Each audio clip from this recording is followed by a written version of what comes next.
The days of summer are fading into autumn in New England, and that means the American League East pennant race is coming down to its most critical days. Once again, Fenway Park is the site for a crucial series in the hunt for October. The Rays and Red Sox. It's a critical three-game showdown for first place in the East. After winning on Monday, the Sox were poised to take first place after Jason Bay's eighth-inning homer gave them the lead. But the man up from the minors, Dan Johnson, shocked Jonathan Papelbon with a game-tying homer. Then Deanna Navarro knocked in the go-ahead run, and the Rays held on to first by their fingernails. Tonight, Josh Beckett goes for the Red Sox in the rubber game of the series. The playoff chase continues on Wednesday Night Baseball.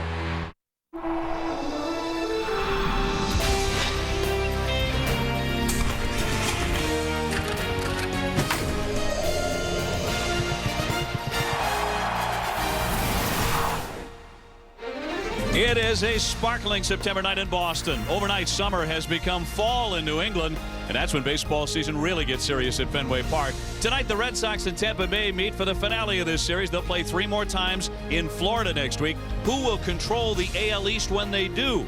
Well, the Rays still have first place as of tonight. Yesterday's gritty come-from-behind victory was their first in Boston all season long. They can certainly damage the Red Sox hopes of winning the pennant with a second straight victory here tonight.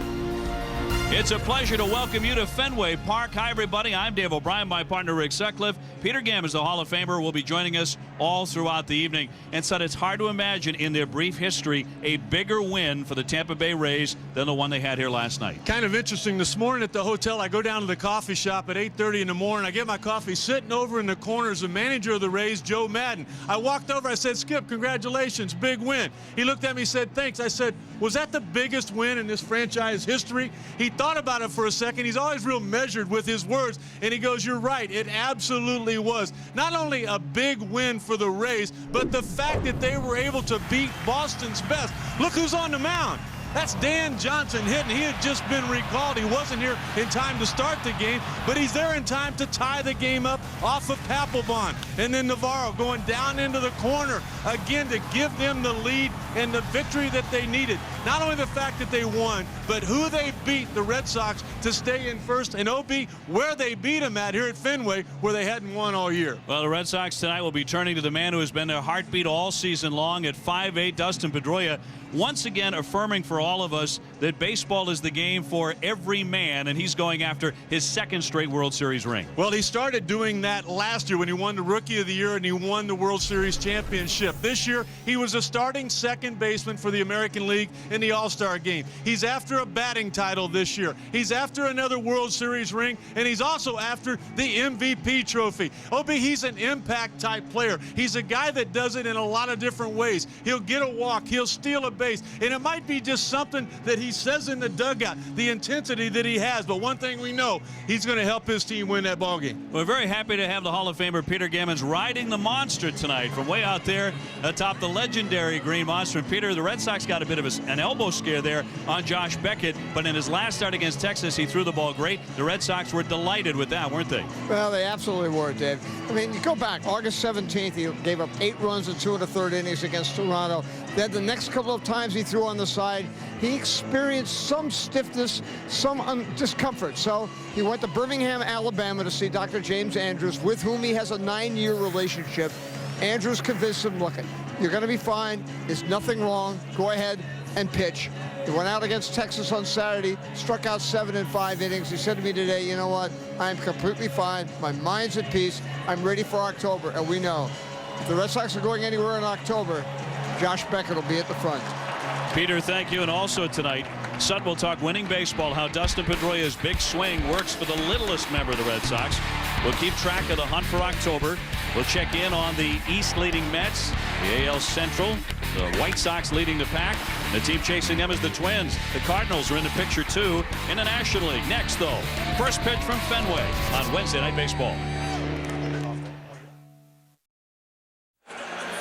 Tampa Bay still leading the Red Sox by 1.5 games in the American League East, and they're set to go at it in the last game of the series. Joe Madden's Rays up by 1.5.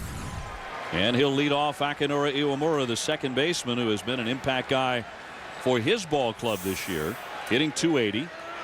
And Beckett's first one of the night misses for ball 1. He is 12-9 coming in. And after that DL stay, and as Peter mentioned, getting checked out by James Andrews, he is good to go. 2-1 this season against Tampa Bay with a 2.57 ERA, and he'll handle the comebacker. One man out. We take a look at the starting lineups presented by Pizza Hut. And for Tampa Bay, the man who hits all the way down in the 7-hole was their biggest star after Dan Johnson last night. He had that game-winning double. Take a look at that average there. Only the Twins, Joe Mauer, with a higher average as far as American League catchers are concerned. They were brutal on this road trip with runners in scoring position until his double last night to win that game. And, of course, what set it all up was this man at the plate, Dan Johnson, who takes a strike. Johnson just up from the minors literally minutes before last night's game got underway out of AAA Durham. He woke up yesterday morning in Pennsylvania, had to get his way to Boston. There were several delays along the way. Lowry, the shortstop, out into left. Here comes Jason Bay to make the catch. 2 down. And he got here just moments before the first pitch. They had to scratch him from the starting lineup. Madden was going to put him in there and play him 9 innings. Well, he only needed one big swing, as it turned out. It's been an interesting 24 hours for him. He had gotten on a bus headed up to Scranton, getting ready to play game 1 of the Governor's Cup, the AAA championship. All of a sudden gets a call in the middle of the night, gets on a plane, all kinds of weather problems. He didn't have a wardrobe. He had to buy a shirt and a pair of pants at the airport, but he got here just in time to tie that game up. There are about 37,000 who wish he hadn't made it here at Fenway Park. He stunned them. Here's Carlos Pena. Goes after the very first pitch. And a play for either Beckett or Lowell. And Mike Lowell, the Gold Glover, makes the play. 1, 2, 3 they go. And a hot start for Josh Beckett.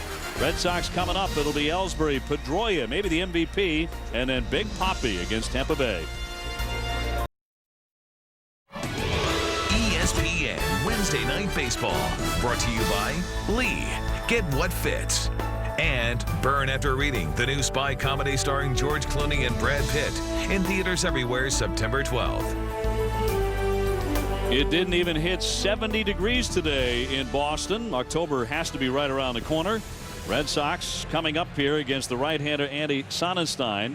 Tampa Bay went down on a 5-pitch Josh Beckett first.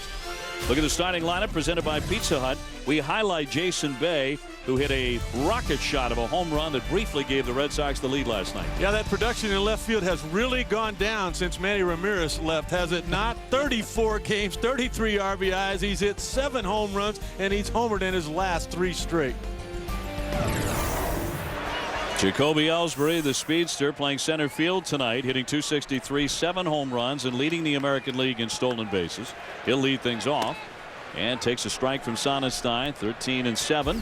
He leads the Rays in victories. Well, he would tie a franchise record if he's able to pick up a win tonight. That'd be his 14th. Off speed and in there. And the question is it great control or something else? Look at the incredibly low walk total there. Just 30 free passes. He's not walked more than 2 batters in any of his last 39 starts. Iwamura will gobble this one up for out number 1. Defensively, Tampa Bay, this is a backbone of the Rays. Their defense, it is awfully good.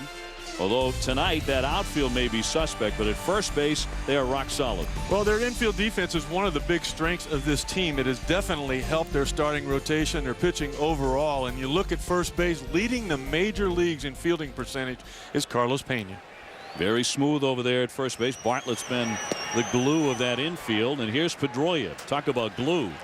327, tied for the American League batting lead with Milton Bradley.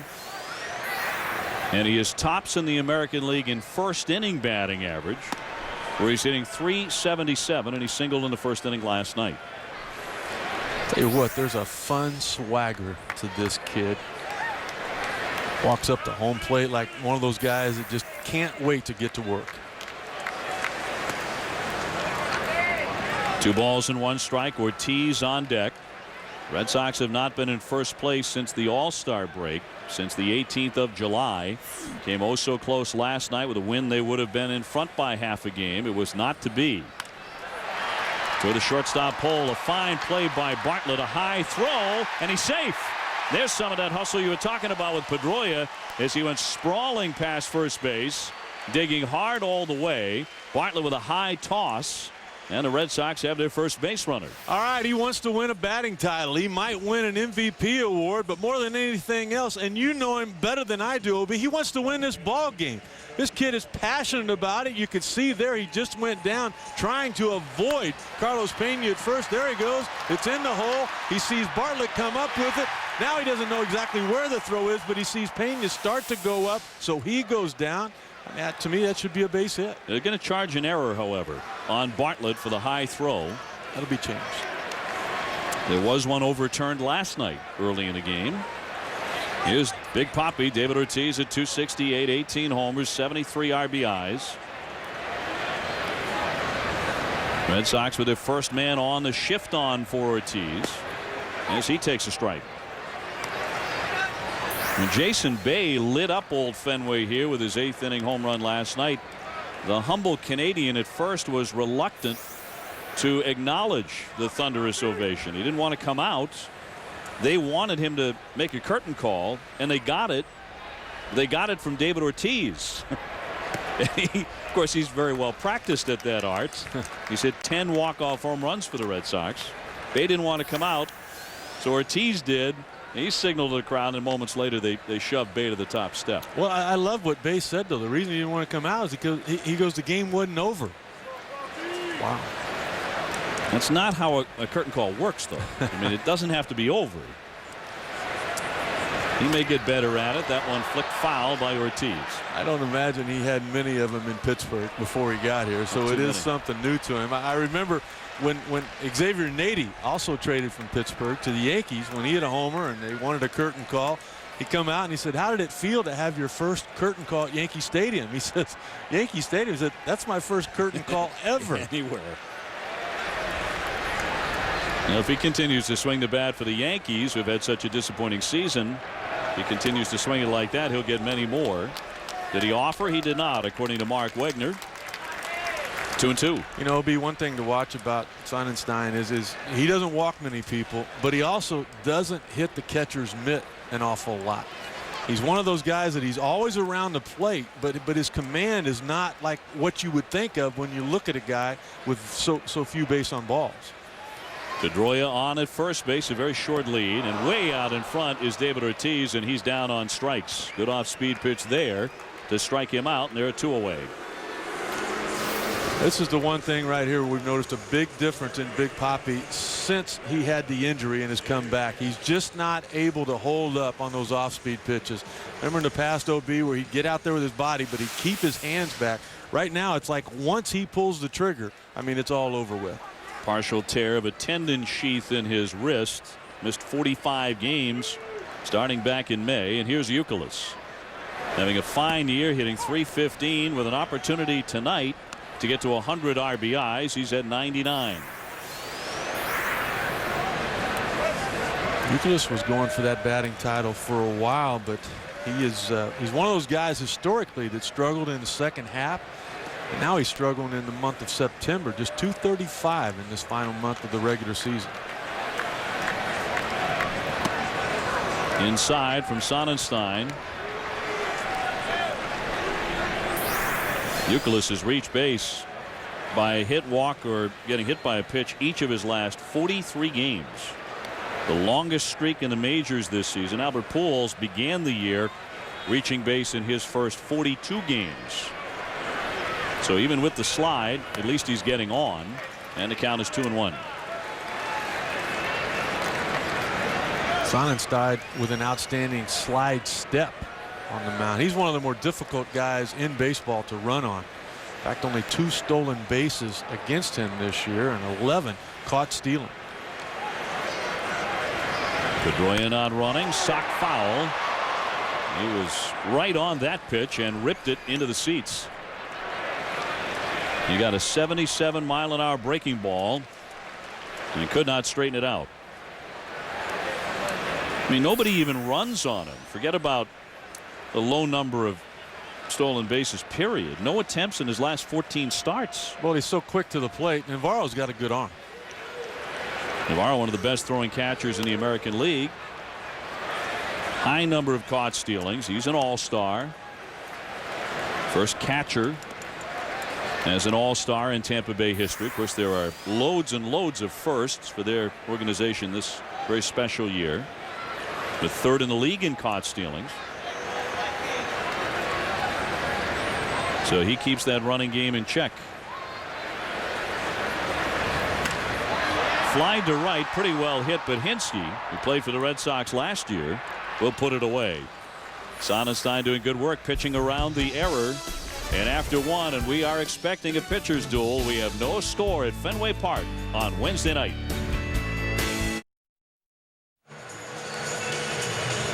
No question, it is the game of the night in Major League Baseball, and we have it for you here on ESPN. It is the Rays and the Red Sox. Just a game and a half separating the two teams. Tampa Bay continues this incredible story. That's incredible right there. Yeah, check the calendar. You know, and I mentioned earlier talking to Joe Madden this morning, he was staring at the newspaper along with drinking his coffee, and I looked at what he was staring at, and that was it. I mean, almost like in disbelief about those standings here on the 10th of September. Cliff Floyd, the 14-year veteran, nubs that one foul. It was a 5-pitch first inning for Josh Beckett. Floyd, Ibar, and Hinske, the 4, 5, and 6 hitters. And of course, Tampa Bay has been ravaged by injuries in recent days. They don't have B.J. Upton, who strained a quad here the other night. He's out for a while. Hinske starting in the outfield against Beckett. In the finale of this series, Carl Crawford is out. And Longoria, their talented third baseman, is out. Pedroia ranging and will misplay this one. It'll roll into center field. You probably have the two finest defensive second basemen in the American League in Pedroia and Iwamura. Ball took all kinds of strange hops. Take a look at where Pedroia is at right now. The ball's up the middle. There he goes. He's got a long ways to go. Now it hits the edge of the grass and the dirt. It kicks down, catches him kind of off balance. I mean, to me, to begin with, the ball that Pedroia hit was a base hit. They called that an error. I'm not even going to guess on this one. No, we'll wait for the official ruling, and it will be a base hit. So Cliff Floyd is on with a single. And here's Ibar, who is manning third base with Longoria out. Really doing fine work. He pulls that one deep to right. Kotze racing back. Can't get to it. Up onto the warning track, up against the wall. Here comes Floyd into third. They're going to wave him in. And he's going to score. Here comes Ibar into third. The throw, that gets away from Mike Lowell. So kind of a sloppy early beginning here for the Boston Red Sox. And Tampa Bay has taken a 1-0 lead off Beckett. Ibar tearing into that line shot, and Kotze had no shot at it. Well, an outstanding defensive outfield there. If Mark Kotze can't get there, nobody's going to get to that ball. Driven into the corner. The Rays catch a break, and that it doesn't bounce up into the stands, or a fan doesn't touch it, or the run would not score. Take a look there. Floyd's going right now. He doesn't know if he's going to be sent or not. Third base coach Tom Foley says, come on, come on. You got to go. Well, when he goes, now Ibar's able to get the third. But I tell you what, that ball getting by Mike Lowell, had Jason Bay not been there backing up, Ibar would have scored two. So Hinske looking to pick up an RBI and make it a fast 2-0 lead for the Rays here. He's at 249 with 19 homers.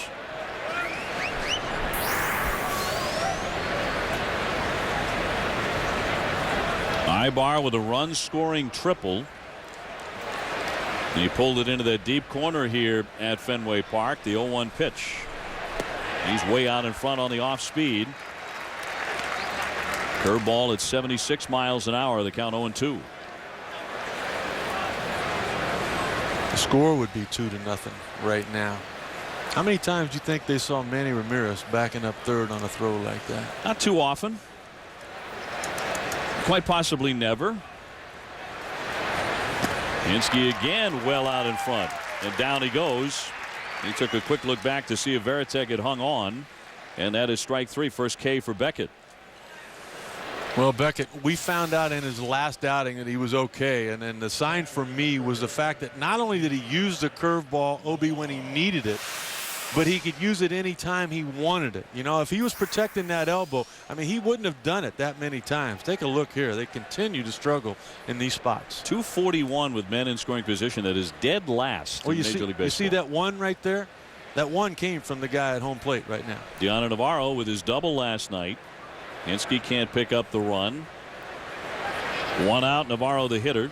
He's just 2 for 14 against Beckett in his career. And the curveball is there for a strike.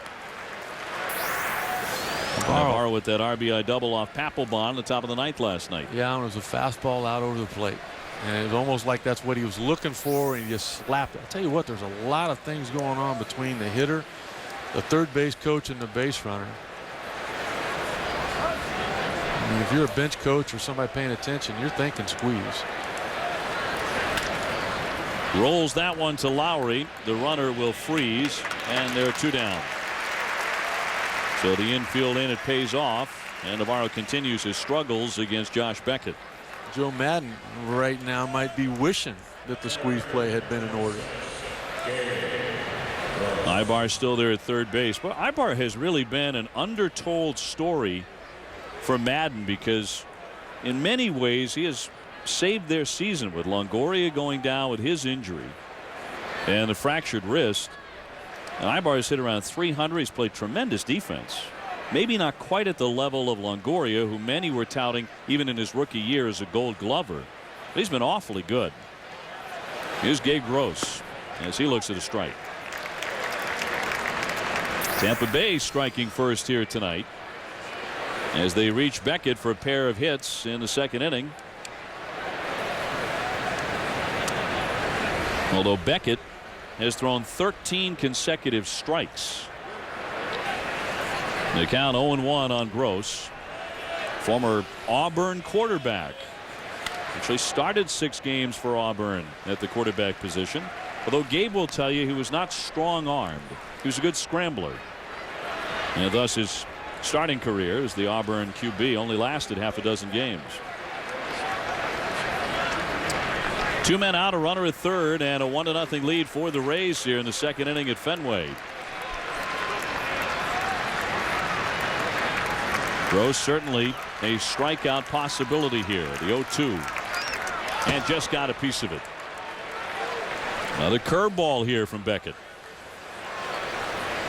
Well, the last pitch he threw 5 days ago when he came off the disabled list was a hard breaking ball to pick up that 7th strikeout. That told me right there that physically he had no more doubts about his elbow. Jason Varitek had talked about that. As you look at his numbers from that start in Texas, he was on a pitch count.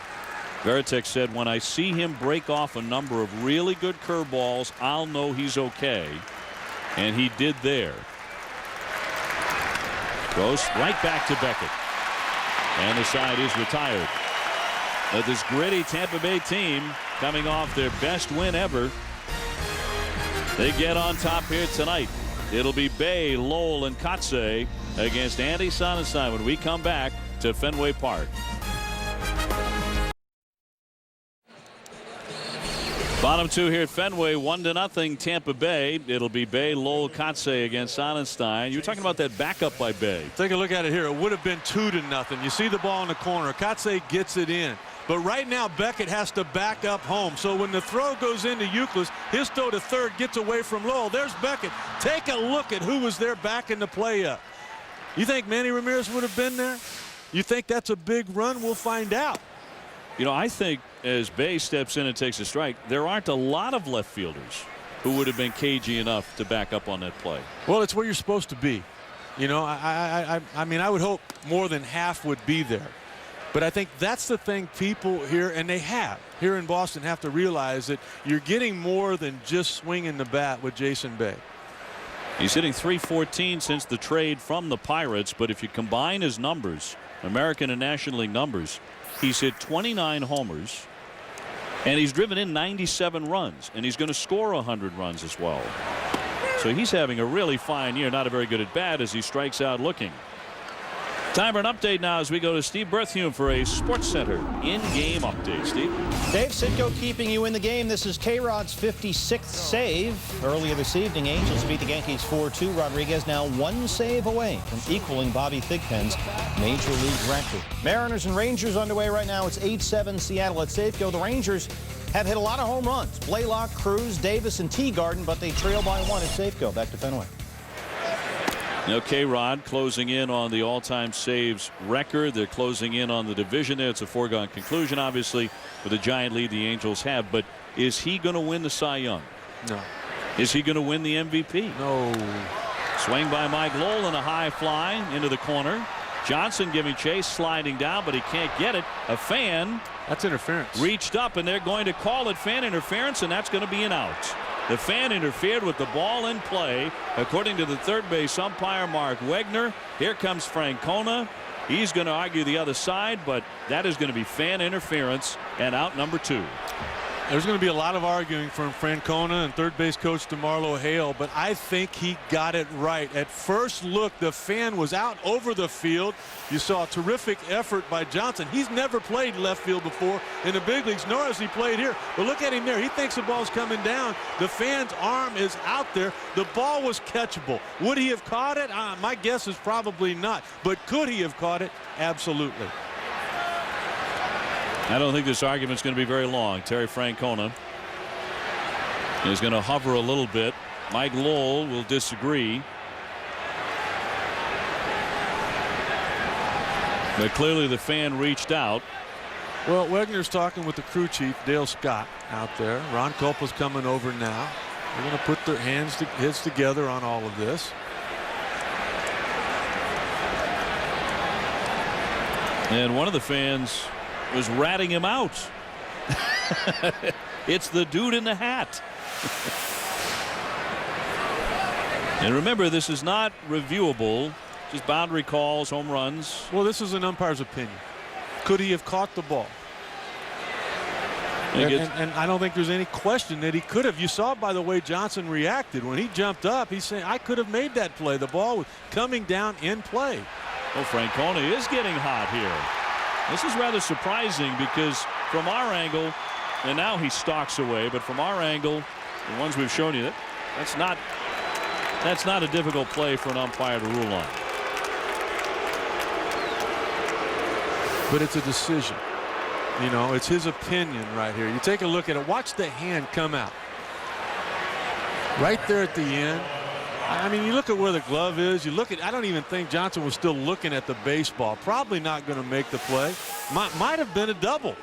You don't know exactly where it would have come down, but Terry Francona feels like he got cheated with Mike Lowell's at bat. Here's Mark Kotze. Hey, Peter Gammons from high atop the green moss. He had a unique angle on it, too. I thought the Bartman play was a lot more difficult to rule on than this one. I thought this was very easy. I think Mike Wegman got it right. I mean, it's right in front of me. And whether or not he definitely would have caught it is not the point. He could have caught it. Dan Johnson could have caught it. The fan reached over right in front of me and grabbed it, reached over the stands, grabbed it.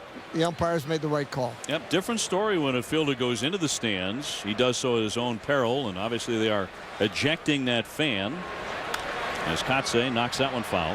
Where's Peter? And Peter has a great vantage point. Recently voted upon by baseball fans in USA Today as the best seats in Major League Baseball. Peter, those aren't your season tickets, though. No. Those are down the back of home plate. So what happened? You given yours up? For you, I gave them up, son. Kotze flares that one to Johnson, and that'll do it. With a little bit of drama, 1, 2, 3 go the Red Sox. And after 2, still Tampa Bay in front here at Fenway. We'll see if Terry Francona calms down a bit. ESPN Wednesday Night Baseball. Brought to you by your locally owned Citgo. There at every turn. And Mercury and your local Lincoln Mercury dealers. Nightfall here in Boston. Moments ago, Mike Lowell still talking about that play down the line, a fan interference play with Mark Wegner. For third base umpire at third base, it's supposed to be a night off. Anything but so far. Jason Bartlett leading things off, having a good solid year for Tampa Bay, hitting .281 with a homer. He is 5 out of 13. That's a .385 clip against Beckett. And the breaking ball is in there for a strike.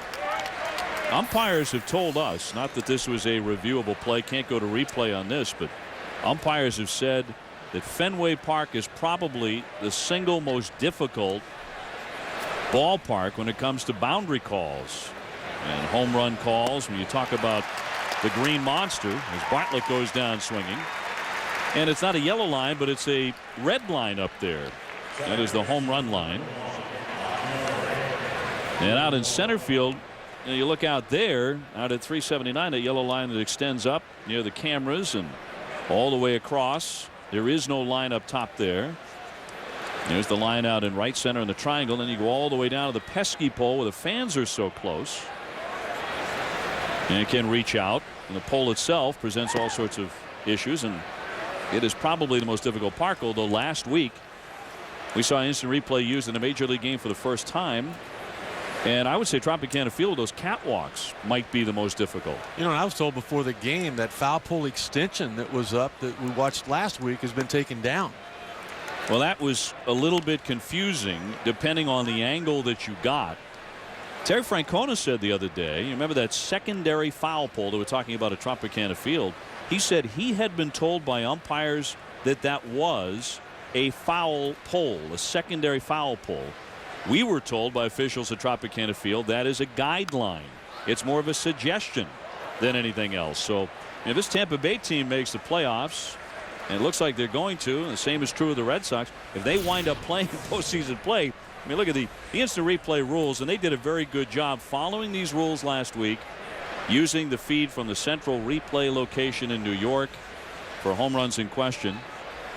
And they got a good angle. Didn't you know it was going to be A-Rod too? Didn't you just it had know? to be A-Rod. Iwamura here, he is 0 for 1. But did you like the way it all played out and the way it was handled? I really did, and I like the rule because, you know, we have seen it particularly during the postseason. They've tried adding the 2 extra umpires down the foul line, and that really doesn't work. They're not in that position all year long. They've told us off the record they're out of position out there. It's just tough to get those calls. That one pulled into the alley. Kotsay on the move. He's not going to get it, and it thuds up against the base of that wall. Iwamura into second base with a stand-up double as he rocketed that one as we go to Steve Berthiaume in the studio for Sports Center right now.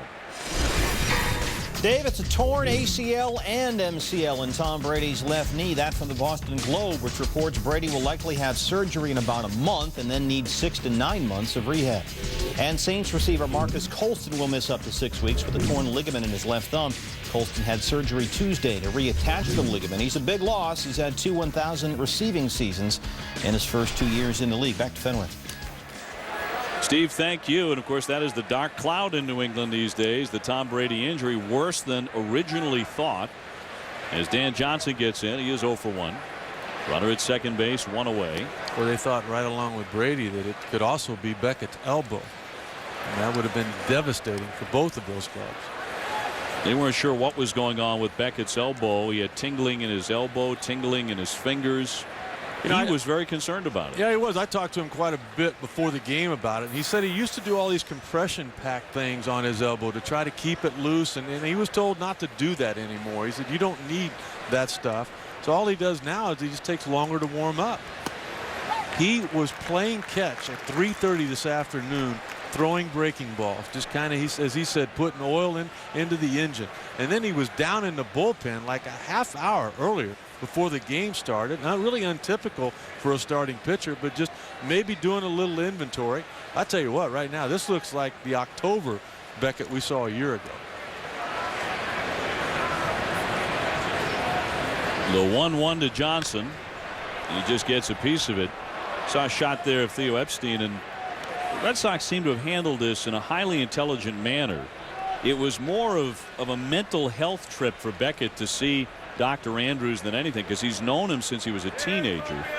And Beckett felt if Dr. Andrews told him, he's got pictures of Beckett's elbow from the time he was about 18, 19 years old. If he told him he was okay and that he was clear to pitch again, that would make all the difference, and it did. Beckett came back totally rejuvenated from that trip. Good fastball in there to get him looking. 94 miles an hour.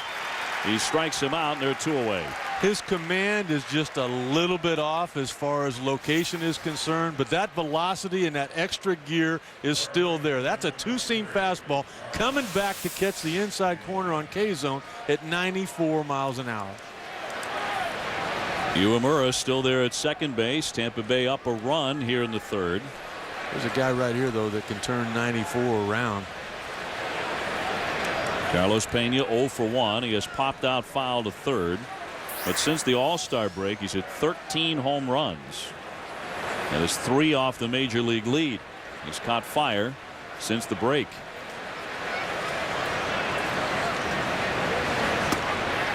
A lot of swings like that. He will strike out a ton. But when he connects, it does travel. 145 strikeouts on the year. Seems to be what Josh Beckett has in mind tonight. But when I think about Pena, I think about the 21 wins the Rays had in August. And OB, how he just basically put them on his back. And he leads the ball club with 27 homers. He went to college right here in Boston at Northeastern. That's where he became a collegiate star. The count quickly 0-2. Don't you think when he kind of looks out at the standings out there on the monster, you know, he was not only released by Boston a couple years ago, he was let go by the Yankees. And now he finds himself on top of this division and one of the better players in the game right now. And also one of the nicest guys in baseball. Always upbeat and always very warm and friendly. He's sort of Tampa Bay's version of David Ortiz. Asking for time here. 2 out, 2 strikes on him.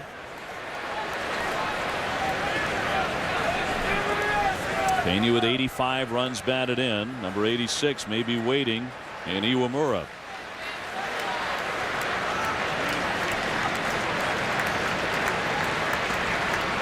And now Varitek and Beckett having some difficulties hooking up here on the 2-strike pitch. Now, Peter, I know you know this is true, and Carlos is one of the most approachable and the friendliest athletes you're going to find in Major League Baseball. Oh, that's not question. I've known him since he was at Northeastern, where, by the way, he had a 3.7 in engineering. But you mentioned David Ortiz. He was telling me that when he's been down in Santo Domingo during the winter, Ortiz will call, pick him up every day, take him to the ballpark, and they go hit together. And the guy said, who am I? I mean, David Ortiz doesn't have to do that. It's just that Ortiz is such a phenomenal person. Well, they seem to be cut from the same cloth. That one high, 1 ball and 2 strikes.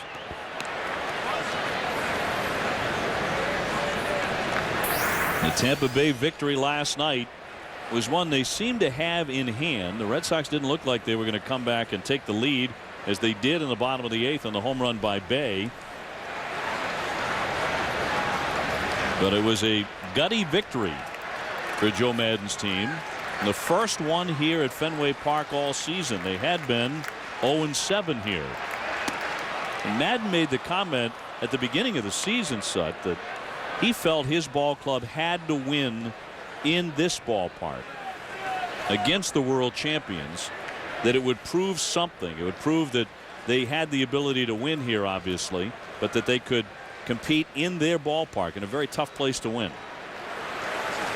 I remember him saying out of spring training he thought this team could win 81 games, and people thought he was crazy. He said he would have been disappointed. Well, Scott Kazmir, a tough left-hander, had a good showing last night.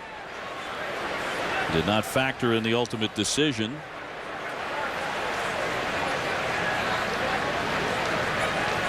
The 2-2 runner goes, cut on and missed, and down goes Pena. Iwamura would have had that stolen, but Beckett strikes out the side in the 3rd inning. He gets Bartlett, Johnson, and Pena. Still 1-0 Tampa Bay.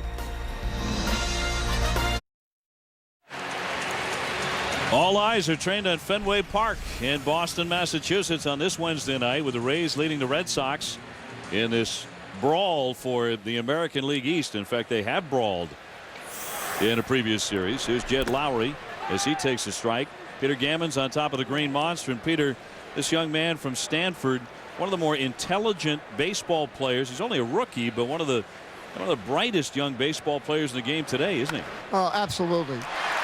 That one off the glove of Pena. It's going to be a base hit for Lowry as Iwamura tracks it down. Lowry is on with a single. Well, they always thought he was going to hit, and you see there, I mean, actually, if you take it over 162 games, he'd knock in 100 runs. But the thing is, he came up, played third base when Michael Lowell was hurt. Then when Julio Lugo got hurt, he took over at shortstop. Now, I realize it's a small sample, but his You know, all the clubs that do the defensive numbers have him in the top 5 defensive shortstops in baseball. He's extremely intelligent, a little bit like Cal Ripken in that he studies a lot of video, gets a lot of hitters' tendencies, knows exactly what the pitcher and catcher are trying to do, and he plays hitters. It's not always about just flash. It's about intelligence.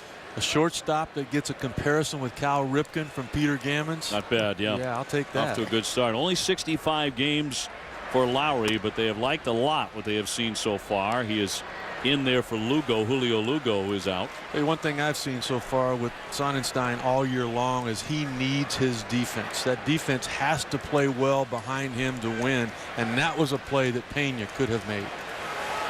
Ruled a single for Lowry, the first base hit of the night for Boston. Here's Varitek, who has come to life offensively. The runner goes, chopped the other way, shoveled in and dropped by Iwamura, and everybody's going to be safe, so they don't get an out.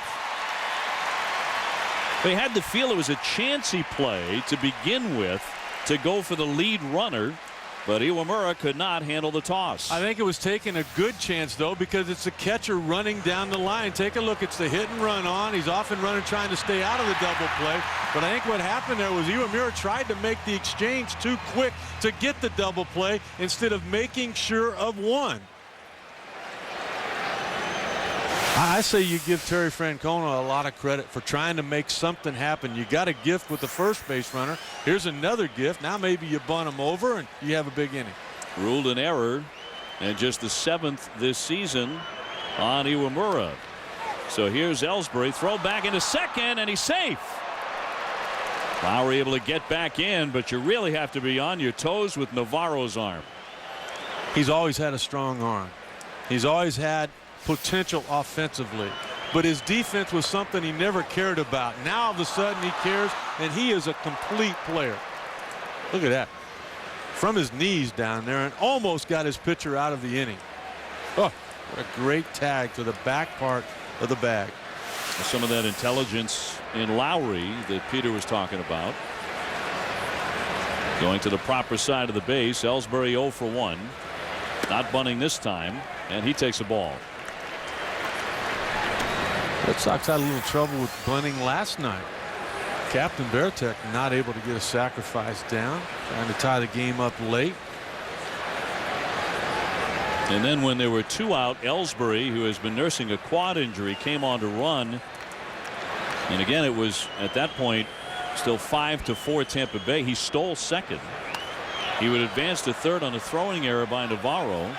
But that's where the inning and the ball game would die for Boston, and Tampa Bay held on for the win. There's a big difference I've seen in Ellsbury this year. OB, he does not recognize the fastball in the strike zone. He's swinging a lot of pitches with that fastball that are out of the zone and getting himself out. Well, hitting okay with men in scoring position. Nobody out, first and second for the Red Sox here. A chopper, Iwamura to Bartlett. They'll turn the double play here, and that's not an easy thing to do with Ellsbury running. Lowry becomes the runner at third base as it goes 4-6-3. What's wrong with the bunt? You know, we were kind of thinking suicide squeeze when they had a man on third and nobody out for the Rays. They did not do that. They didn't get the run in, and now you got first and second. You got a guy up with a lot of speed. If he gets the sack down, that's great. He might be able to beat it out with his speed, but no, hits into a double play. That brings up Pedroia, the MVP candidate, as he takes a breaking ball strike. He reached on an error in the first inning. Pedroia has not struck out in his last 56 plate appearances. One of the toughest Ks in the American League. Looking for his 195th hit. If he gets it, the game is tied. 1 ball, 1 strike.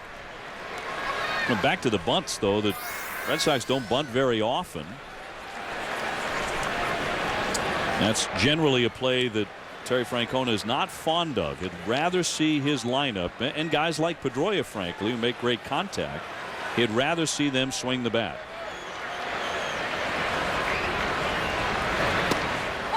1-2. One thing I see tonight, though, is they're trying to swing the bat against a guy, OB, that they have not seen all year long.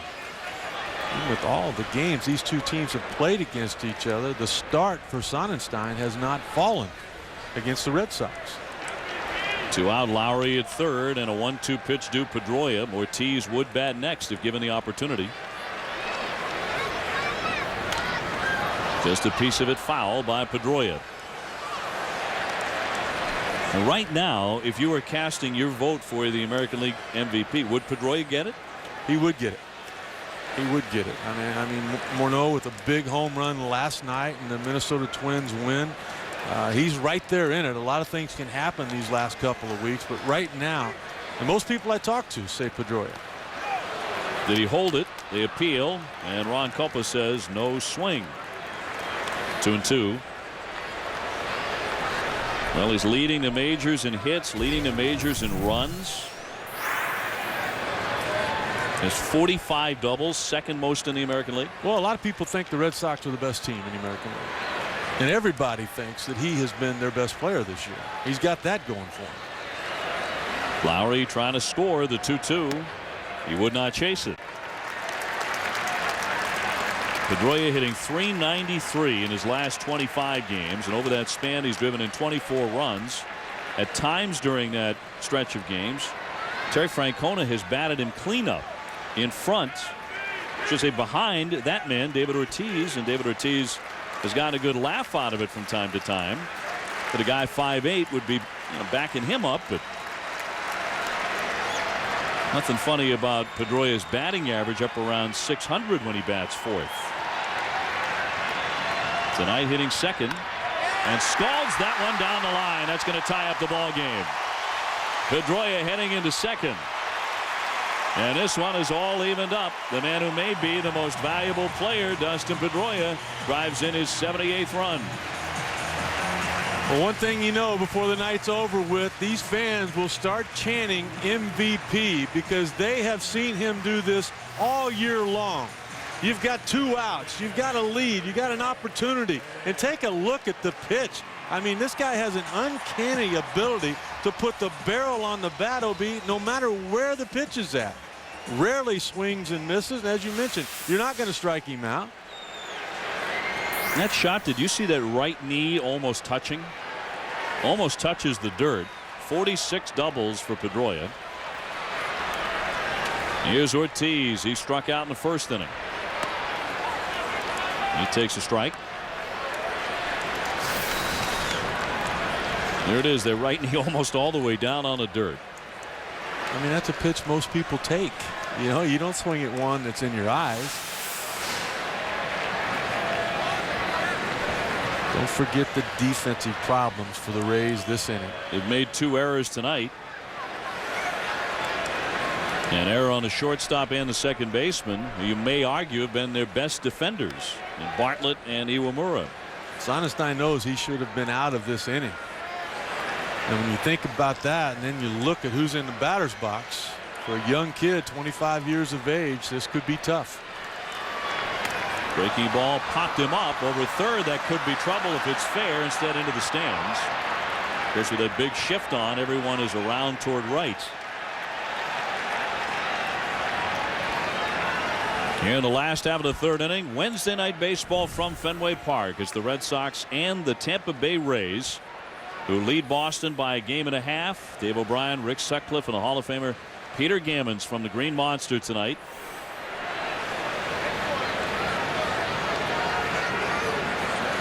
Last night was the first time all year that one of these teams won against the other on the road. It had been nothing but sweeps.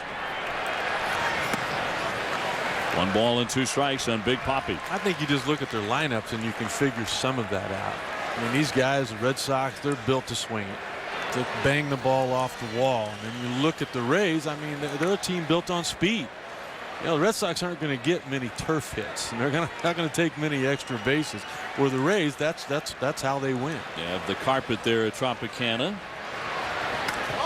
High fly ball to center, but it will not carry. And Gross will make the catch. The side is retired, but Pedroia strikes again. It's been a season of big hits for the littlest member of the Red Sox. He gets Sonnenstein, and we're tied at 1. Back in Boston, Tampa Bay and the Red Sox in a 1-1 tie. Rick Sutcliffe, Dave O'Brien, Peter Gammons with you on a Wednesday night. It'll be Floyd, Ibar, and Hinske against Josh Beckett, who struck out 3 men in the 3rd inning. In the 1st inning, he only needed 5 pitches to get 3 outs as Floyd cuts and misses for strike 1. He has touched home plate tonight. He has scored the only run for the Rays after a base hit in the 2nd inning, and then Ibar drove him in with a triple. These two got some history, Beckett and Floyd, back with the Marlins. And Cliff Floyd won a World Series ring with the Marlins in 1997. The organization that Beckett broke in with. That's a cross for a strike. In fact, Cliff Floyd has played in the postseason the last 2 years. In 2006 with the Mets, in 2007 with the Cubs. Well, he's had an impact on both of those teams, as he has here. He had 284 last year with the Cubs, and he was one of the leaders in that clubhouse. Beckett trying to make 3 consecutive strikeouts, and he does, as he blew it right by him at 94. 1 man out. Well, the hunt for October, and Major League Baseball continues on ESPN. 2 games. First Catch Friday Night Baseball presented by Holiday Inn. That's these Tampa Bay Rays taking on the Yankees. And then on Sunday Night Baseball, presented by Taco Bell, the Tigers face the Central Division rivals, the White Sox. All coming up on ESPN. We got to thank John and Joe for loaning us Peter tonight, man. Here's Ibar, an RBI triple first time up. But then again, I would say that Peter Gammons has earned the right to go wherever, whenever he wants. And John Miller and Joe Morgan were kind to sign the release, but I think Peter could have gone anywhere he liked. Well, especially since our girl left us. I mean, we were just kind of on our own. So that would make Peter our guy. Our go-to guy. Our go-to guy. It's kind of a resident of Fenway Park, too. So Yes, you are. Resident emeritus, Peter. I think that's fair. What does that mean? Is that good? Broken bad looper into left field. That's going to drop down for a base hit. Time for us to go to Steve Berthium for a Sports Center in-game update. Steve?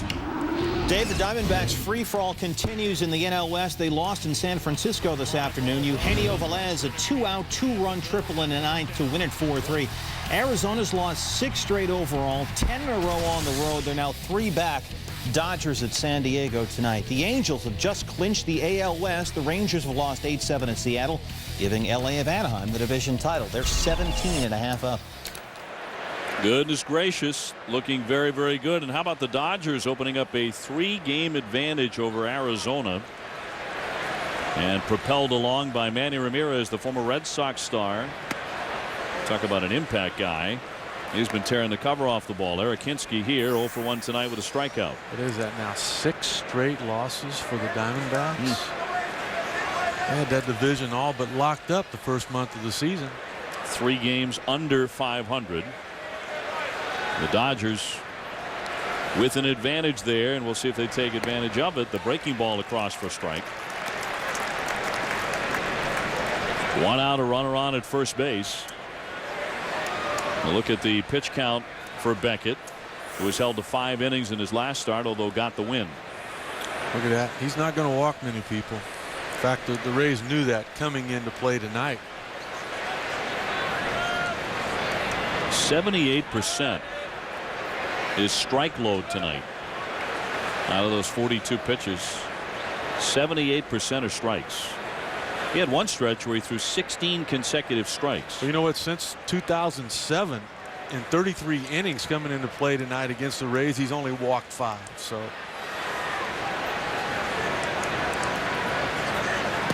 Hinske out in front. The former American League Rookie of the Year back in his days with Toronto. remember the discussion between Veritek and Beckett?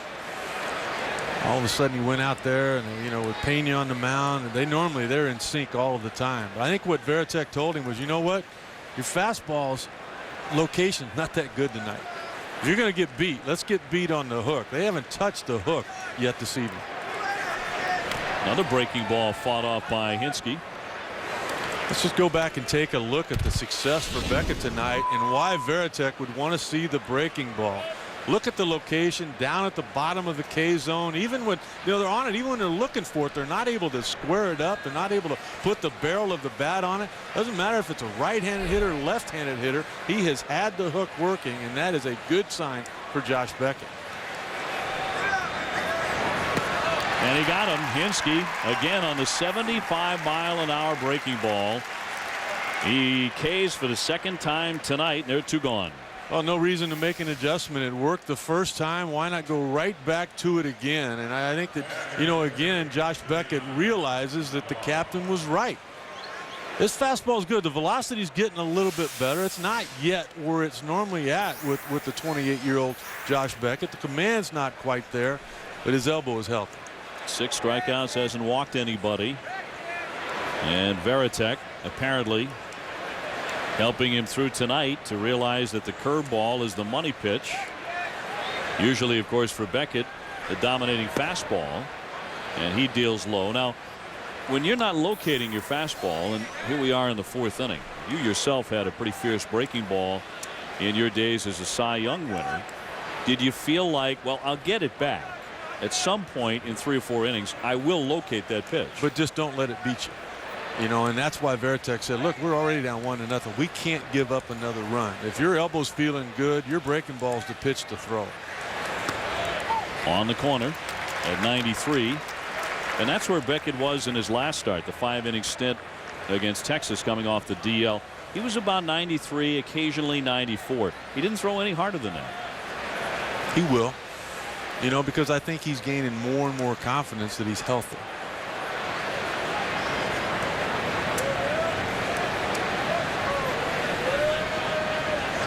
Navarro 0 for 1, and he did, says Mark Wegner.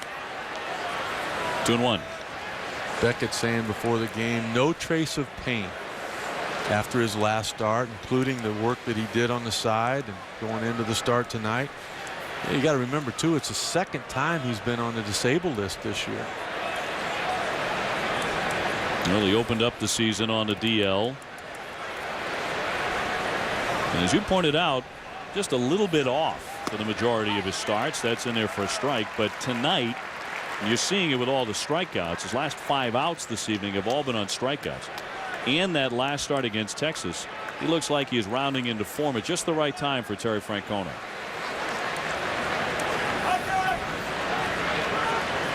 They're tied up here 1-1 in the 4th. A beautiful September night here in Boston. Beckett trying to strike out the side for the 2nd straight inning. 3-2. He hasn't walked anyone yet.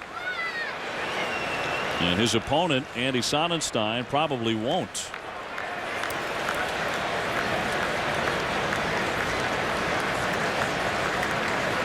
Terry Francona has never lost a World Series game. Well, this guy's had a lot to do with it. Yeah.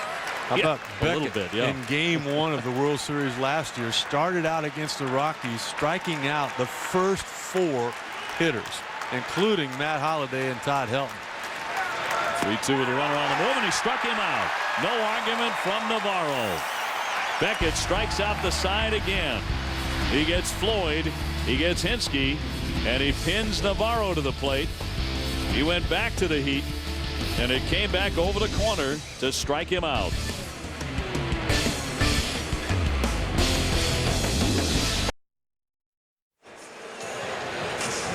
Fenway Park again sold out.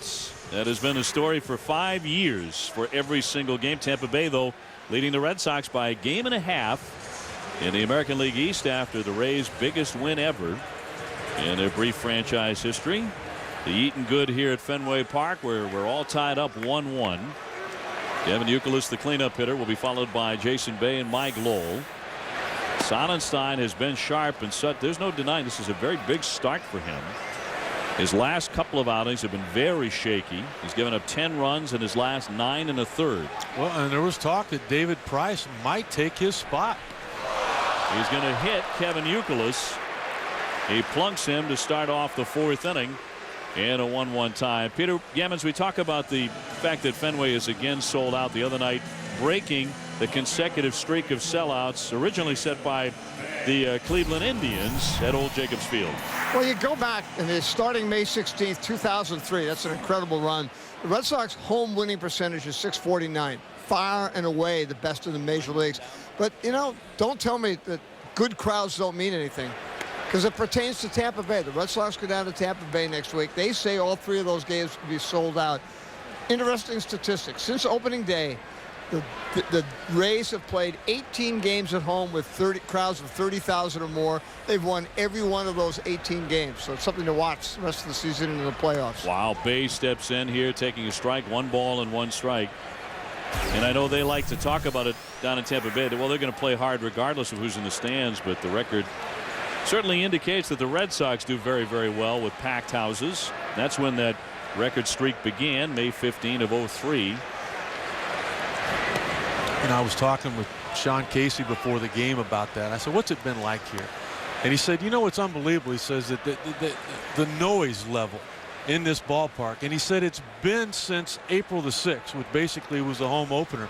And he says, you know what, there's no tricks. There's no signs around here that say noise. There's no, you know, loud meter to tell how loud they are. These people just come in and they get after it, trying to help their team. Bay tried to hold up on a pitch down into the dirt, but the count moves to 2-2.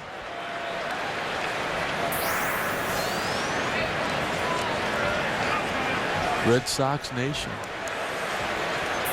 I mean, it exists. I remember down in watching the series in Texas, they were chanting MVP for Pedroia down there. About a third or more of that crowd in Arlington when Boston was there were Red Sox fans. Little looper on 1 hop. Bartlett feeding Iwamura, and he bobbles it, but hangs on and gets the out. The umpire says he was making the exchange. Here comes Francona again. And Iwamura got the benefit by Dale Scott, who said the reason for the bobble was he was making the exchange out of the glove after he had already gotten the out. Well, Terry saw him commit an error just in the last inning on a play a lot like this, and from that angle we can see right there, but Terry Francona had no clue. Look at the effort. Look at Youkilis going into him there. There it is. Wow, that is close. Iwamura has already committed an error tonight in an otherwise sure-handed season. Well, when you got a reputation like the Red Sox do and Youkilis that you're going to come in hard, you can see why Aki might have been thinking about what was going on behind him there. Here's Mike Lowell now as Bay becomes the runner at first with 1 out. Mike Lowell 0 for 1 with a fly to left. Also keep in mind that what touched off the brawl earlier here at Fenway Park was the fact that the Red Sox decided to go after, Coco Crisp did, the man covering second base on a play in the series earlier this season.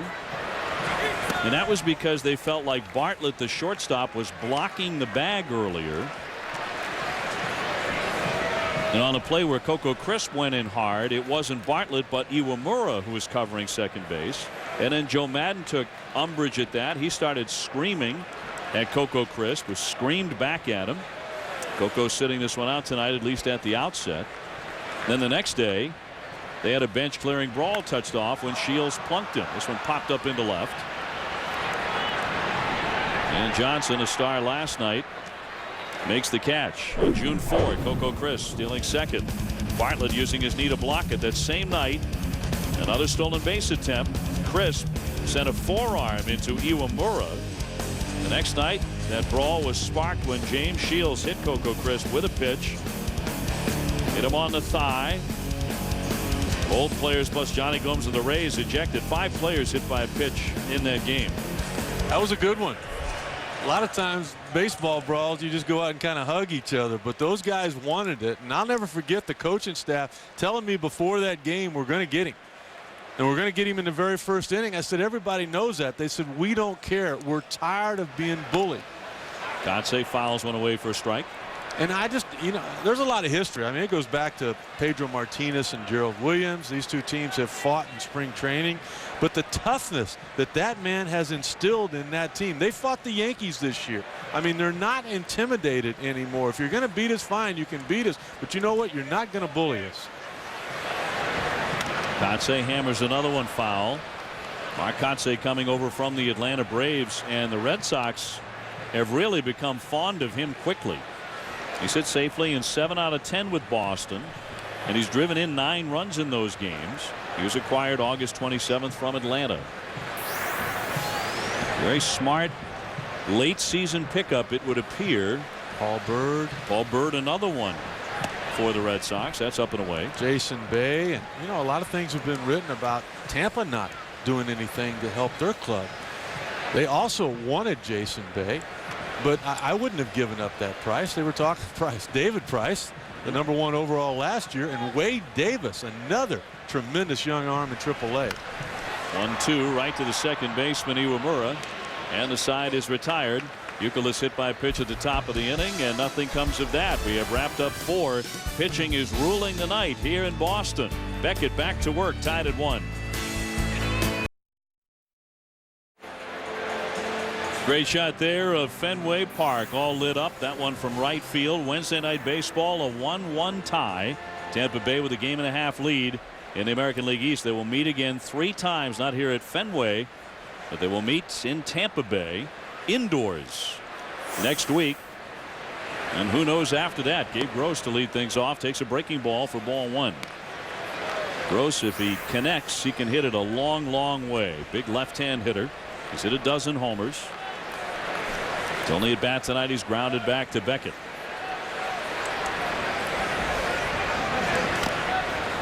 Ground ball off his foot foul right to the first baseman Youkilis, but Gross in some pain. You know, it was kind of funny talking with hitting coach Steve Henderson of the Rays before the game about guys like Gross and Hinsky and Ibar and some of these guys. I mean, they're hitting under 200 with runners in scoring position. They're kind of platoon type guys, but because they're on a winning team, I mean, Joe Madden has them believing, I mean, that they're having great years. You know, you put them on Pittsburgh or you put them on Kansas City, they're going to be released at the end of the year. But these guys believe in themselves, and they truly are a team. Pedroia to converge on this one for the quick out. 1 man gone. Hey, Saturday night football coming your way, presented by Southwest Airlines at ABC at 8 Eastern. It's a collision in the Coliseum. Jim Tressel's #5 Ohio State Buckeyes taking on Pete Carroll's #1 USC Trojans. Oh, wow. That's also available on ESPN Radio. You're going to be watching. I'll be there. Is our girl there? You keep referring to our girl. That must be Aaron Andrews? Well, until she calls or texts us, you know. Is that how you say it? Texas us? Texas us. Here's Jason Bartlett. He's 0 for 1 with a strikeout. He hammers that one fair down the line.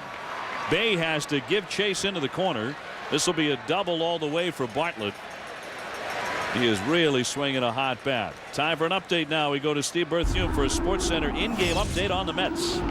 Dave, the Mets hosting Washington. Fernando Tatis almost missed that one. The Mets then get Mike Pelfrey some runs with a big third against Odalis Perez.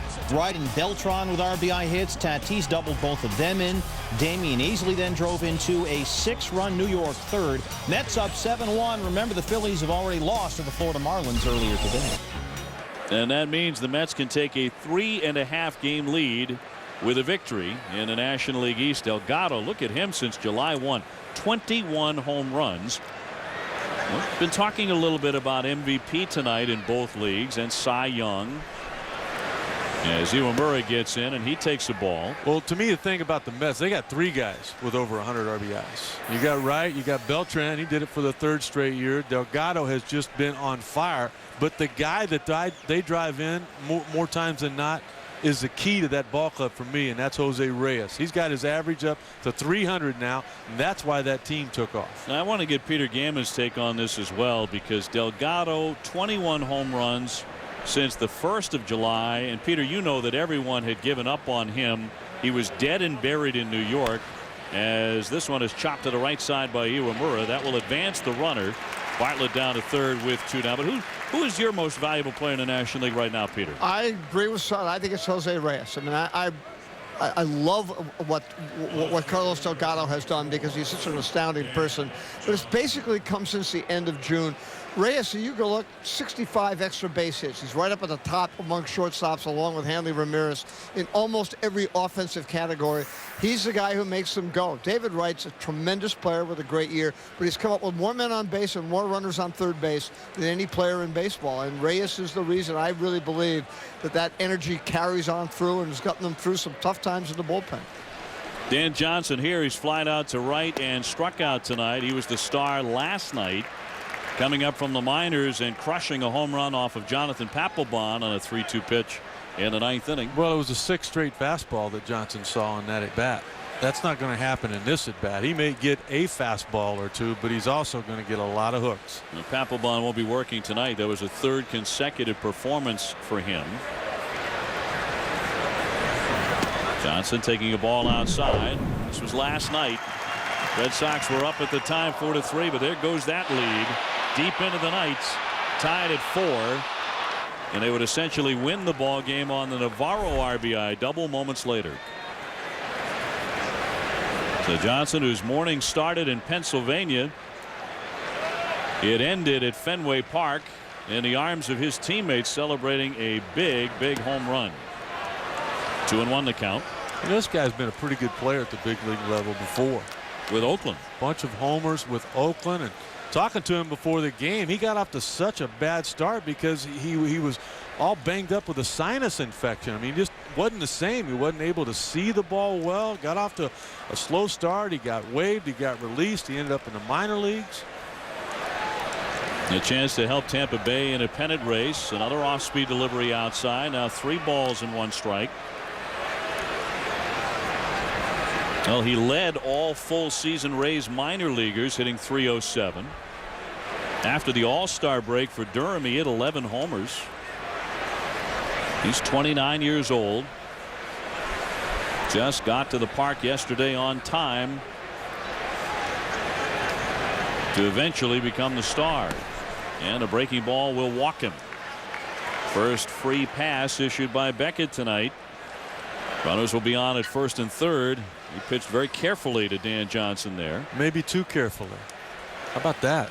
I mean, the guy just got here last night and hits a homer, and you throw him a 3-1 hook to bring up Carlos Pena.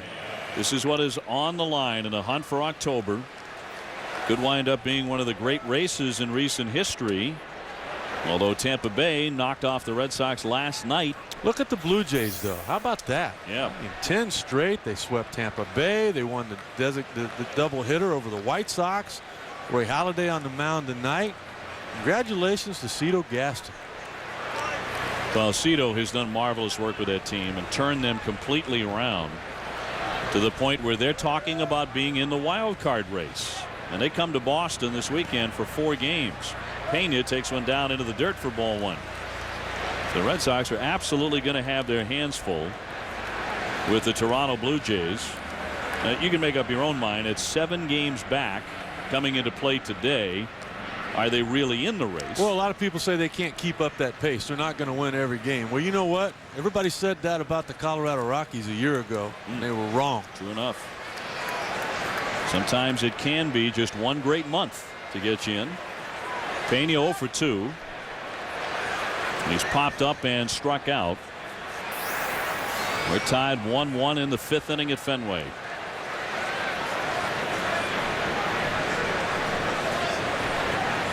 Beckett has pretty much had his way with Pena, who is just 2 for 14 with 7 strikeouts against the right-hander.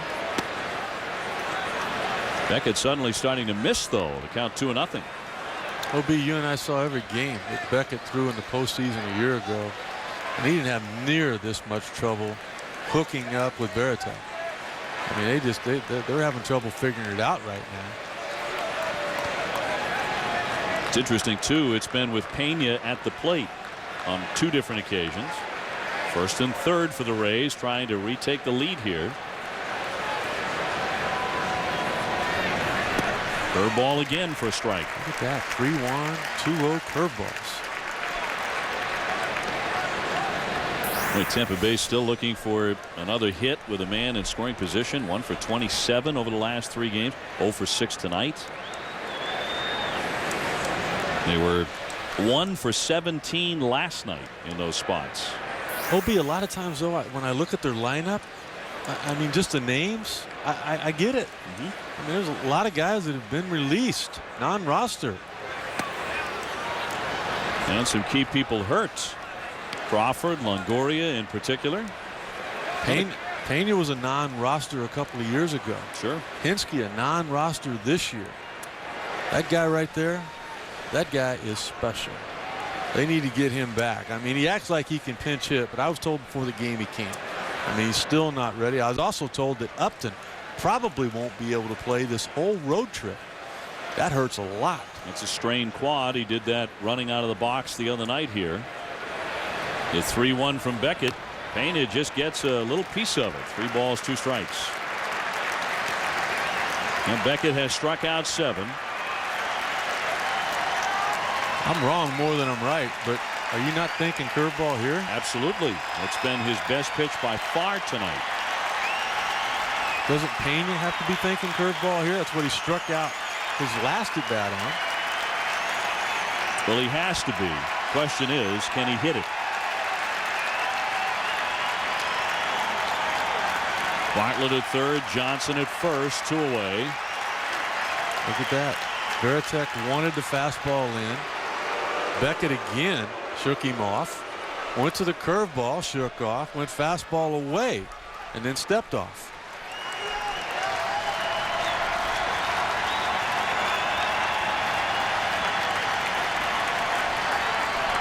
3-2. Fastball, foul ball. Healthy rip there by Pena. All right. Now we'll hook him. He was right on that.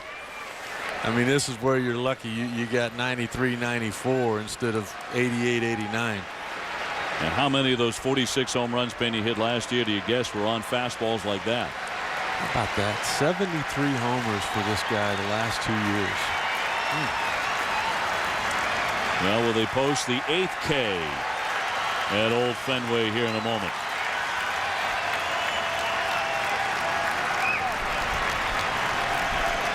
The payoff pitch.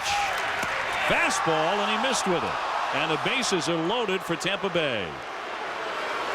He has walked 2 men in succession here. And that's going to bring up Cliff Floyd. He's already ripped a single tonight. Let's go back and take a look at this. After he threw a 3-1 breaking ball to Johnson to walk him, take a look at this. Falling behind. There's a 2-0 curveball. The first strike he threw.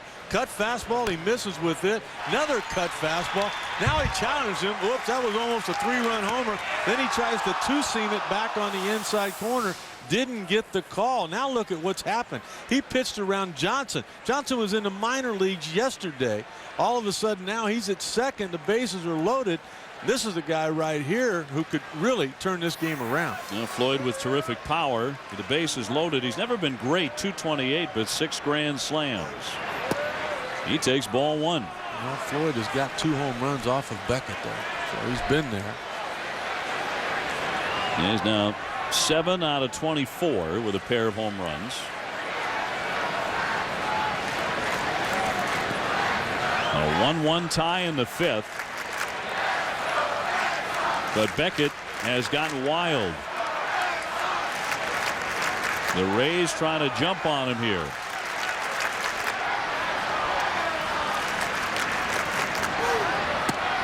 Ball 2. Another cut fastball to count 2-0. You know, don't you think if Beckett had it to do over again, he would have challenged that guy? Sure. I mean, even if you give up a base hit, you know, you're still, it's a 2-1 ball game, and you go right back to work. Now it counts 2-0. The only thing you've really proven you can get over is your curveball.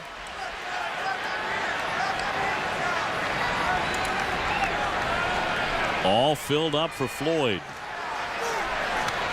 He fouls it back 2-1. Cliff Floyd took a pretty healthy rip there and may have strained something. Same kind of rip that Pena took on a good fastball out over the plate. They're struggling as a team with runners in scoring position. I mean, both of those guys missing pitches that they normally don't miss. And Floyd was out earlier this season with a right knee surgery. But since moving to the cleanup spot on the 13th of August, he's hitting .309 for Madden.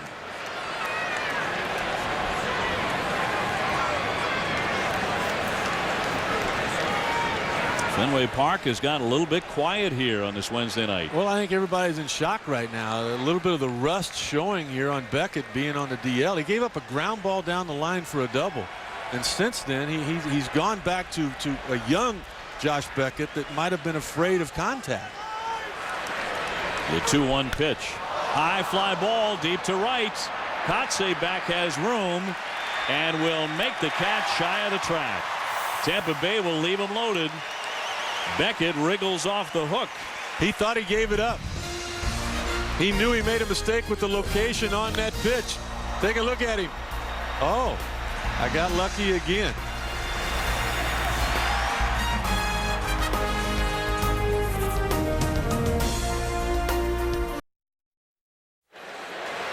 We are halfway through on this Wednesday night. Last half of the 5th inning coming up, and Jed Lowry takes a strike from Andy Sonnenstein.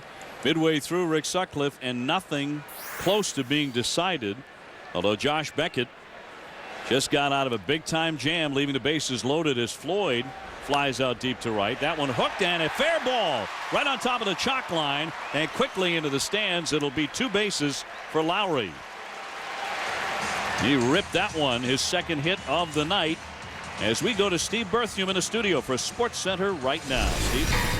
Dave, it's a torn ACL and MCL for Tom Brady. That from the Boston Globe, which reports Brady will have surgery in about a month, then need 6 to 9 months of rehab.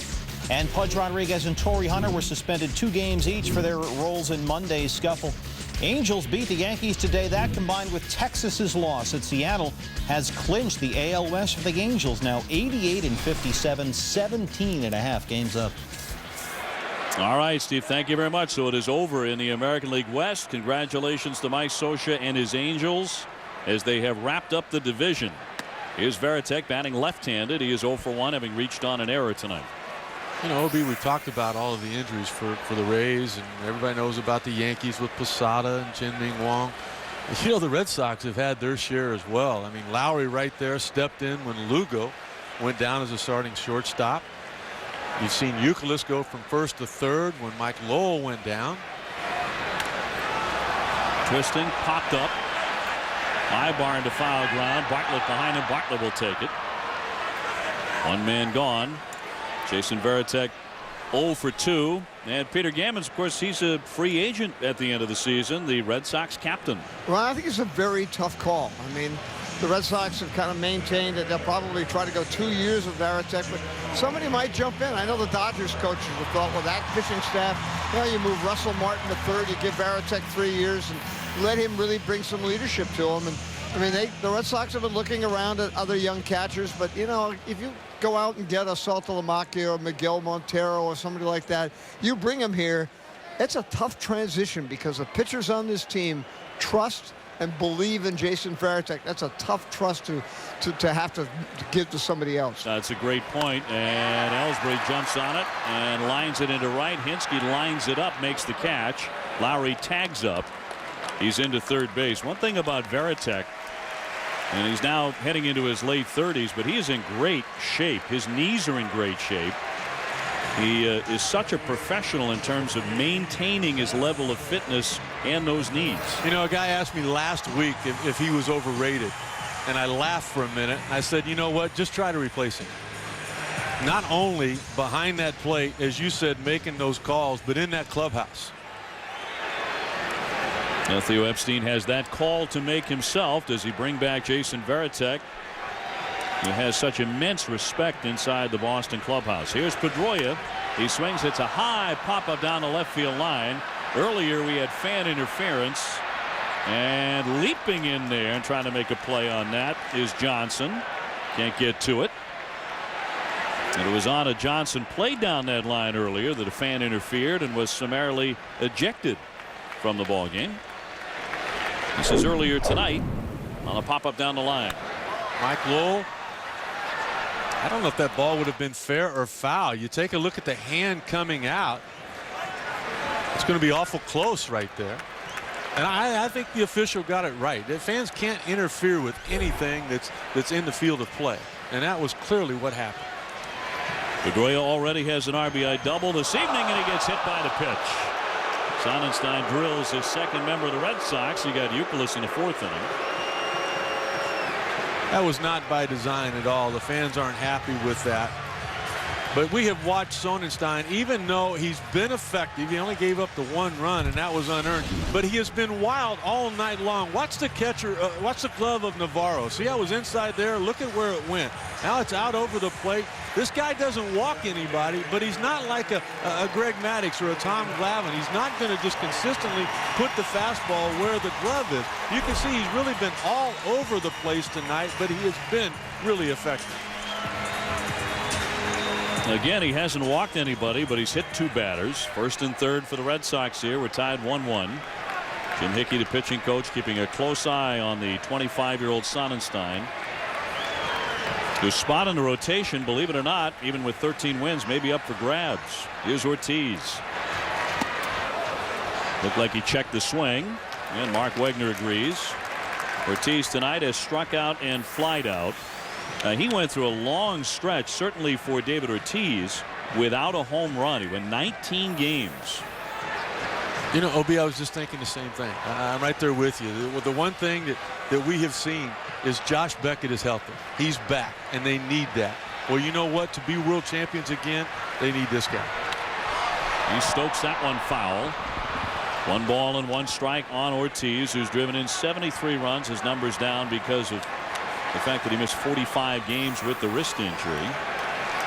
The September average last season as opposed to this one. He has admitted he has changed things about his swing to compensate for that clicking that he feels in that wrist. Lined and into the shift, and he's going to be out at first base, and the Red Sox are out of the inning without scoring a run. Well, the David Ortiz shift really pays off there, even though he hit it stiff right into the defense. We have wrapped up 5, and this one remains a 1-1 game between the Red Sox and the first place Rays.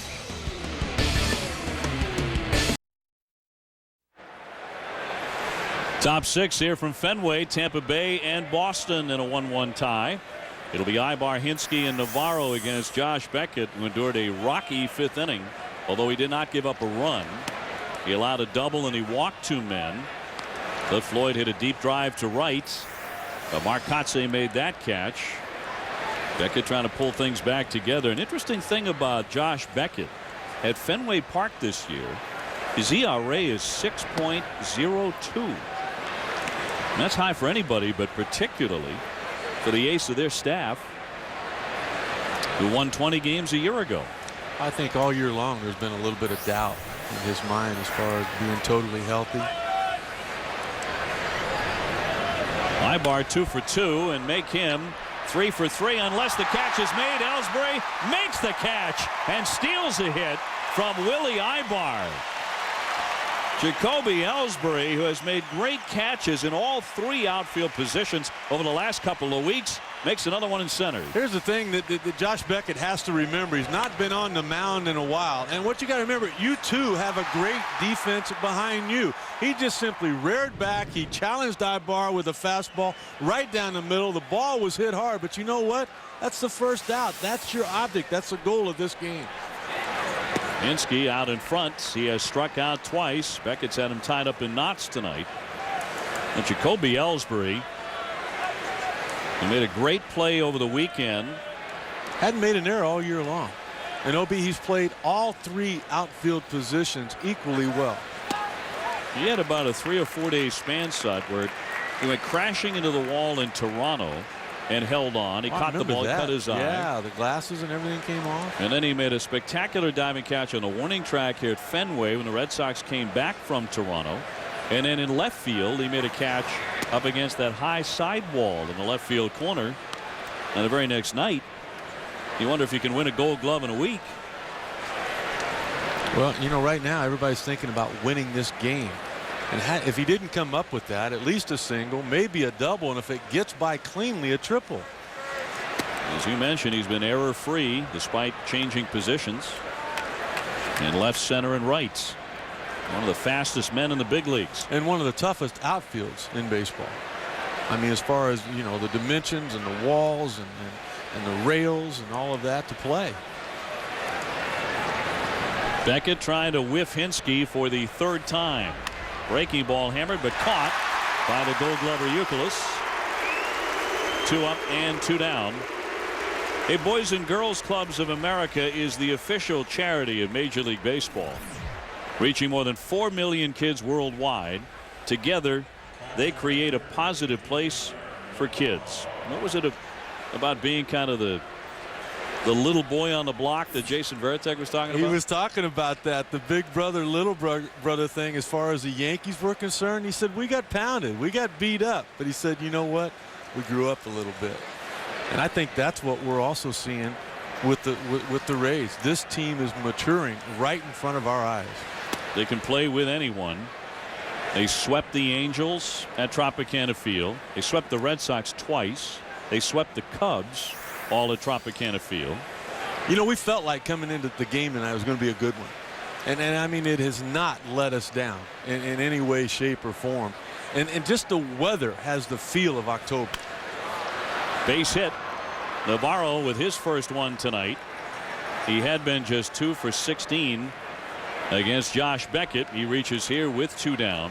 I think for me the biggest thing for the Rays, OB, and they gained a lot more of it last night than any other game in the history of their franchise, has been the confidence that their manager to begin with has instilled with them, but that they've gotten from what we've seen tonight. Having a starting rotation that goes out there and takes their turn every 5th day. You've got a guy on the mound. He's going to throw strikes. You're familiar with him. Now you're ready to play defense. And then, OB, when you're on offense, the pressure to score a lot of runs doesn't exist. And they're just 9th in the American League in runs scored. They're 12th in hitting.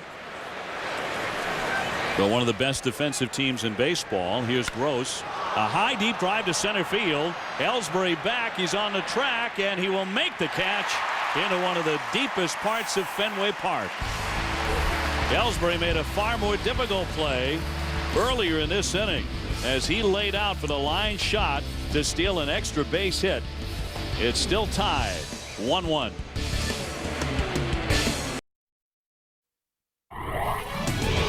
ESPN Wednesday Night Baseball. Brought to you by One A Day Men's, the official multivitamin of MLB, specially formulated to support prostate health. And Baby Ruth, Butterfinger, and Nestle Crunch. See specially marked packages and you could win a sweet trip for 10. We welcome you back to Boston and Fenway, a lyrical little bandbox of a ballpark where it feels like everybody knows your name.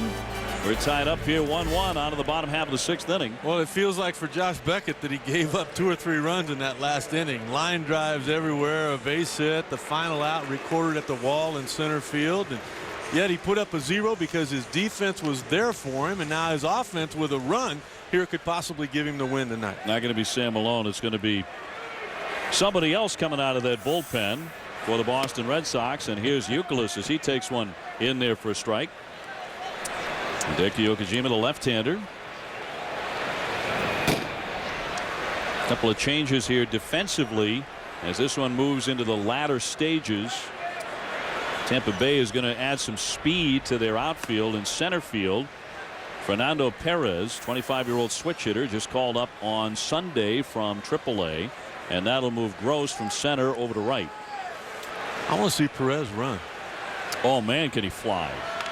He is already, I mean, literally a few days into his major league career, one of the fastest men in the big leagues.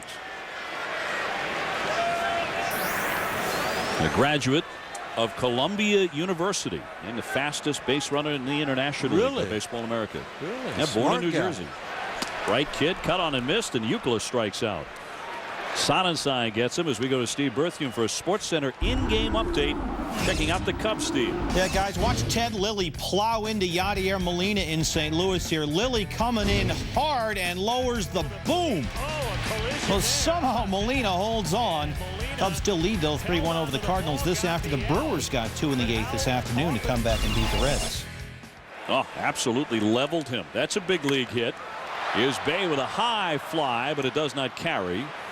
And Perez underneath for the second out. Wait a minute, I missed that score. What was the last score on that Sports Center? I believe it was 3-1. 3-1, 4-1 Cubs. I was curious. I missed that. Your allegiance never dies. I understand. You're Cubs through and through, and you always will be. Wrigley's going to be open in October again this year. We take a look at the standings there. I think the Brewers will be into the playoffs as well. Just a remarkable job by Tony La Russa. That's my manager of the year with the Cardinals this year, with what he's done, with Pujols being injured all year, Carpenter being out, and Wainwright went down, and the closers have been all kinds of issues. You wouldn't think about Jerry Manuel maybe in the job he's done with the Mets. They had to fire a manager to get him in there, and the Mets are in pretty good shape right now, especially the way their offense is clicking. Well, you're going to give it to Cito Gaston over Joe Madden, who's been there all year? No, his team's not in first place. His team's not going to win the division, it would not appear. Howell getting loose in the bullpen. Mike Lowell in this one is flied out to left twice. And the first one of those was a fan interference. Base is empty here. Sonnenstein continues to pitch very well. He's allowed the Red Sox all of 3 hits and 1 run. The other thing he's done is pitched around 2 errors. And his team usually doesn't make errors. Up to 81 pitches. Been a very solid start for the 6'3" right-hander.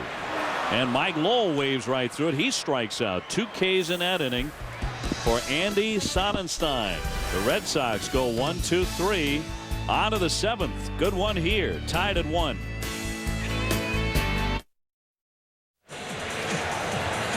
On to the 7th inning at Fenway. It's still tied. Tampa Bay and the Red Sox in a 1-1 knot here. The hunt for October continues on ESPN. A couple of games coming up. First catch on Friday Night Baseball. Tampa Bay and the Yankees at 7. Then on Sunday Night Baseball presented by Taco Bell, the Tigers and the Central Division rivals, the White Sox. All coming up on ESPN as we get into the heart of the most important part of the 2008 season. Hideki Okajima, the left-hander, coming out of the Red Sox bullpen. They use him a lot. This will be his 57th appearance. Usually much better starting off an inning and not inheriting runners. And he'll be taking on 9-1-2. Justin Masterson, the right-hander, the sinker baller, starts to loosen in the bullpen. Bartlett in the contest has doubled. He's also struck out. When he doubled in the 5th inning, they could not bring him in. He would eventually wind up at 3rd after Josh Beckett walked 2 men and loaded up the bases, but he got Cliff Floyd to fly out deep to right. Beckett gave up a couple of line shots in the 6th inning, including a base hit, but Ellsbury made a wonderful sprawling catch in center field. Bartlett takes a breaking ball down into the dirt. So Josh Beckett went the first 6 innings. He gave up 6 hits. He struck out 7. And he will have no decision here tonight in Boston. Beckett went 5 innings in his last start, which was his first coming off the disabled list after the elbow problems. So they are lengthening him out a little bit. But he won't factor in the rest of this one. Here's the 1-1. Check swing, and it was low. 2 balls and 1 strike.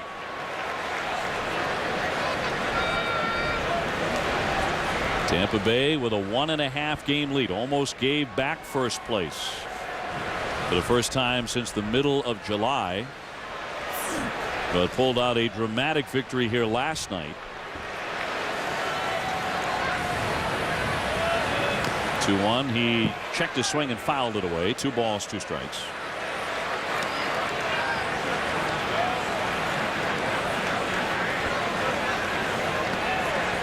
Well, to a man, the Tampa Bay Rays will tell you that Bartlett, when he was out of the lineup with an injury for a while, his absence was felt as deeply as any other player they have. Well, they talk about him being a glue and how athletic he is and all of his skills and talents. Lowell on a nice short hop stab. Will gun him down. 1 man gone. Peter Gammons joining us tonight from high atop the Green Monster. Peter? Well, I talked to Evan Longoria yesterday, and he's still a little bit reticent about coming back. It's understandable. This is the first time he's ever had an injury like this. But, you know, wrist, hand, that's a tough thing.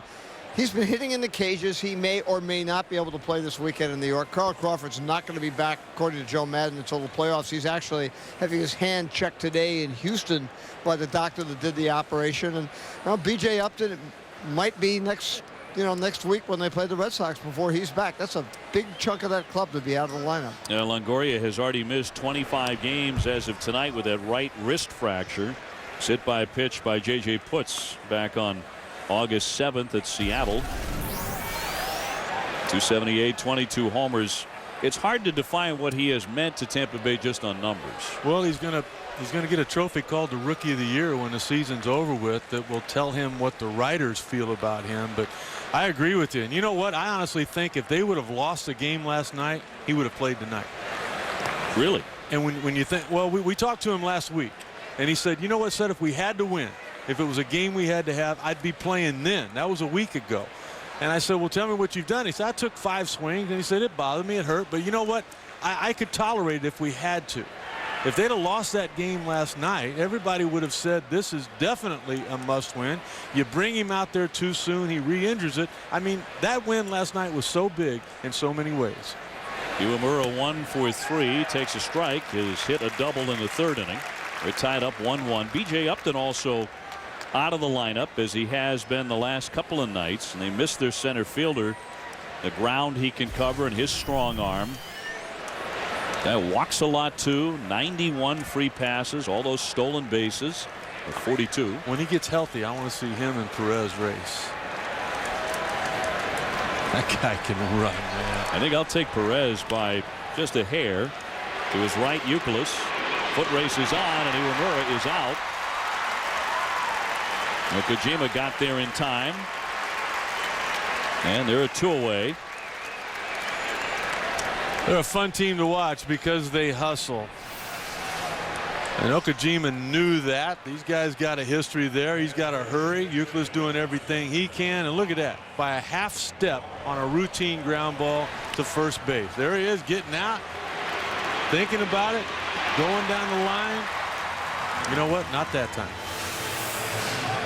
Now Tampa Bay will go to the bench and bring Rocco Baldelli, who's had a great comeback story himself this year. He'll come up to bat with 2 down and the base is empty.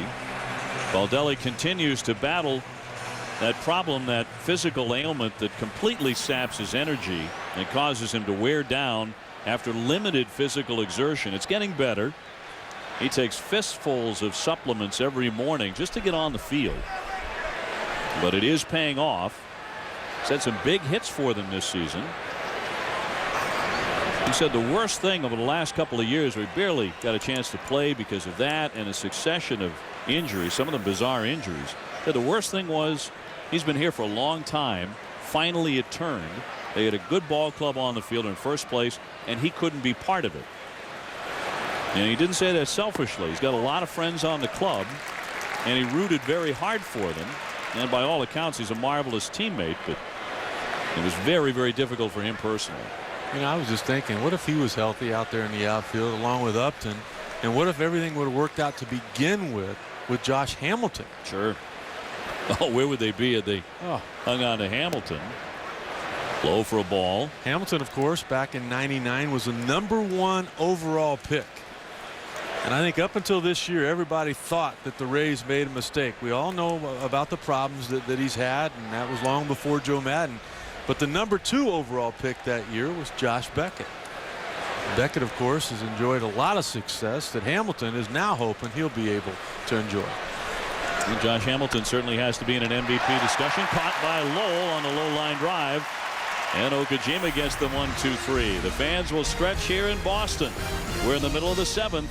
It's a 1-1 tie at Fenway.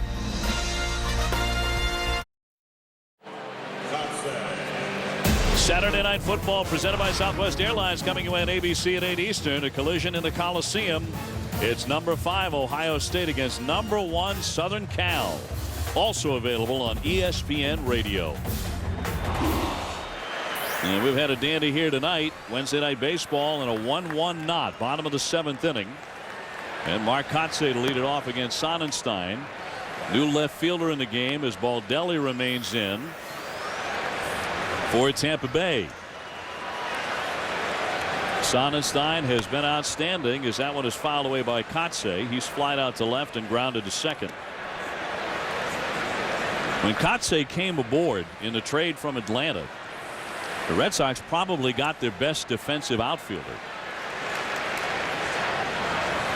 In terms of arm strength and ability to cover ground, but he'll take a seat here.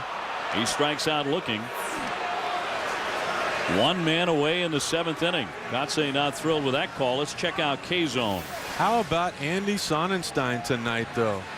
Take a look at the glove. I mean, it's nowhere near where it was designed to go, but yet it seems to always be in our K-Zone.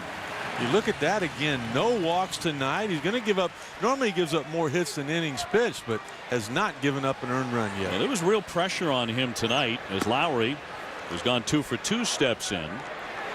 Real pressure on Sonnenstein, maybe pitching to remain in the rotation the rest of this regular season. Exactly right. You say, come on, man, he's leading the team in wins. Well, he hadn't won in a while, and he had been struggling. And young David Price, dominant, even though he got a no decision last night in a start in the playoffs. 6 innings, he had 9 strikeouts. There was talk that if Sonnenstein struggled again tonight, that Joe Madden might go to the young left-hander. His last 2 outings, a total of 9 1/3 innings, pitching short and giving up 10 runs. But tonight he has been very tough to hit. He's allowed the Red Sox only 3 hits, so Jim Hickey and Joe Madden have to be delighted. Here at home plate right now is the only guy that scored a run tonight. And Lowry back in the 3rd inning. He loops a foul, still 1-2. Lowry got on with the single, and then the hit and run was on, and it should have been a double play turn. Normally would have been by the Rays, but the error by Uemura. And all of a sudden he did get the double play, but there was still a man on, and a double by Pedroia with 2 outs tied the game. Got him. Lowry will also take a seat. Back-to-back Ks, both of them looking from Sonnenstein. I think this comes around the corner here. I think this might have been the most generous called 3rd strike of the night. The last one I agreed upon, it was in K-Zone. This one here seemed to come around the plate. Lowry wasn't happy about it. Yeah, that's you see how Navarro sold it, how he brought it down. But you know, you got a reputation on the mound. The guy didn't walk anybody, so as an umpire, you've got your right arm ready. 6 strikeouts for the righty. Here's Varitek batting lefty. He's reached on an error and popped out to 3rd. The scoreboard has been frozen since the Red Sox got a run in the 3rd inning. 1-1. Total of 9 hits in this game. Tampa Bay has 6. Well, there's another one for Boston. Varitek punches a single through. A 2-out hit here in the bottom of the 7th inning. Hey, when you can't be home to watch your favorite major league team, make sure you check out MLB.tv. You can watch every out-of-market game this season live online. For more details, visit www.mlb.com, MLB.tv. Coco Crisp will run for Vic here. Crisp was stolen 20 bases. Might get a chance here. Here comes Hickey. And this will be a mass conference for Tampa Bay. Remember, we told you earlier in the show that nobody has even attempted a stolen base off Sonnenstein in his last 14 starts. And nobody with the Red Sox has tried him tonight either. Just guessing what pitching coach Jim Hickey's talking about. You saw him pat the catcher Navarro there. I think what he's telling Sonnenstein, you know what, forget about that runner.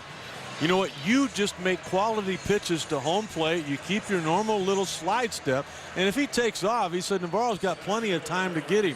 What you don't want to do is fall behind Ellsbury here and bring up. You want to hear who they think the MVP is in the American League? If you bring Pedroia up in this inning, you're going to hear this crowd tell you. Well, it'll be Ellsbury first. The Red Sox are going to need a new catcher because Varitek has been lifted. Not a big lead from Coco Crisp. He's not running. There's a slicer down the left field line toward the corner, but up into the seats. So strike one on Jacoby Ellsbury, who's gone 0 for 3 tonight. He's also made a wonderful diving catch. Tell you what, man, you know, if we talked about Peter and his Gammon's his season tickets and up there in the Green Monster now. If I were to buy season tickets here, I don't even know if you can, I'd want to be right in that spot right there where that last ball just went. There's been about 6 balls go down into that area. We've had the manager come out and argue, Peter, you're too high, buddy. You were okay in the steroid era. You know, they would have found you there, but they can't reach you now. 0-1 ripped down the right field line. That's not a bad place to sit either, especially with the left-hand hitters, the pull hitters. This would have been a great seat with Carlton Fisk playing. Sure. Historic. That's right. Look at how close Peter is to the pole out there. A Carlton Fisk pole from 1975. Yeah, but those seats weren't there then, Peter. That's right. I would have been retrieving baseballs for the grounds crew. Not a bad gig. So much history in this wonderful, wonderful facility. The 0-2. That time Sonnenstein did not get the call. Coco Crisp, since coming on for Veritek, has not even thought about stealing a base. Yeah, no chance. And you know what? I give Joe Madden a lot of credit for sending the pitching coach out there. This young 25-year-old pitcher could have been confused with that and maybe got out of sorts and not made quality pitches to begin with. He has done that. Now he's just got to finish him off.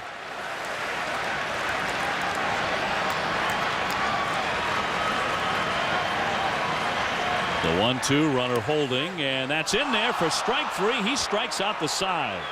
7 Ks in the book for Andy Sonnenstein, who has come up huge tonight at Fenway Park. Tampa Bay turns it over to 3, 4, and 5 in their lineup. We go on to the 8th. ESPN Wednesday Night Baseball, brought to you by Overture Films' Righteous Kill, starring Robert De Niro and Al Pacino, in theaters September 25th.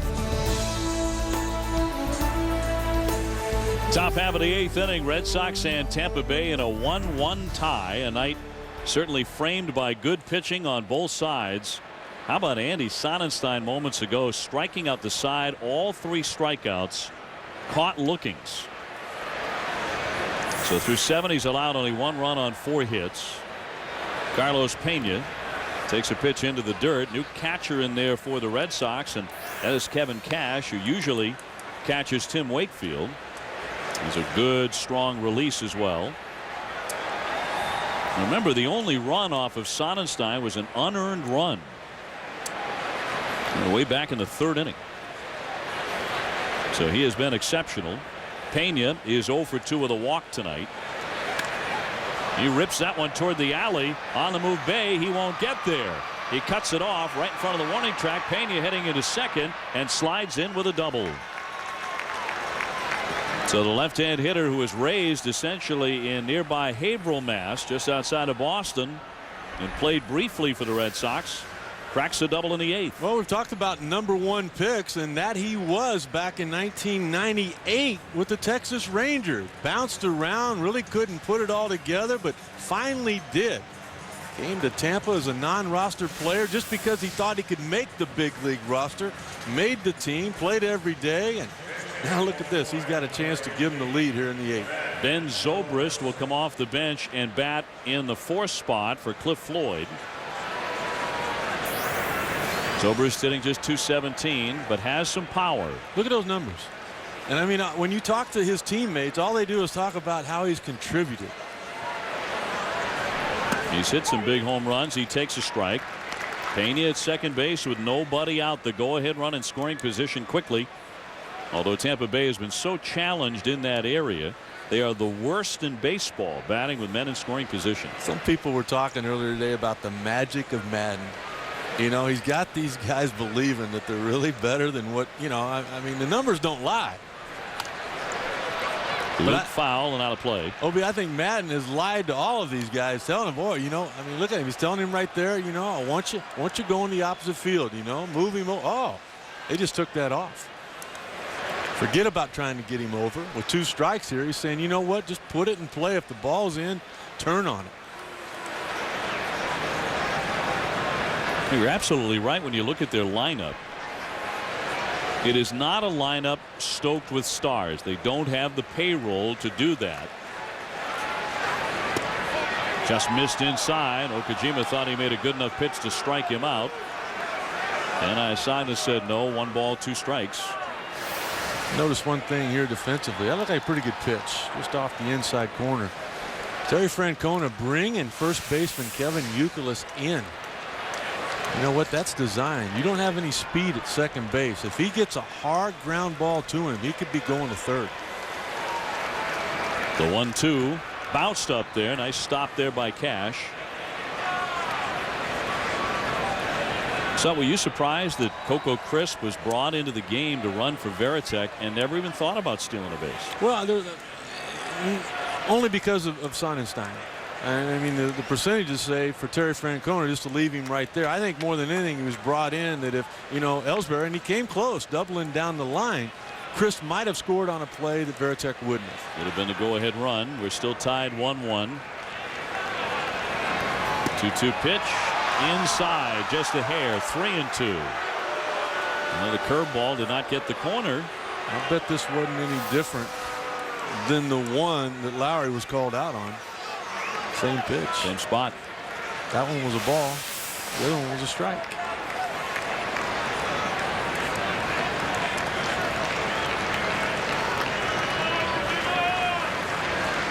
Three and 2. The payoff pitch. Just a piece of it for Zobrist. Ibar is on deck. I think this guy's got a chance to be a good player, Zobrist. Been up and down 4 times this year. But versatile, switch hitter, run a little bit. He's made 40 starts for them. Short, left field, center field, second base, right field. They put him on wheels. Tells you what a great athlete he is. I mean, if he can start, I think it was 28 games he started at shortstop. Asking for time here. It's almost like he's gotten a little bit bigger and stronger during the course of this season. He fractured his thumb early in the season.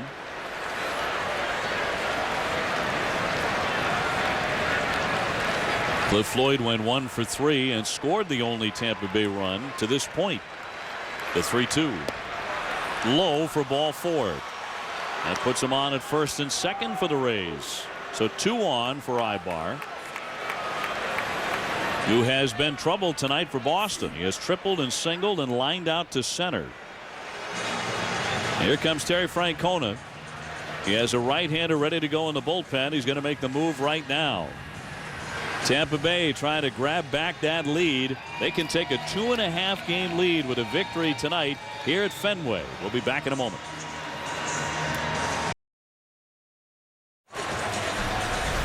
Fenway Park here on Wednesday night. The Rays are threatening. They have 2 men on and nobody out, and will square off against the new Red Sox reliever.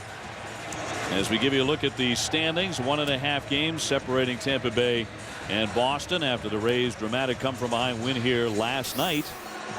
Justin Masterson is a very heavy ball, good sinker baller coming out of the pen. Boy, he has really moved up as far as their confidence is concerned in him in that bullpen. 23 years of age, a number 2 pick just 2 years ago.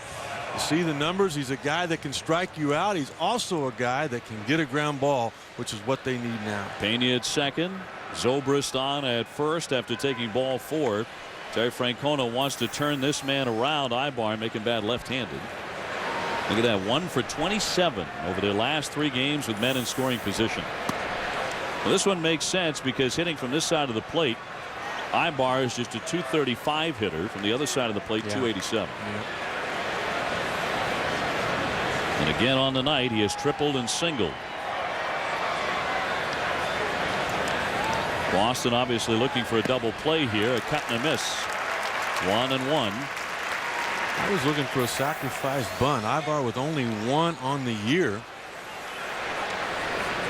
Tom Foley, the third base coach, saying, hold on a minute, step back. I got some signs to go through here. We'll see if there was anything to it. No bunts. tops that one. That's a fair ball. Youkilis touches first base. The runners will move up, and that is out number 1. That'll work. You get a chance to see the very speedy Fernando Perez come up and hit. So 2 men into scoring position now for Tampa Bay. And this is how their offense is really built and how they score runs. And again, they don't score all that many. The 9th in the American League in that category. They kind of peck away.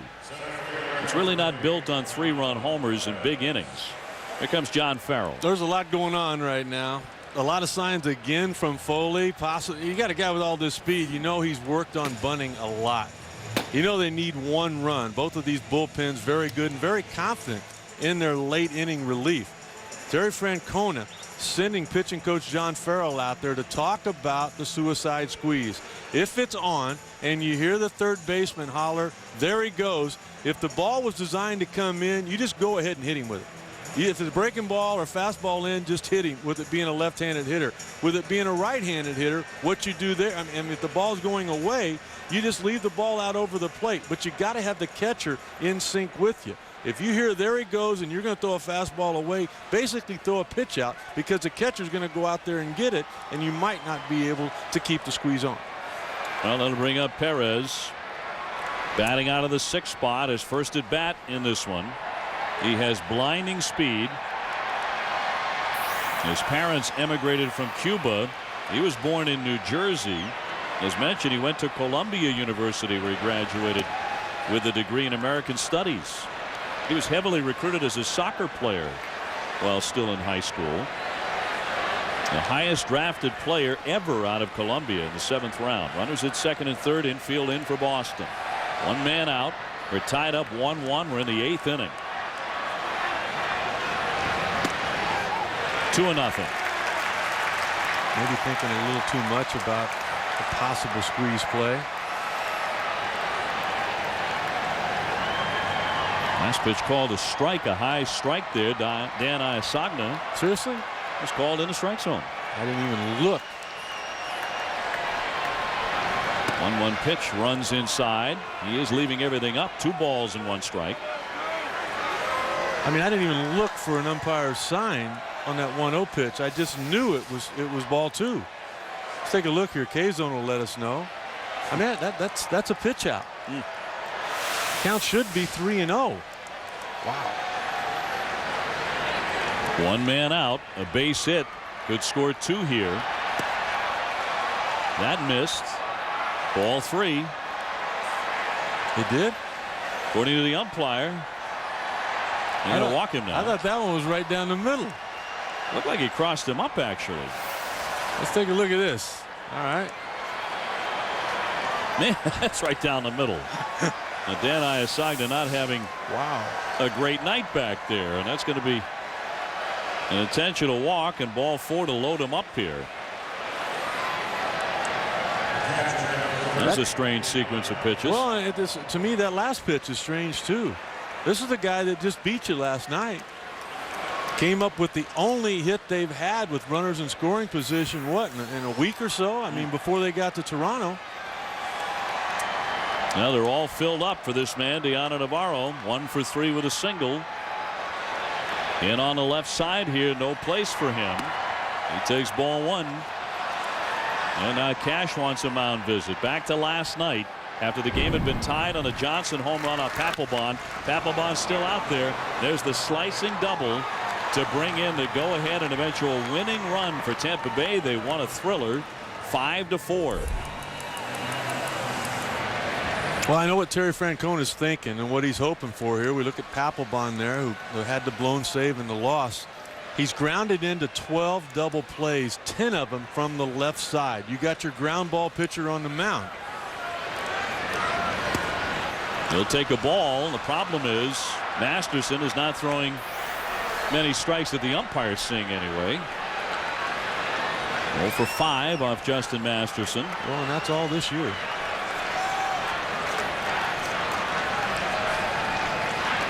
All filled up, 1 man out. A called strike, 2-1. Tied up 1-1, top half of the 8th inning.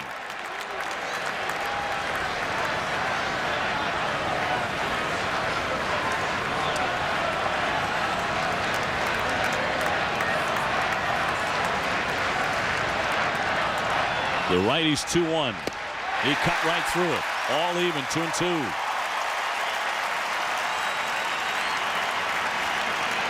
Masterson, the youngster, with a big sinker. And if he can strike out Navarro here, the hero of last night, it'll be the biggest strikeout of his young career. They'll still have an out to get. But Fenway has gotten robbed for one of the few times tonight.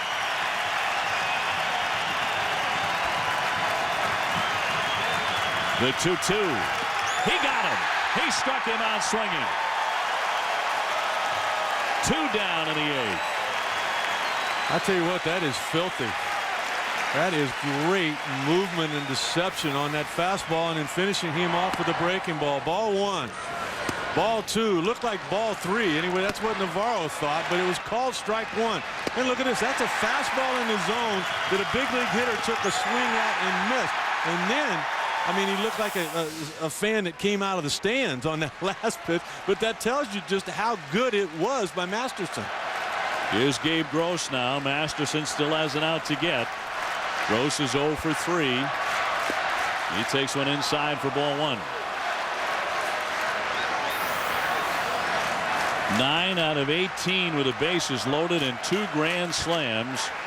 That tells you Gross does not panic when the bases are jammed like this.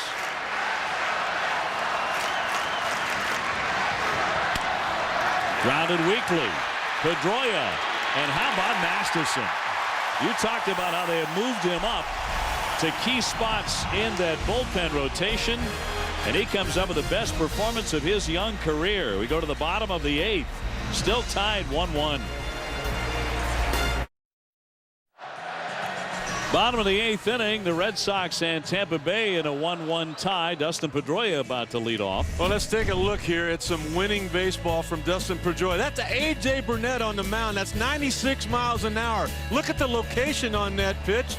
That ball ended up as a home run. And then last night, take a look at this. This is Kazmir on the mound at 93 miles an hour. Ball down and away. Here we go again earlier tonight. Take a look at that. Boom, boom, boom. I mean, you want to win a batting title?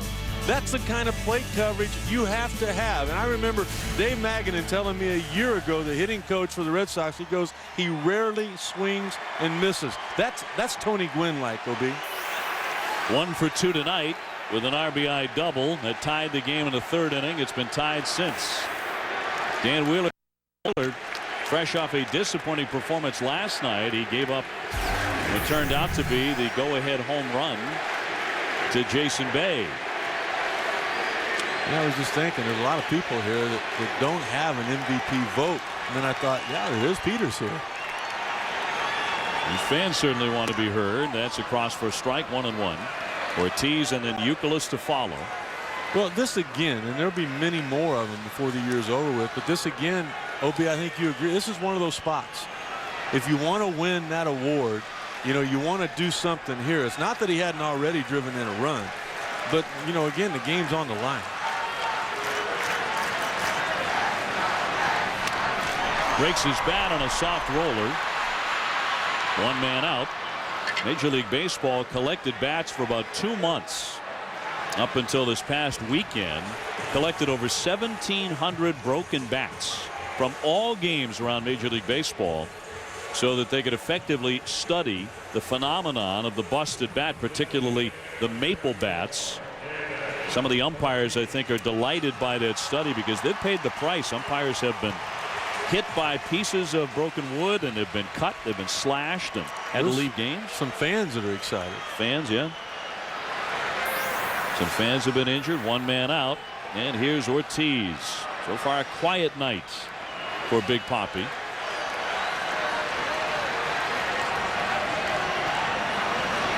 A shift on him and a shotgun formation here with Iwamura in shallow right field. Ortiz has been known on occasion to drop down a bunt along the third base line to beat that shift. I thought Papi might come out with a big night tonight after giving the night off, at least starting the game last night. Oh, he went for the downs there. 1 ball, 1 strike. Well, the one thing about Big Papi the last couple of years we've seen is that he rarely goes out of the strike zone when he's locked in. And OB, we've seen him do it, well, basically all night tonight. When he struck out in the first at bat, he chased a curveball down. Now he's chasing the fastball up. I think the big guy is pressing. 1-1 popped him up, but that'll twist back and out of play. And Wheeler has the upper hand. A note on Andy Sonnenstein. He was brilliant tonight for Tampa Bay. 7 innings, giving up 4 hits and 1 run. He will have no decision, but as is usually the case, he didn't walk anybody and he struck out 7. Well, I think Joe Madden and his pitching coach Jim Hickey will feel good about that tonight, because Sonnenstein's one of those guys, OB, he depends on that scouting report more so than most pitchers. What I mean by that is he doesn't really have a strength. I mean, he's got command of both sides. He's got a cutter, a change, and all of that. But he has to go to the hitter's weakness. And that's where, as a pitching coach, you've got to be on top of your game. And when you get it right and your pitcher gets it right, Jim Hickey feels good tonight. 2-2 on Ortiz. Lined and caught. A nice play there by Ibar. That's the third baseman. A spinning catch for the second out. Time for us to toss it back to Steve Berthium for a Sports Center in-game update. Looking at those Mets again, Steve.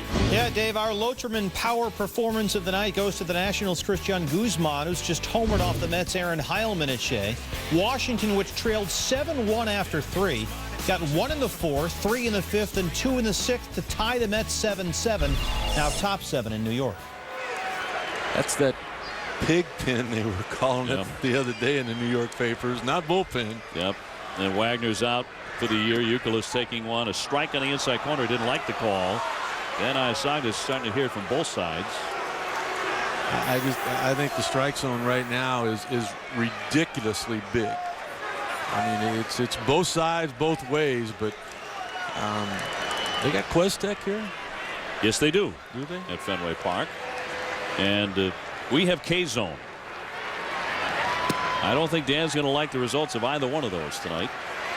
Youkilis has flied out. He's been hit by a pitch and he has struck out.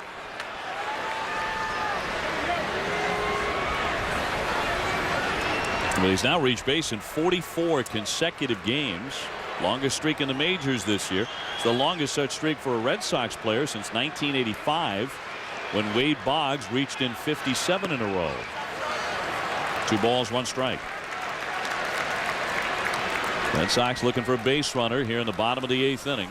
Youkilis looking for his 100th RBI of this year.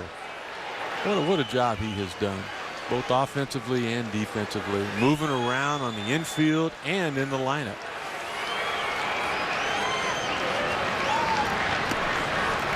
Three and 1. Now this is an area where Youkilis has become a far more aggressive hitter. He no longer sits back and waits for ball 4, as he often did back in the days in the minors, when in Moneyball he was referred to as the Greek god of walks. He's not walking nearly as much as he used to. He's hitting his way on. And now he has a hitter's count. 2 away, bases empty. He will take ball 4 here. And that's going to bring up Jason Bay, who last night clubbed a home run off of this same pitcher, Dan Wheeler. He had been 1 for 18 in his career against Wheeler. The Fenway faithful demanded a curtain call, and eventually, rather shyly, he did acknowledge the crowd. He came to the top step, but only after David Ortiz took the first bow. He took the first curtain call, even though he wasn't the guy who hit the home run. Come on, kid, I'll show you how to do it, huh? And Big Papi should know. So he's 2 for 19 with 8 strikeouts against Wheeler. We'll see how this goes with a runner on at first. A tie game in the 8th. And the breaking ball is a strike, according to Isagna.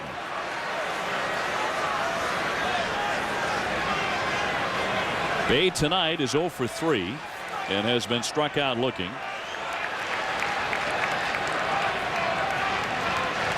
Well, the home run last night gave Bay 33 RBIs since he debuted with the Red Sox on August 1st. And in the American League, there are only 2 other hitters, Raul Ibanez and Miguel Cabrera, who have more RBIs than this guy over that span.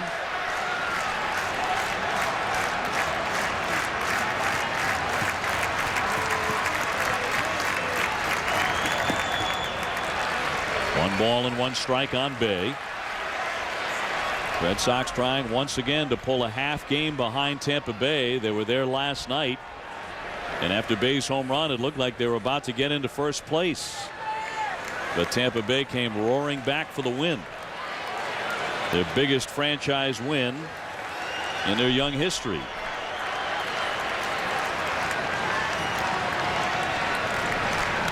Off the end of the bat, foul, and Mike Lowell in the on-deck area had to step lively. 1-2. You know, B, we've talked about how that was their first win for Tampa here at Fenway this year.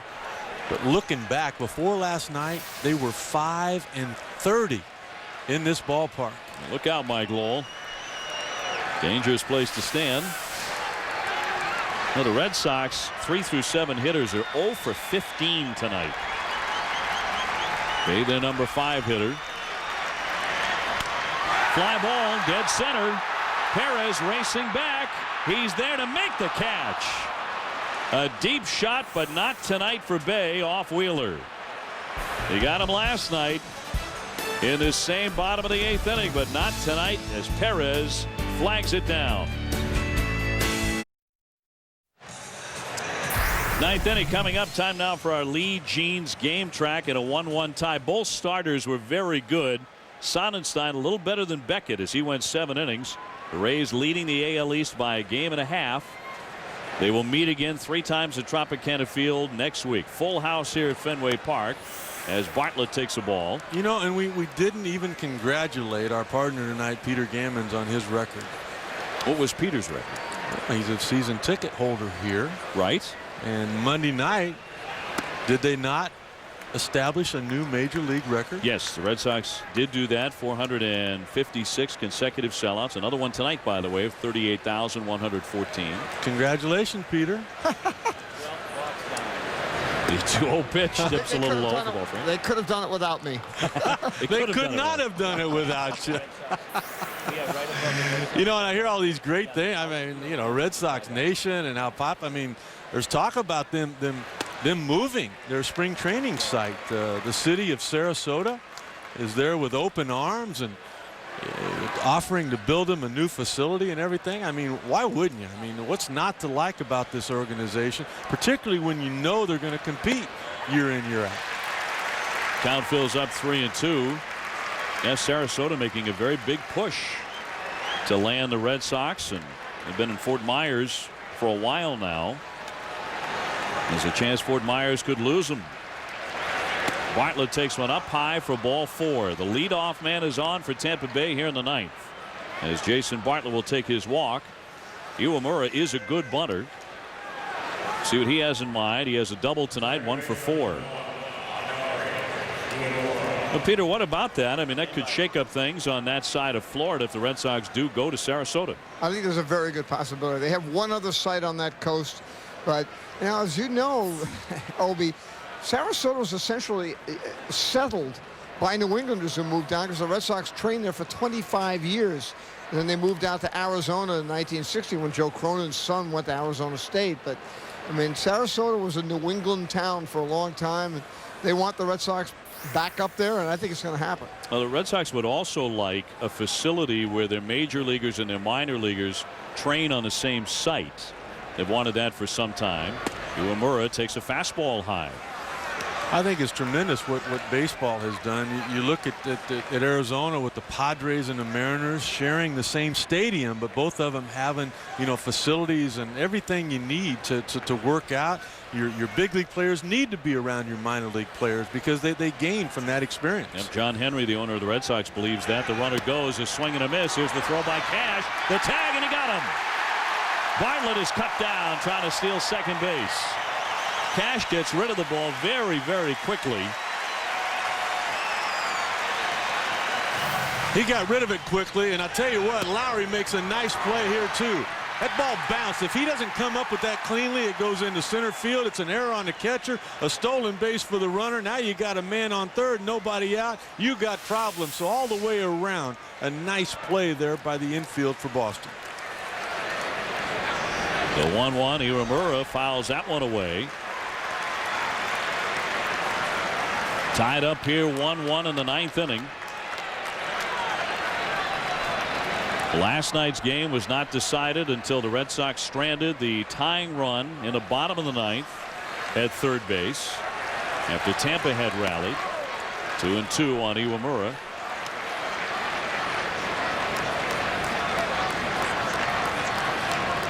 Iwamura, not a typical leadoff hitter. He does not have a high on-base percentage, doesn't steal a lot of bases.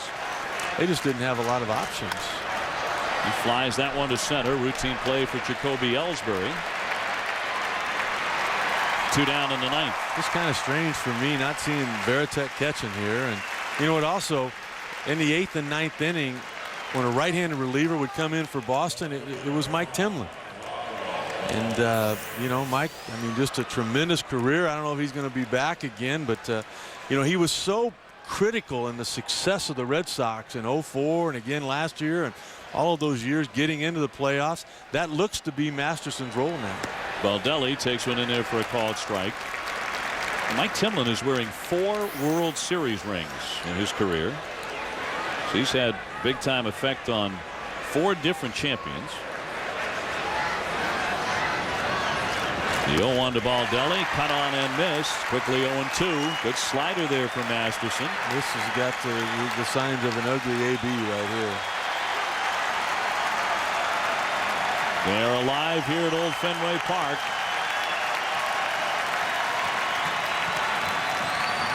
And now Cash wants to go out and talk it over with Masterson. You know, it brings up a good point. You and I didn't even talk about it. We just took it for granted. I talked with Papelbon for 10 minutes before the game. I didn't even ask him. I didn't even ask Terry Francona if he was available tonight, just knowing that the answer was no. I mean, feeling like, you know, Tito can give you that look when you ask a dumb question. I mean, I get it a lot more than you do. But there's no way they're going to use him tonight. Well, he pitched on 3 consecutive nights and threw 20 pitches last night. Outside 1 and 2. So yeah, you're exactly right about that. That's all about catcher and a pitcher getting together, and it just takes a little run out there real quick. You set him up with a fastball away, you show him that, now you put him away with the breaking ball. The 6'6" righty with a 1-2 pitch and got him. He tied him up inside at 95. Could have got him with anything, I guess. Only 3 men come to bat in the 9th inning for Tampa Bay. The Red Sox bring up Lowell, Kotsay, and Lowry in the bottom of the 9th.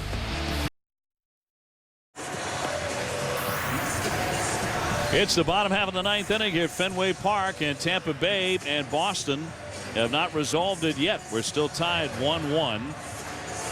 Victory here for the Red Sox here in the bottom of the 9th inning, and they will pull once again to within half a game of these Rays. But they have to go through a man who has been a strikeout machine.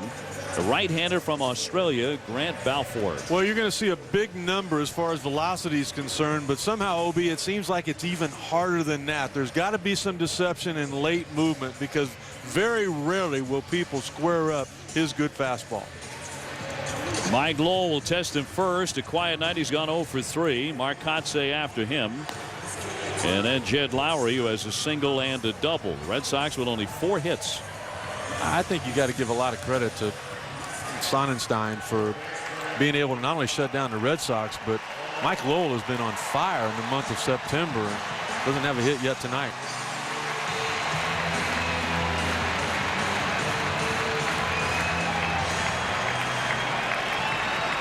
Lowell with 16 homers, 72 runs batted in, recently back off the disabled list.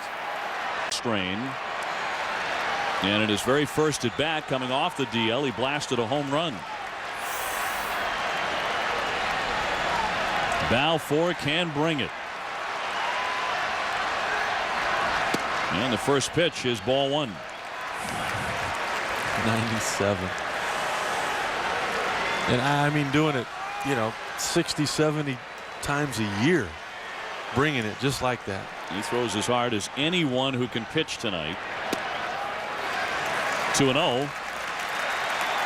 Balfour also an outstanding athlete. He says he would be a triathlete if not a baseball player.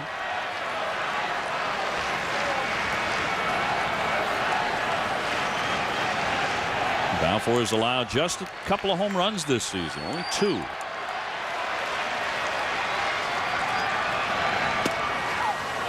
Closest I ever came to being an athlete was when I was real young. I liked to, swim in a pool and ride my trike and then bike, and then, I'd run a little bit. You'd run down to catch up to the ice cream man. Absolutely. You could get my best time there. 2-1. That misses down low. 3 balls and 1 strike. I'm just thinking about the Red Sox right now, and you can feel this crowd and what they sense because they've seen it. They had 18 wins in August. They'll be their 6-2 in September.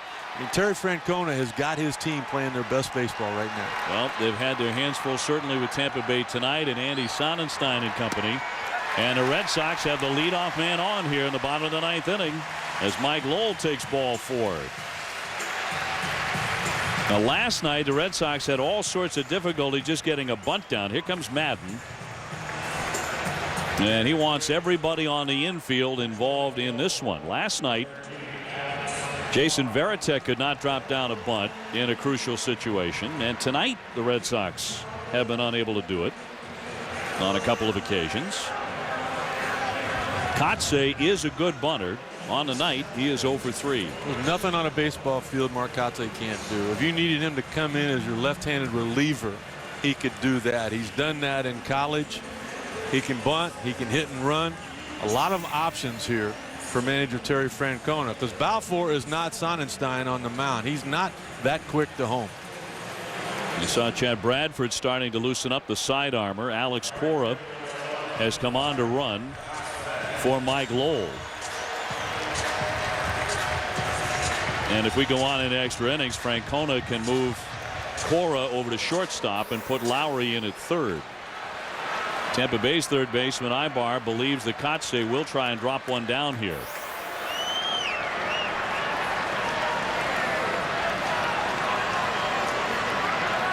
Tied up 1-1, bottom of the 9th. He's not bunting, and he takes a fastball outside.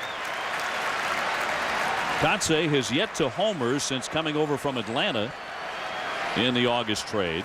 I don't know that he's still 100%. With the back? Yeah, his back is probably not much better than J.D. Drew's, but this guy he finds a way to play. Drew has been activated off the disabled list. He hasn't played, and that one flipped foul. 1 ball, 1 strike. J.D. told me before the game that he's thinking Friday. He took BP. He looked good out there. He said, I'm just tired of having these setbacks. He came up big early in the year when Ortiz went down. He hit in that third spot. He had a huge month of June. You're right. He was, in fact, the American League Player of the Month for June. He hit 12 homers. I remember that grand slam right here off Fostar Carmona in the ALCS. Nobody out. Cora at first, tied 1-1, 9th inning. Swung on, deep drive to center, but it hangs up. And Perez backpedals to make the play. Cora back into first. 1 man out. So the Red Sox eschew the bunt. And Kotsay flies out, 1 gone, and Lowry will be the hitter. It's just not a big part of Terry Francona's attack. Really trusts his hitters. That's a major reason the Red Sox have won 2 World Series. Well, and Terry Francona's been amazing as a manager, but I really think that with the change in baseball, and this steroid era thing is over with, I think you'll see even him. I mean, he was a National League manager. He knows about the small ball and the little things that are important to win, but the game's changed back to where it was years ago, and that's going to become more important even in the American League. Lowry checks and takes a strike. He has single, double, and struck out looking. 2 for 3 tonight. DeMarlo Hale going through the signs at third base. Cora not a threat to steal. Red Sox have already burned Coco Crisp. And no pun intended. He's been used as a pinch runner. Just thinking about Walter Alston telling me years ago after a one-run loss how he lost the game. And I said, what do you mean? He said in a one-run game, one manager or the other had something to do with the outcome. Either you put on a bunt when you should have, you hit and run when you shouldn't have, you brought in the wrong reliever, you threw the wrong pinch hitter up there. Both of those managers right now are trying to figure out how to help win this game for their team. I mean, you think about it. I mean, ever since he told me that, it seems like it's always true. What about a suicide squeeze for Madden tonight? What about a bunt sacrifice for Tito? I mean, there haven't been many hits, only 11 on the night, but still the opportunity to maybe manufacture a run could have existed. Big swing and a miss by Lowry on the fastball. 1-2.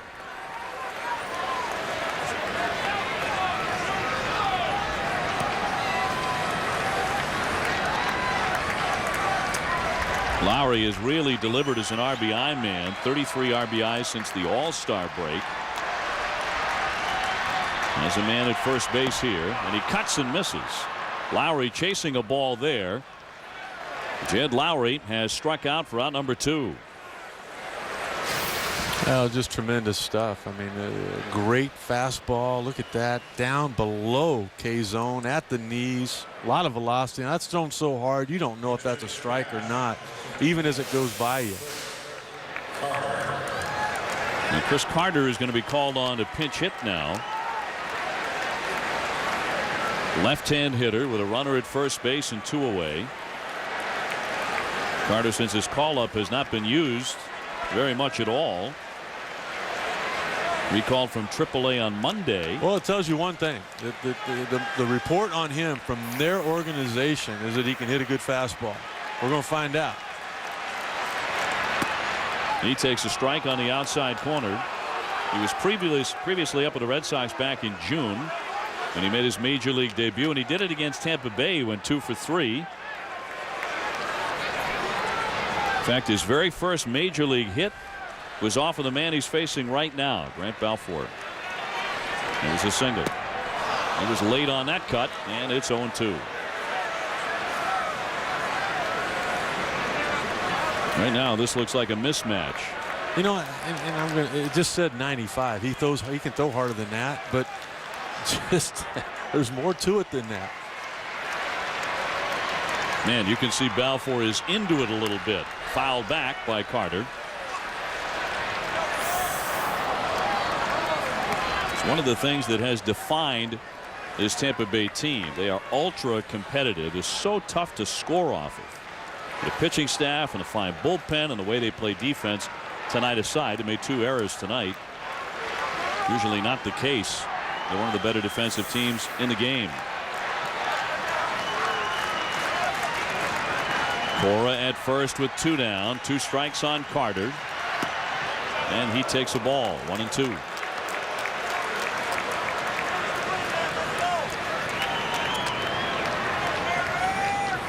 Balfour may talk to himself more than any other relief pitcher we've seen all year. A little Mark Fredericks. A little bit. Got a little of the bird in him.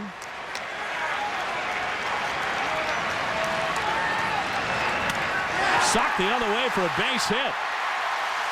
Great job by Carter of going to the opposite field. That was on a fastball. And he's done it again against Balfour. Well, and a great job by Terry Francona picking the right guy. He had a lot of other options with all of the call-ups. There's people on that bench. I mean, that's 96 just out of the zone, up. And yet you could see Carter making an adjustment. That wasn't that big swing. That's just trying to be a Dustin Pedroia. Put the barrel of the bat on the ball and see what happened. Didn't look like a fair fight initially, but Carter wins it. And now the Red Sox have the winning run at second base with 2 down in the bottom of the 9th. Well, now Madden is bearing down on his report. His decision right now with a left-handed hitter up there, do I go get my left-handed reliever? Looks like he's putting it back in his pocket, and he's going to sit back and watch this battle. Ellsbury a little bit better against lefties, 274 as opposed to righties. He hits right-handers at a 260 clip. He is 0 for 4, including a strikeout and a double play ball tonight. This is the first time since the 5th inning the Red Sox have a man in scoring position. He's 0 for 1 against Balfour. Ball 1. So Carter comes up with a big hit, potentially. Alex Cora at second base.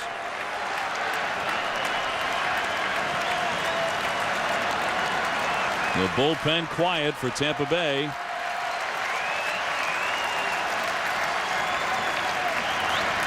Foul back by Ellsbury. 1 ball and 1 strike. And if he comes up with a hit here, it'll be similar to what we said about Masterson in the last inning. Another rookie, as is Jacoby Ellsbury. It'll be one of the big moments of his young career, maybe the biggest.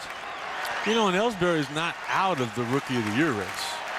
You don't know what, and even if Longoria is going to get back, but you know he's not doing it with the power numbers or RBIs, but you know he scores runs, he steals bases.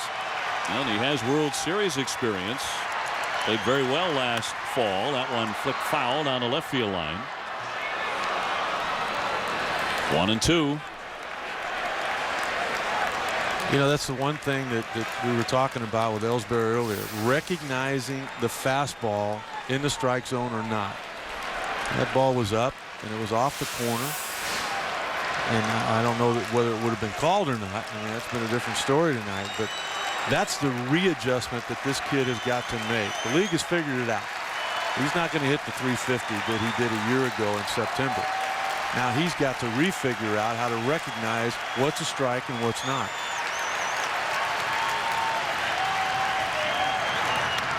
A little chopper to third. Ibar, long throw, going to be close. Got him. Bang, bang play. And Jacoby Ellsbury ruled out by the first base ump, Ron Copa. Francona's out to argue for the 3rd time tonight. Yeah, he's went all the way around the infield. He's yelled at the home plate umpire. He went to third, he went to second, and now he's got the first base guy.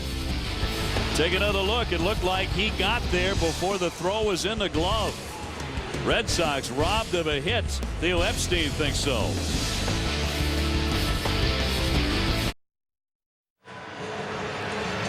Jacoby Ellsbury is an absolute flyer for the Boston Red Sox. We'll show you that play at first base as we go on to the 10th inning here. But the Red Sox should still be batting based on this angle that we're about to show you. Well, take a look at him backing up here. Look at Ibar going back, and it's almost like, you know, Francona was running instead of Ellsbury. Hustling down the line. I think he's safe. Look at that. That ball's not in the glove yet. Boom, he's down. Now all of a sudden the glove closes. I don't know. Cora might have scored on that play. You never know. Again, he chases a pitch out of the zone. I don't know why he was looking at it. He should have been running all the way. That might have been enough to sell it. But he was still, nonetheless, he was safe. Well, that base hit taken away, and it means we're on to the 10th inning here. Manny Del Carmen will come out of the bullpen for the Red Sox. And on that play would have had an opportunity to load up the bases. It did not look like Cora was going to be able to come around and score on that. But at the very least, the Red Sox would have loaded the bases and still be hitting. Del Carmen in his 67th appearance, and his recent appearances have been very solid. Yeah, and Pedroia would have been up. That's correct. New catcher as well, David Ross. He is the 3rd man to squat behind home plate for the Red Sox tonight. He follows up Cash, who replaced Veritek, who was replaced for a pinch runner. Cora will also stay in the game. Big shift on here for Carlos Pena. 10th inning, still tied 1-1. And Pena takes a ball. So the changes as we thought it would go. Cora is in at short. And Lowry moves from short over to third base, although in the shift, Cora is playing to the right side of second base on Pena. Fastball in there for a strike. Del Carmen, another hard thrower. 97 with that Swiftie. Pena tonight has doubled, struck out, and popped up 1 for 3. He doubled to start the 8th inning. Tampa Bay would load up the bases, but they did not get the run in, as Masterson was masterful. 2-1.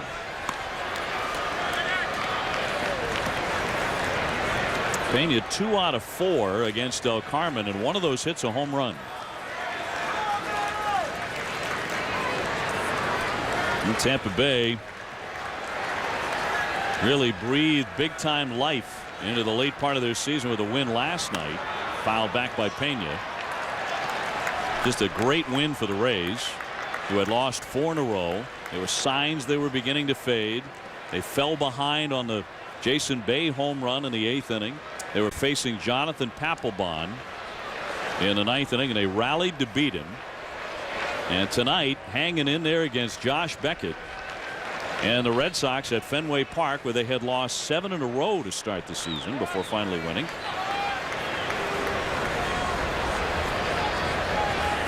And playing without some of their best players, including Longoria.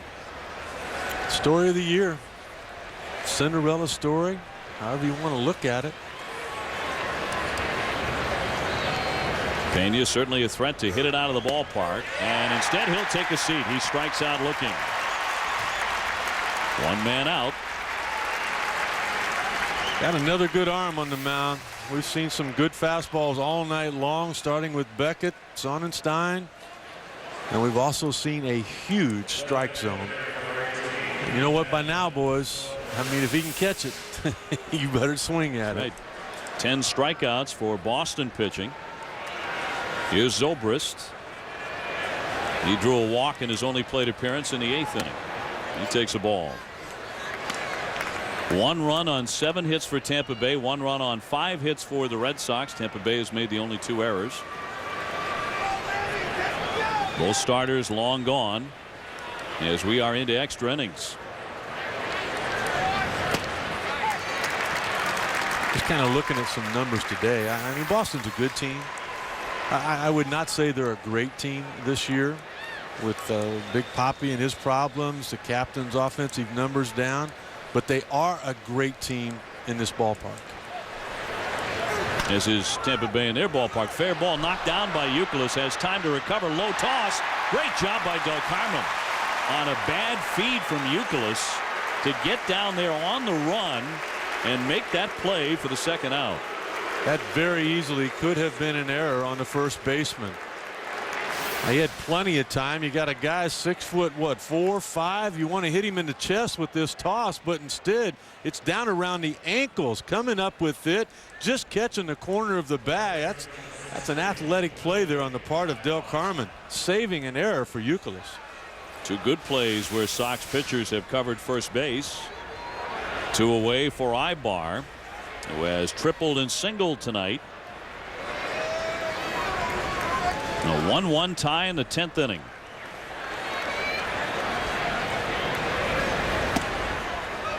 Ball 1 on Ibar. Perez will follow if given the opportunity.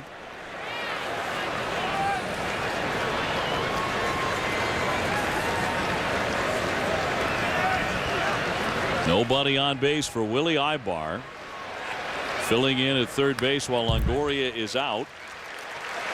Not that they haven't missed Longoria. They certainly have missed his power, because Ibar is not a home run hitter. He's hit 9 for the year. Longoria has hit 22. And I think if there was any chance that he could have hit tonight, we would have seen him already. Still trying to make his way back from that fractured wrist. The 1-1. A strike. Off-speed pitch at 84. So he can take about 14 or 15 miles an hour off his fastball.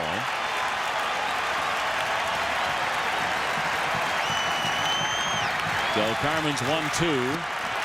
Could not sneak that one over the corner. 2-2. And back with the fastball at 96.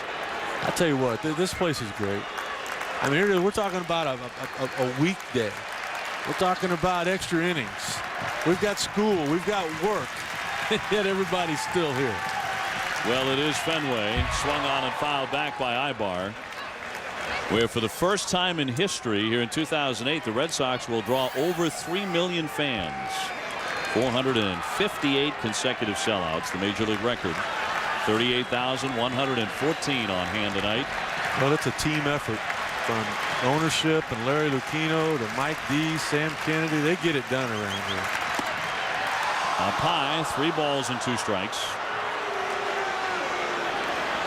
Now, it's not the only place in baseball where you have great fan support, but these Red Sox fans will give any fans in the country a run for their money when it comes to passion for their team. Well, and the owners will give anything back. Weren't they all out there shaking hands Monday night with the fans, thanking them for coming and setting the record? Well, they were right on Yawkey Way. Here's the 3-2.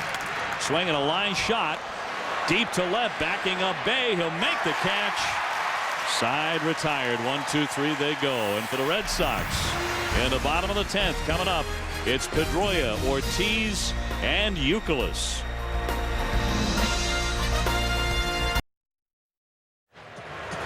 They got the rally caps going here at Fenway, looking for a game-winning something here in the bottom half of the 10th inning. 1-1 the tie between the Rays and the Red Sox. And Peter Gammons, the man who may be the most valuable player in the American League, Dustin Pedroia, will lead things off here. Well, he's such an unconventional MVP candidate, and he doesn't have the huge home run and RBI numbers. David Ortiz yesterday said he's going to be the MVP. I mean, there are some great numbers. Every year of his life, going back to junior high school, he's had more extra base hits than strikeouts. I mean, his hands are smaller than mine. He's played 5 professional years and missed 10 ground balls. But the thing is that energy that he brings to this team every day. And Sut, you saw it today. I mean, it's, you know, going back and forth about who's the greatest player you've ever seen and all that competitiveness. Oh, he was arguing with you. Oh, because his buddy there, Andre Ethier, said, oh, no, he's the greatest player I've ever seen. Because Pedroia's always telling me he's the greatest player I've ever seen. But he brings that every day from noon right up to game time. And you know, that really stands for something when you have to go grind it out 162 days. I thought he and Peter were going to go at it, man.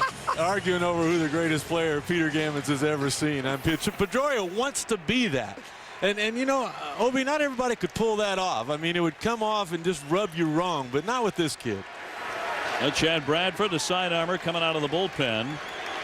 Bottom of the 10th inning. Pedroia has a double tonight. He's gone 1 for 3, and he takes strike 1.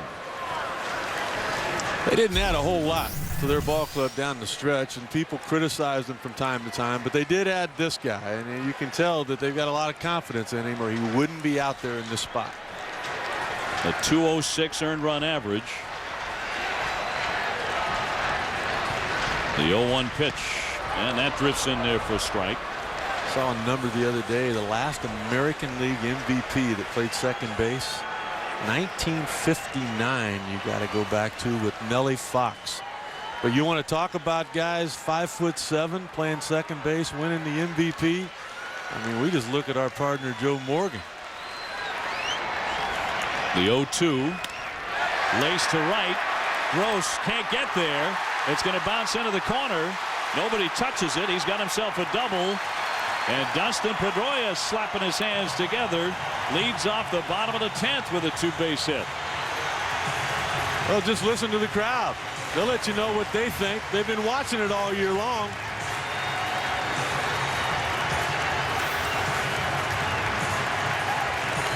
Last year it was Rookie of the Year, World Series ring. This year he's thinking batting title. They're thinking MVP, but all that matters to him is another ring. 196 hits. And his second double of the contest. If he scores, this one is over, and the Red Sox are again a half game behind Tampa Bay. Ortiz will be walked intentionally here. With first base open, they will not fool with Big Papi. But they also have to fool with the man on deck, Kevin Youkilis, who may be about to drive in his 100th run.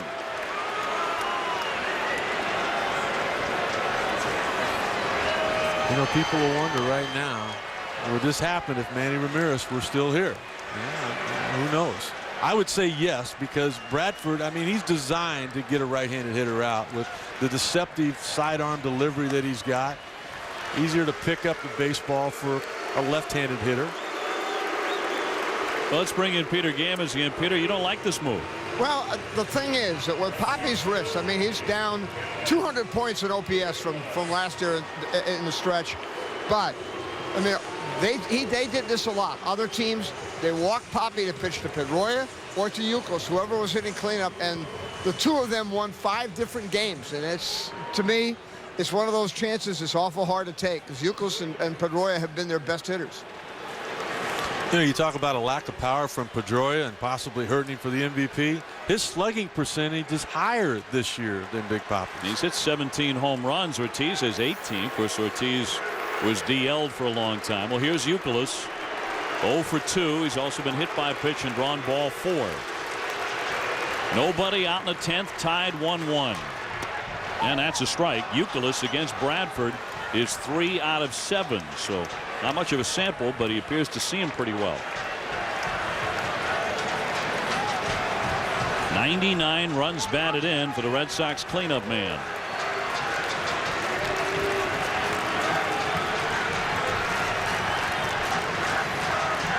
The 0-1 pitch. Grounded foul outside third. And so Bradford has the upper hand here. It's 0-2.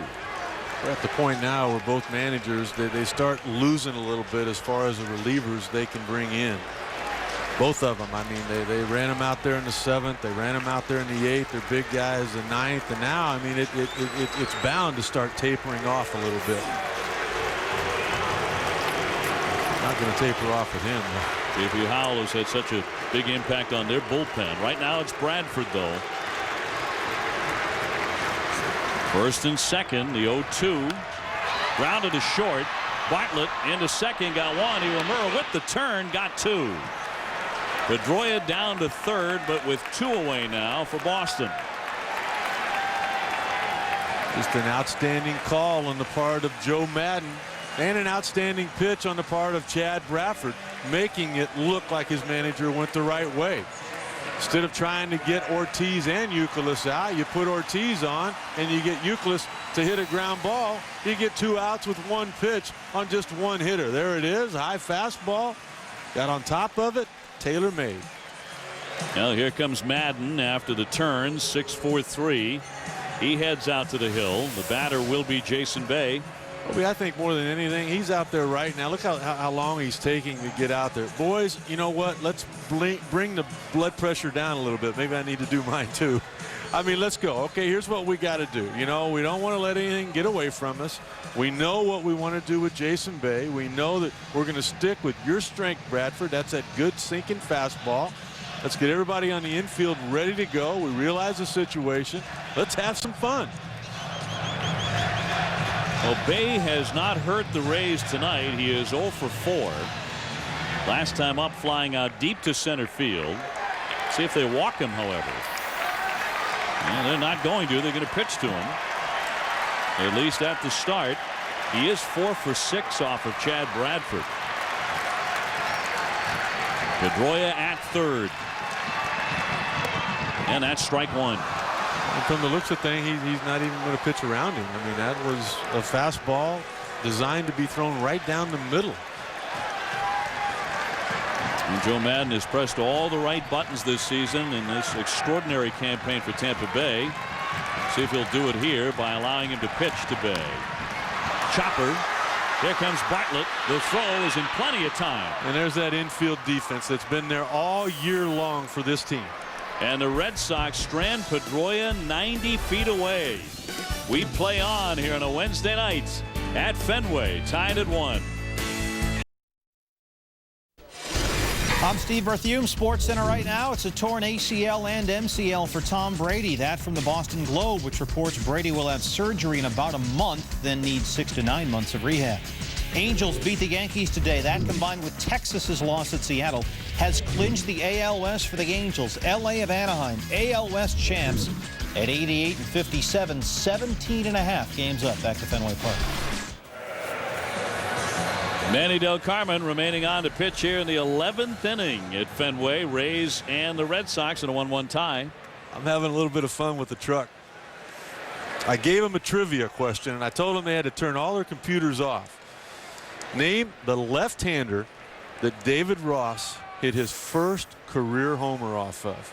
Perez dropping down a bunt toward third. Charged by Lowry. The throw. Got him. Great play. Wow. By Jed Lowry. I mean, Perez is an absolute blur. And dropped down a pretty good bunt. Although it chopped, and Lowry made a marvelous play. Take a look where he was at. That's by design from the manager. I thought to begin with he'd let that ball go foul. It looked like it might. I'm not sure if it would have or not, but Lowry all over it, comes up with it, and the strong, accurate throw. And Peter talked about how intelligent he is and the fact that you can play him at 2 or 3 different positions. He can also play second base. That job's taken for about the next 14 years or longer here in Boston. At shortstop will probably be where he's going to play. As Deanna Navarro gets in, he's 1 for 4. Obviously, Lowry can handle third base just fine.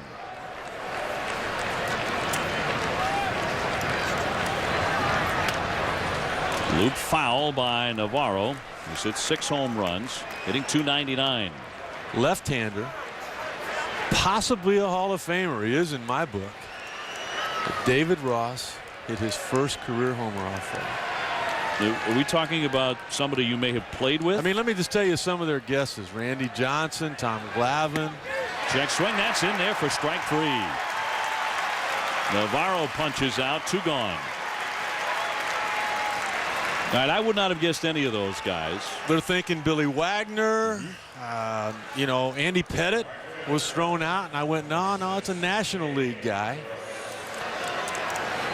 You know the answer. I know the answer. You want me to? How many of you out there have it? Huh? How many of you guessed Mark Grace? Well, I thought I knew the answer. No, that is the answer. How about that? Here's Gabe Gross as he takes ball 1. We had everybody going. I mean, I had Hall of Famer Peter Gambler. Right? I've never had a question Peter didn't know the answer to about baseball. He didn't know it. Dave Maganin didn't know it. Sean Casey, I mean, Sean had a blast with it, and then he ran it in the outfield and was trying to get everybody else to guess. A time asked for here by Ross. He's going to go out and talk about that home run he hit against Mark Grace with Manny Del Carmen. You know, Ross was just another one of those guys that they picked up at the end of the year. He went down and he helped a minor league team. Casey was one of those acquisitions. I mean, when he's been healthy, he stepped in and played well. They know how to fill out a roster here in Boston, and Theo Epstein's a guy in charge of that. And Terry Francona at the helm. 2 world championships for him. Fouled back at a good rip by Gross. He could certainly put Tampa Bay in the lead with a swing like that. I'll tell you another thing. They got a young catcher named George Kateris that had an outstanding year, over 20 homers in AAA for that team that got into the playoffs. He's a guy that'll be knocking on the big league door. If something were to happen where Veritek were to leave, he might be the everyday guy next year.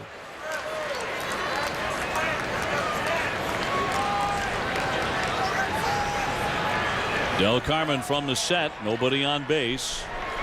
And still nobody on the swing and a miss by Gross. 1 ball and 2 strikes. They come back with more heat here. Del Carmen throwing 96, 97.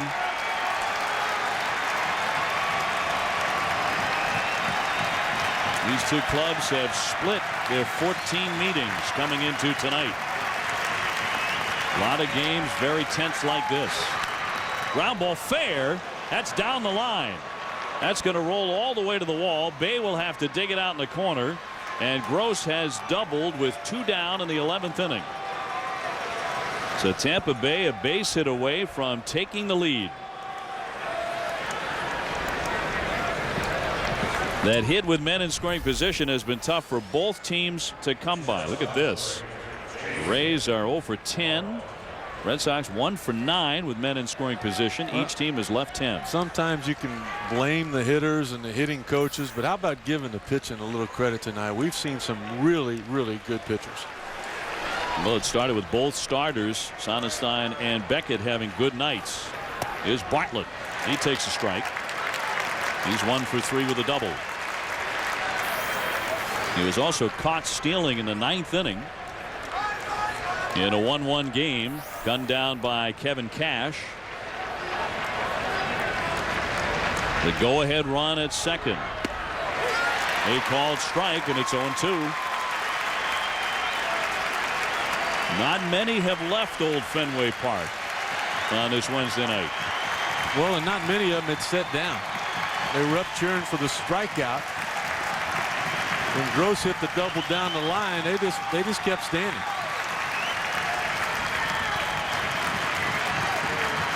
Del Carmen with an 0-2 pitch. Breaking ball off the corner. 1-2.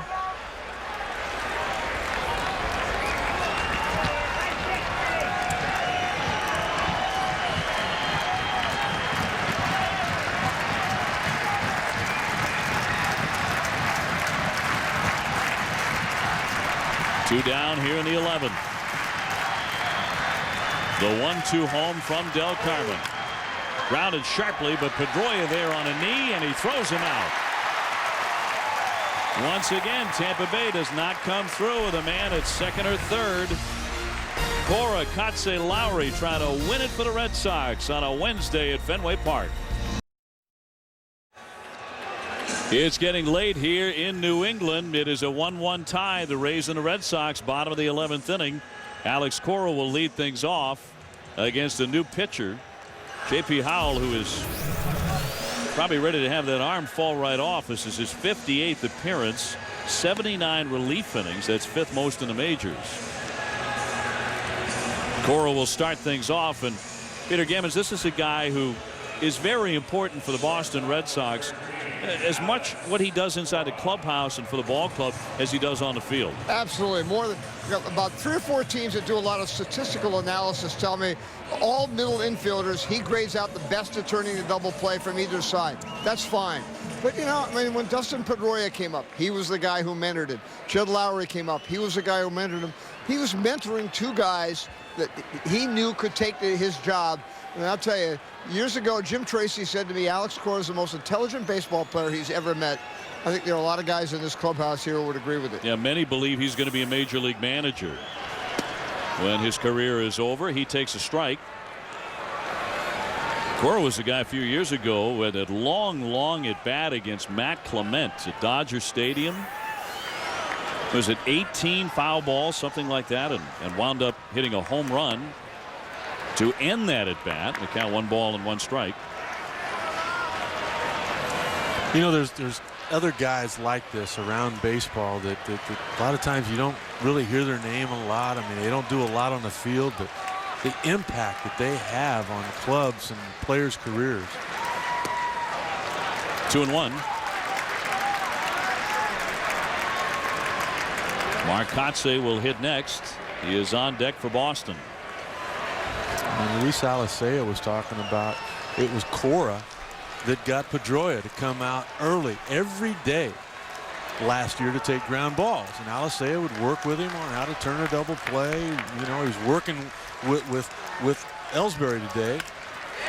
Up the middle, Bartlett slings it, gets him. Cora going in hard, but he comes up empty. And Bartlett with a fine play moving up the middle.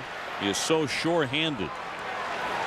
One man out. And how about how athletic he is? And another thing, Troy Percival, their closer, was talking about how accurate his arm is.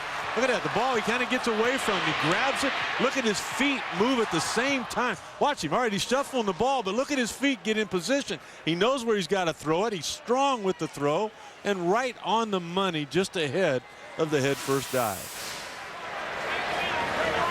A man out for Mark Kotze, who's 0 for 4 so far tonight. He's flied out twice, grounded out, and struck out. He takes strike 1. And Tampa Bay may have made 2 errors tonight, but their defense has been vital to being able to hang in this one. And Bartlett right in the thick of it. Fouled back, 2 strikes on Kotze. You know, you think about the 2 runs that were scored. Floyd scored, but remember that base hit took those weird hops and it got by Pedroia. It could have gone as an error or whatever. I mean, that could have been an out, and then the double by Ibar wouldn't have mattered. And then you think about the unearned run that scored in the bottom of the 3rd inning. Lowry had the base hit, but then the ball by Veritek could have been a double play. A ball and 2 strikes on Kotze. Mark out of Cal State Fullerton, where he was a great college player. was even a closer in college, along with being one of the best hitters of his time at the college level. He was a Golden Spikes Award winner, as was J.D. Drew at Florida State. They're both on the same club now. 2 balls, 2 strikes to count. Oh, there's another one over there in that uniform, as you well know. Their hitting coach, Dave Magadan, Golden Spikes guy. Dave Magadan out of the University of Alabama.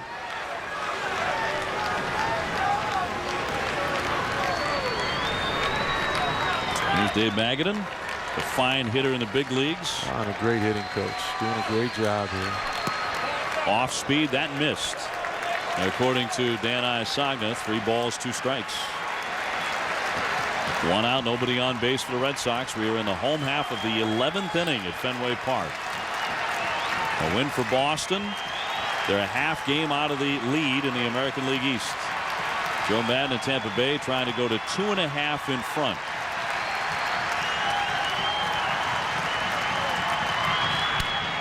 Ground ball toward the middle, and that's going to squeak through for a base hit. Kotze on with a 1-out single. So the Red Sox have a base runner in the 11th. The hitter will be Jed Lowry. Basically a ground ball back up the middle. You set your infield defense up according to how you're going to pitch a guy, but it really didn't go with that fastball away where the second baseman was positioned. I mentioned it earlier that the 3 through 7 slots in the Red Sox batting order hadn't done anything tonight. There's a first hit 3 through 7 tonight. Lowry batting right-handed, a .361 hitter coming into play tonight. He's much better on this side of the plate. He takes ball 1.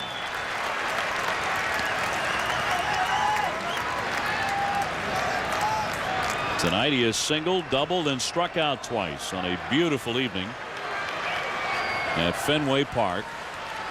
An autumn chill in the air, temperatures dipping into the 60s. It's like autumn arrived overnight here. 2-0. We may see a game just like this between these two teams a month from today.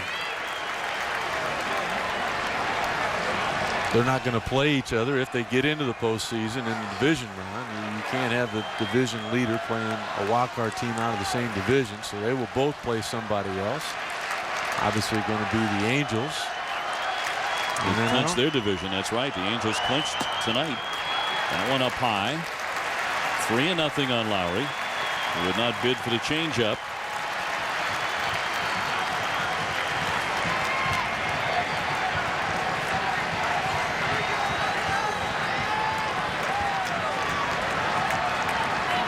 Now trying to come all the way back here. 1 man out.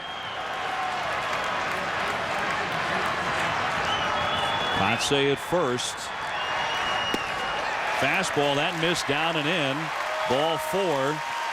The Red Sox once again have the potential winning run at second. And look who's coming up facing a left-handed pitcher. It's not Mark Grace. But it is David Ross. Ross, the 3rd man to catch tonight for the Red Sox. About to get his first at bat of the contest. And a quick conference on the hill around Howell. And really, it's been the story for Tampa Bay all season long. It's been that old story of a different guy every night being the hero. Now, if the Red Sox pull it out on the bat of David Ross, that'll certainly be the case for the Red Sox tonight, because he has not been in the thick of it at all until now. He's only had 2 at-bats for Boston this season. And he does have a hit. Runners at first and second, 1 out. 0-1.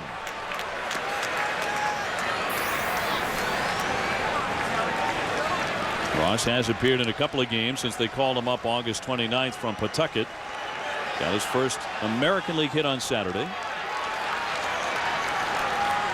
Been around a little bit with the Dodgers and the Pirates, the Padres and the Reds. The 0-1 missed, and it's a ball and a strike. You know, one of those guys where General Manager Theo Epstein would go to owners and say, hey, you know, it's a guy that, you know, I feel like we need to pick up. And they're going, well, you know, he's making more than minimum. Do we need to spend that much money? Well, you know, not only could he help us and Terry Francona if we have an injury at the big league level, but, you know, he can help some of our young pitchers down there in AAA. And all of a sudden now with a base hit. 1-2. Nasty changeup there. And Ross couldn't connect. One man out, first and second for the Red Sox. Theo Epstein watching the entire ball game from his box as he built another world champion. Terry Francona says this is a scrappier version of the Red Sox teams he's had. Theo changed when baseball changed, and it seemed like he was ahead of that change, having the pitching coming up from the minors and the speed with Ellsbury, Lowry, Pedroia. I mean, he started changing this organization right after the 04 World Series. I remember in 06 they had like 6 picks in the top 80 or whatever, and he loaded up with pitching. I mean, he's brought in guys like Papelbon and Lester, and all of them homegrown. The 1-2 to David Ross. He swings and misses for strike 3. 2 down. Just a little glimpse of why Howell has been so effective. So 2 away, still 2 on, and Jacoby Ellsbury with another chance. Let's take a look at the night for Jacoby Ellsbury. See that fastball? I mean, not really one you look to swing at. You see, recognizing the fastball in the K zone, in the strike zone. A fastball thrown that's going to be called a strike. That's what he saw a lot of last year in September and then on into the postseason when he did so well. It's not what he's seeing right now, and until he starts laying off those pitches, he's going to have a tough time putting up those same numbers. He was up in the same situation in the 9th inning, a 1-1 game, 2 on, 2 out, and was called out on a bang-bang play at first base. He checks and it's inside for a ball. Ibar, who was pretty casual about his throw with a very speedy runner, tossed it on to first base. The first base umpire, Ron Copa, looked like he missed the call. It looked like Ellsbury had an infield single, and the Red Sox should have had the bases loaded. Instead, it was out number 3. But the Red Sox only have themselves to blame really tonight, 1 for 10 with men in scoring position.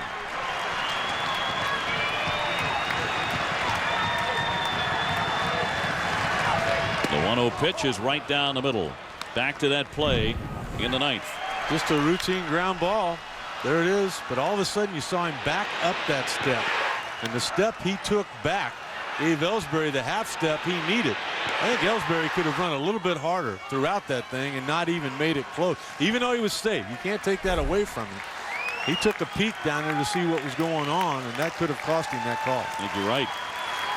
Kotsay at second. Lowry at first. Kotsay the man who matters. Out in front on the off-speed pitch. He was off stride. 1-2. Take a look at this curveball. Nose to toes. Watch where it starts out. Pulls off of it. Down in that bottom right-hand corner. The Red Sox would love to get the game to the man in the on-deck area, Dustin Pedroia. Should have been if Ellsbury was called safe. He would have hit with the bases loaded. Back in the 9th. Tied 1-1 in the bottom of the 11th. Here's the 1-2 to Jacoby Ellsbury. Little pop-up. Racing out. Iwamura coming on Perez. He'll make the catch easily. Man, he can cover ground. And the Red Sox will strand 2. We continue to play deep into this Wednesday night out of the 12th, 1-1. SportsCenter in-game update on the Dodgers. Russell Martin in L.A. at Petco Park in San Diego. Martin makes it a 3-1 Dodger lead. This after the Diamondbacks lost again. They lost 4-3 at San Francisco. Arizona has lost 6 in a row. It is 3 right now in the National League West. On the same day, the LA of Anaheim Angels clinched the American League West. SportsCenter follows the Rays and Red Sox from Fenway. You know what? Not only has Arizona lost 6 straight, but the Rockies were starting to make a move. Now they've lost 4 straight, including tonight. And coming into play tonight, those Dodgers have won 9 of 10. It just sounds so odd. Colorado making a move at 67 and 78. This should be moving toward vacation with a record like that. Javi Lopez making his 64th appearance. He's been very solid for Boston, a left-hander with a 2.67 ERA. We're seeing now all of the depth that these two teams have had all year long down there in that bullpen. They've had the starting rotation with a guy out there every 5th day that they think they can win with. Now I think what Terry Francona's thinking here is that it may take 2 relievers for him to get through this inning. Now the Red Sox have put up 5 scoreless innings out of their bullpen to Rays 4 scoreless innings. Here's Iwamura. He's 1 for 5 with a double, and he takes strike 1. Well, it's been a long time since we have had a run scored in this game. The bullpen's a big reason why. It's been 8 innings. Tampa Bay scored the first run in the second. Red Sox tied it in the third, and it's been nothing but 0 since, and not a lot of hits in the game for a game that is now in the 12th inning. Total of 15, 8 for Tampa Bay. Iwamura, one of those, a 3rd inning double.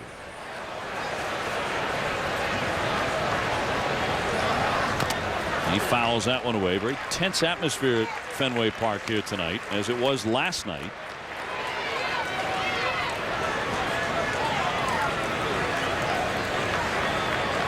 They've started over on the scoreboard. They've run out of room. I bet they're about to run out of zeros. They're not used to putting that number up very much here. In tight on Iwamura, in on the hands. 2 balls, 2 strikes. You know, one thing I hear a lot of managers take a look at the rally caps and the kids trying to get something going for their team offensively. You get a reliever that can go more than an inning. I mean, that's something special. You take it. We saw the Rays. They've had 4 innings and no runs have scored, but they've done it with 4 different guys. Terry Francona tried to run Okajima out there for that 2nd inning, and he immediately gave up 2 base runners. But he went to Masterson and Del Carmen after that, both of them giving him 2 good innings. The 3-2. Iwamura puts it in play. He sees a lot of pitches. Cora guns him down. There are only 3 other men in the majors who see more pitches than he does. 1 out in the 12th inning.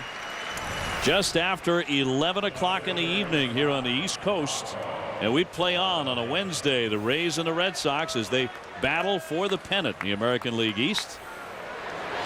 That's 458 consecutive sellouts for the Boston Red Sox earlier this week, setting the all-time major league record. With Tampa Bay coming to town, everyone pointing to this series for a long time as the biggest series of the year in this division. Last night during the game, I was walking around and just enjoying the beautiful ballpark and was talking to the fans about it. And I said, you know, I mean, it's amazing. Great job. And you know, the one thing that kept coming up, I had 4 or 5 people tell me. They said one thing that the fans here know, that when they spend their money to buy a ticket and come to this park and support their team, ownership's going to put that money back into the team. I mean, they've proven it with the guys that they've brought back, the free agents that they've signed. Baldelli with a tapper, but foul. Winning the world championship in 04 and 07. And, you know, thinking about it, I mean, what the Red Sox are trying to do is almost as tough as what the Rays are trying. The Rays trying to get into the postseason.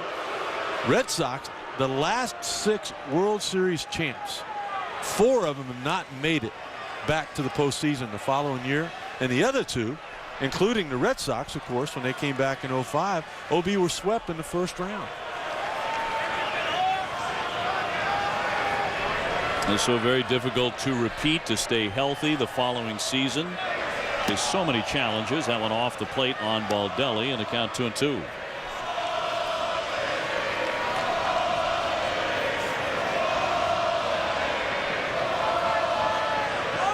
One man out, bases clean, and the pitch to Baldelli will miss downstairs in a full count.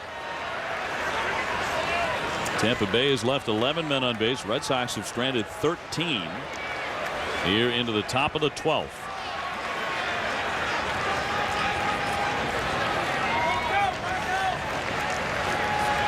3-2. Hammered back to the mound. Lopez with a nice play.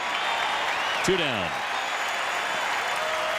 Now, Peter, I know you have some thoughts on what the Red Sox and the front office has been able to do here. Really remarkable given all those years of frustration in Boston. Well, I think one of the stories that best describes this ownership is that on that August 15th deadline for signing draft choices, John Henry took his private jet and sent it to Indiana. There was a 20th round pick. There was a chance that they're going to sign him for a couple of $1 million, but he had to get into Boston for the physical before midnight on the 15th. How many owners would give their private jet to fly a guy in, a draft choice, 20th round? That's how much he wants to win. Yeah, you know, it's a great point. As Pena gets in and he takes a strike, you remember when they signed Curt Schilling, Theo Epstein and the ownership group flew to his home in Arizona and spent Thanksgiving with him to talk him into signing with the Red Sox, and when he did, help win them 2 world championships. But you're right, a 20th round draft choice, the fuel bill alone would be prohibitive. Pena cuts and misses, and it pops out of the glove of Ross. It's 0-2. How long has it been since you've heard people talk about the Red Sox farm system and how strong it is? A long time. But they've been doing it the last couple of years.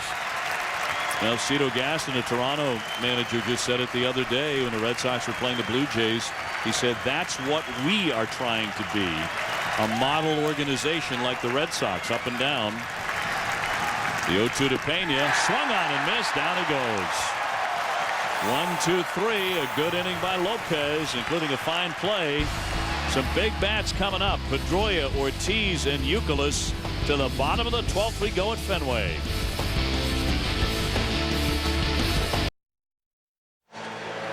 This game has been tied since the Red Sox got a run to even it up 1-1 in the 3rd inning. Wednesday night baseball from Fenway. We're hoping everyone's hanging in there after 11 o'clock here.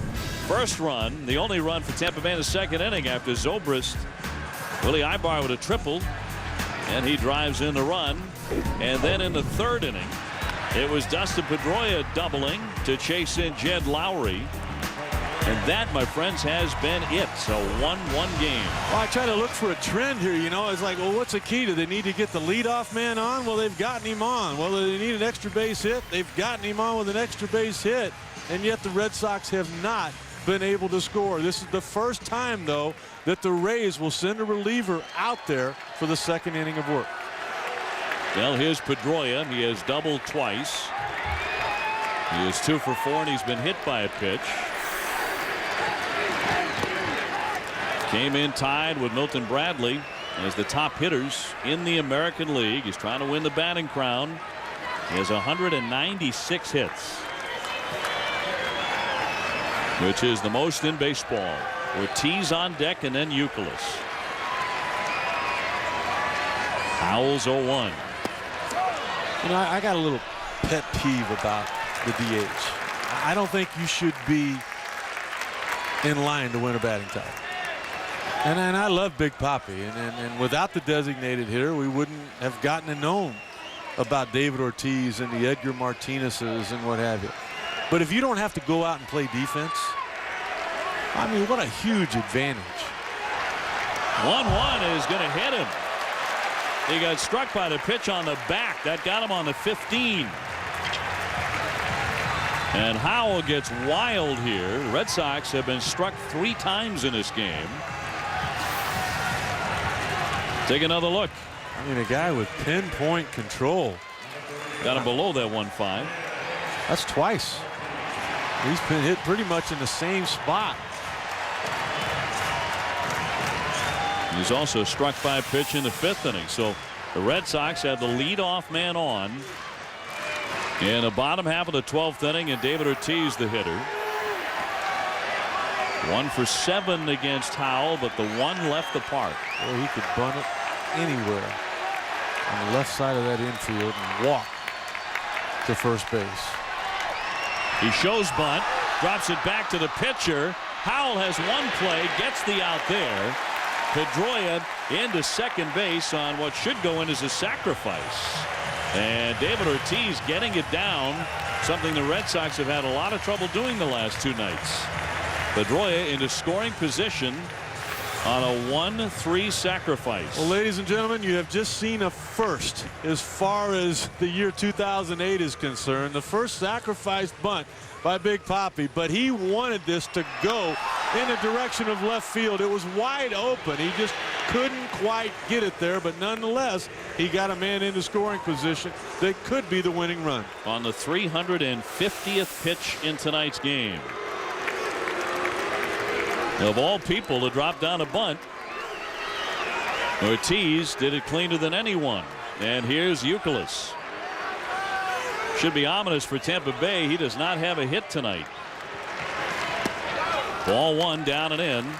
He's flied out, struck out, and hit into a double play. He's also walked and been hit by a pitch. There'll be another stat on Dustin Pedroia is 17 out of 18. And that would be stolen base attempts only being caught 1 time. By the way, for David Ortiz, just the 2nd sacrifice bunt he's had in his career. 1-1. Youkilis kicking at the dirt inside that batter's box. Not happy at all with how he has swung the bat tonight. That was a really good changeup. You see by the replay there, well out in front of it.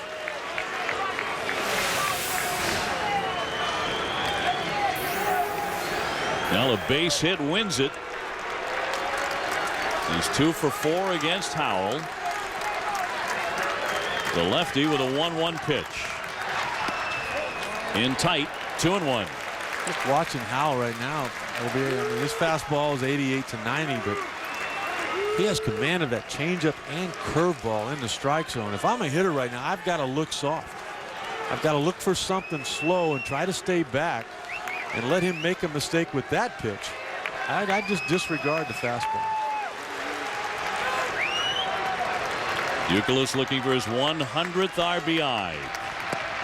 He takes one downstairs, 3-1.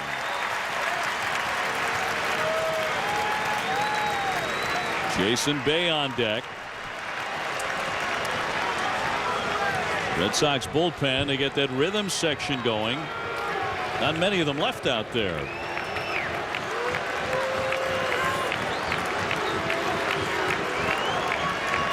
One here in the bottom of the 12th inning. The 3-1 pitch to Youkilis. And he takes ball 4. He walks for the 2nd time in the game. That'll bring up Bay for the opportunity to win it. And it'll bring out Madden. Tell you what it'll be for me, it was a defensive play tonight that is the difference in this ball game. It's truly what has kept us here the whole night. And it wasn't made by any of the infielders. We've seen some nice plays made, but we saw a play made by Jason Bay that Manny Ramirez would not, could not, never has, never will make. That was the difference in this ball game. And you go back to the 2nd inning after the base hit by Cliff Floyd. Ibar hits that double down into the right field corner, and had Jason Bay not been backing up, the ball got away from Lowell. The 2nd run would have scored. The game would have been over. Trevor Miller throwing in the bullpen for the Rays. Madden again seeking to bring everybody's blood pressure down a little bit. But Bay trying to get everybody's up inside Fenway, 1st and 2nd. 1 man gone. Bay has the game on his bat. He takes a strike. Well, there has not been an official at bat in this inning. A hit batsman, a sacrifice bunt, and a walk.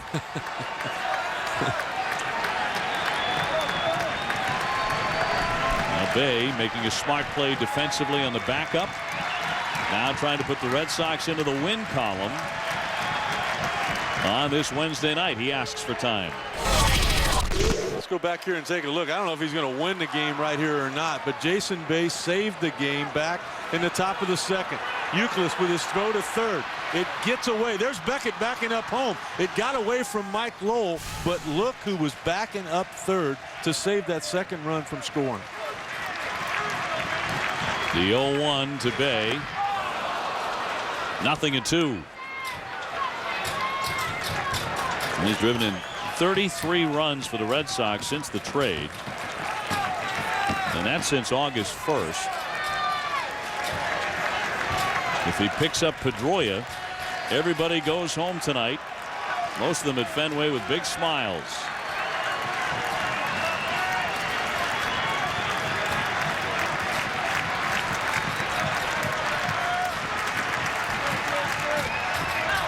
The 0-2 pitch.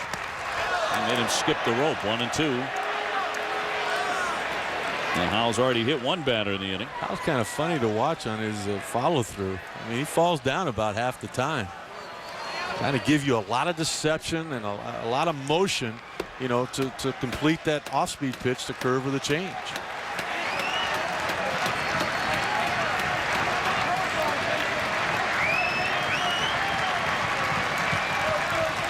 Youkilis at first, Pedroia at second, one man out in the 12th.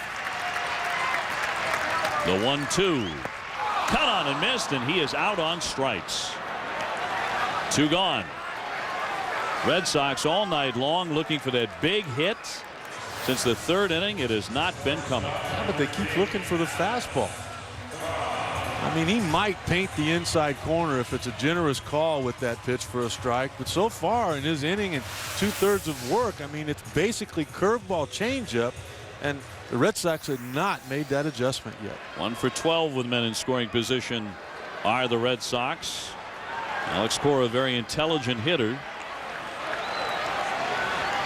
He grounded out in his only previous at bat tonight in the 11th inning. Lefty-lefty duel, play on, but no throw. Nobody cutting in behind Pedroia. I think Hal was just tired of Pedroia messing with him. He's been jockeying around out there like he was going to go really the last 2 at bats. He ain't going anywhere now. Well, he started the inning getting hit by a pitch in his lower back. Now lining up behind Howell. First offering to Cora. He takes it high for ball 1. Over 350 pitches have been made in this game, and only 2 runs have scored.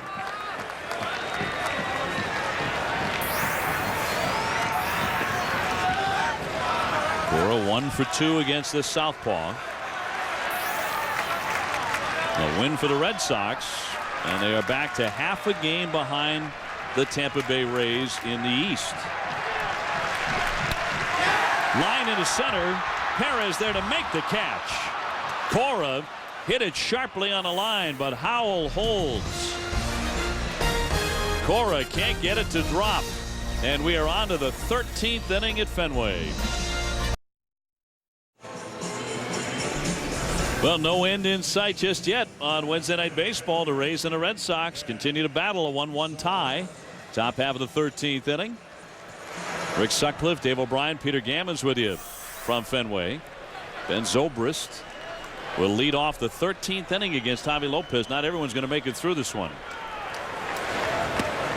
It is ball 1 on the right hand hitting Zobrist, who does have some power. The Fenway Park completely sold out. It is quickly becoming about half full. As Sut pointed out, it's a school night. That's a base hit down the right field line. Kotze giving chase, has a very good arm. Zobrist heading into second, and he'll walk in with a double.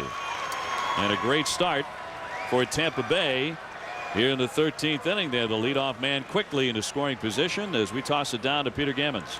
Well, one of the things I find very interesting is that baseball is the only sport where they allow you to expand rosters and change the nature of games in the middle of the integrity of a pennant race. And I've never understood why teams are allowed to go from 25 to 40 players. I mean, I know it creates some good situations on teams that are out of it, so you get to look at young players.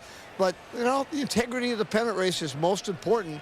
And the idea of a pennant being decided by the 32nd guy or the 4th best player in AAA, to me, really takes away from what September is supposed to be. Willie Ibar here, and no throw by Lopez. The runner gets back. Is it? Do I get fired if I disagree with Peter? No, I think it's part of the fun. Is it? Because, you know, guys like you Was that the first time you were called up? Man, I was a kid that just turned 20 years old and had gone home from the AA season, and the guy got hurt, and they thought, you know, we might need another arm. The Dodgers were going to playoffs. I wasn't going to be a part of that, but man, I will never forget, Peter, not only the excitement, but you know, that was really the first time I got called up from AA. That was the first time when I started thinking, you know what, I might be able to do this at that level. Ibar. I thoroughly appreciate that, and I understand what it means, but I just, the whole idea of the potential of having a pennant decided by someone who's actually a AAA player really bothers me. Although, Rick, I know you considered yourself, even at 20, a big leaguer, a polished veteran of 20. AA seems so far from the big leagues. You know, and it was so much different, you know, back then than it is now. I mean, these guys, they sign these contracts now where they're guaranteed they have to be called up after so many years. There's guys that sign now and they've got to go right to the big leagues. They get to go to big league camp guaranteed no matter what. You know, it wasn't like that back then. I mean, I literally, I mean, I'm not kidding you. I was trying to get a job and didn't know what I was going to do. I didn't have any college or anything. I had gone to the unemployment office. No kidding. Yeah, I was going to get, I don't know, like $80 a week or something like that. And I got the call, and I got a check from the unemployment office, but I had to give it back because I had gone back to work. So 3-1 to Ibar is into the dirt. Runners at first and second as he will take ball 4. So 2 on, nobody out, 13th inning. John Farrell, Red Sox pitching coach, will head to the hill. The batter is going to be Perez, who this might be looking to drop down a bunt here. Oh, he's got to be. We saw him from the left side lay down a bunt, trying to bunt for a base hit, leading off in the top of the 11th inning. A great play by Lowry took that hit away from him. But he's got the ability to bunt, and there's no question in my mind we're going to see that here. Well, both teams getting their chances. Tampa Bay has 9 hits, and 6 of them have gone for extra bases, including 5 doubles. Getting a lot of men into scoring position, relatively speaking. Just not getting them in. Been a real problem for the Rays for some time.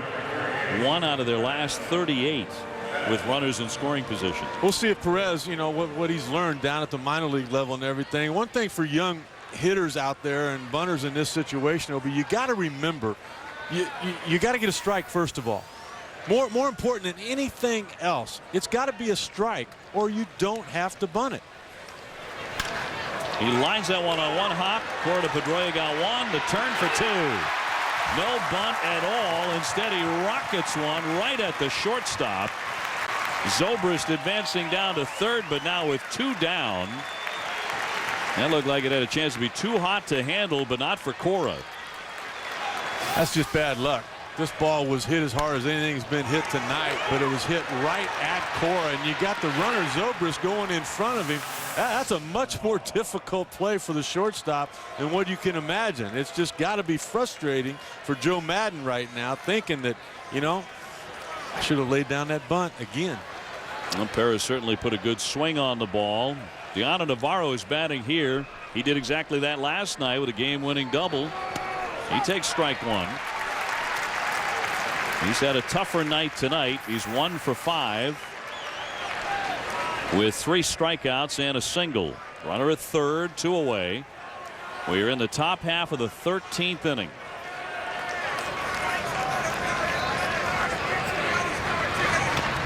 Chopped it foul back behind the plate, and it's 0-2. Navarro's game winner last night. Papelbon, man on second, just going to the opposite field. And that led to the first victory of the year for the Tampa Bay Rays here at Fenway.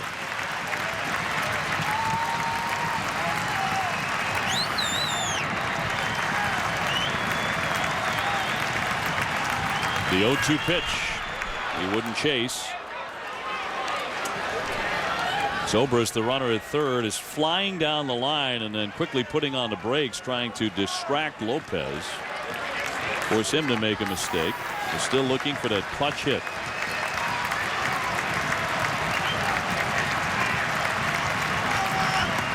Inside, 2-2.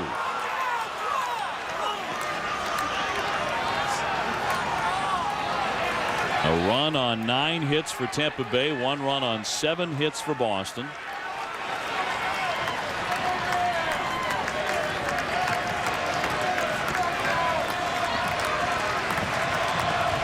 And both teams have tomorrow off. I was just thinking that they need that, don't they? These bullpens are going to need it. I don't care how much they've expanded their roster. Peter's mad at me, isn't he? That's why he's so quiet. He's a little passive aggressive like that.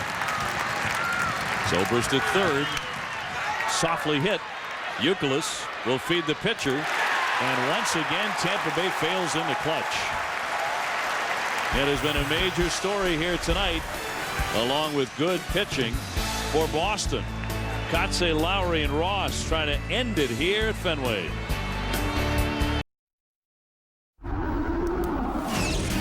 Sports Center in-game update.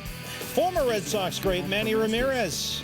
Pretty decent as a Dodger. L.A. all over the Padres at Petco and ready to take advantage of the Diamondbacks' free fall. They lead 5-1. Arizona lost again. They lost in San Fran 4-3. Diamondbacks have lost 6 in a row. Sports Center at some point will follow the Rays and the Red Sox. Hi, Steve. Thank you very much. I don't think anybody here in New England is surprised that Manny Ramirez is doing what he is doing for those Dodgers, but they have that 3-game lead now over Arizona. Meanwhile, here in Manny's old digs, it's tied up 1-1. Bottom half of the 13th coming up. Trevor Miller, another left-hander, comes out of the pen for Tampa Bay. Well, they're out of left-handers. The Red Sox are out of left-handers down there in their bullpen. A couple of right-handers left. It's Miller time. 35 years old. He's pitched in 61 games to date. 2 shy of Dan Wheeler for the staff lead. He'll get Mark Kotze first. Kotze singled with 1 out in the 11th inning. Would eventually get down to second base. But the Red Sox could not score him. He was stranded out there. He is 1 for 5 tonight. 1-0. A long night of baseball here at Fenway. Already 4 hours 22 minutes worth. 11 pitchers have been used. Over 370 pitches. 26 men combined left on base. You know, it's been a well-played ball game. It was a little sloppy early for the Rays. They made a couple of errors, but you know, since then no one has made an error, and that's the reason we're still here playing. And more rally caps are being fashioned. Hit sharply, but playing against the double. Pena picks it for the out. Right along that line for out number 1. That's a great call. If you don't make that adjustment, if that's not the alignment to begin with, this is 2 and possibly 3 down into the corner. Look at where he's at right now to begin with. There he was down there, and that right on the line, hugging it, making sure he could get there on anything hit, and it ended up being hit right at him. So here's Jed Lowry, who singled and doubled seemingly in another ball game. His first 2 at bats. Since then, he struck out twice and taken a walk. A 1-1 tie in the 13th.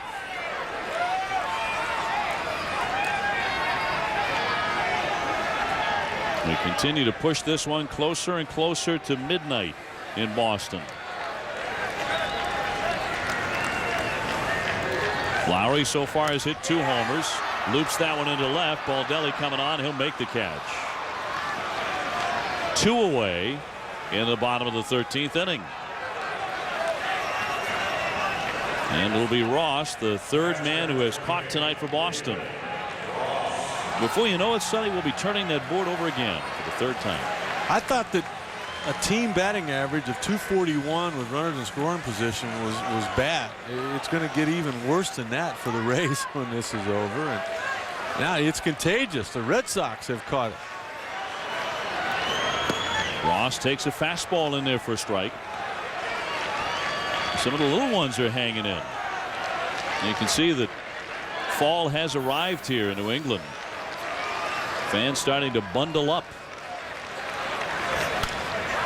Socked into center. Perez closing, makes a sliding catch of the ball. Boy, fine play. Had he not caught that, that might have rolled all the way to the center field wall. Perez has made an impact on this one with some fine defense. We are moving on to the 14th inning. Still tied 1-1.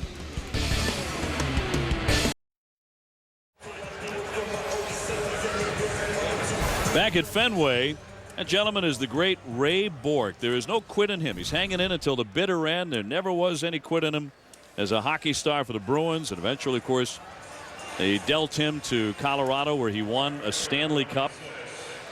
And a big Red Sox fan. Got a great seat. Very deserving of that. No quit in him, but there was a lot of fight in him.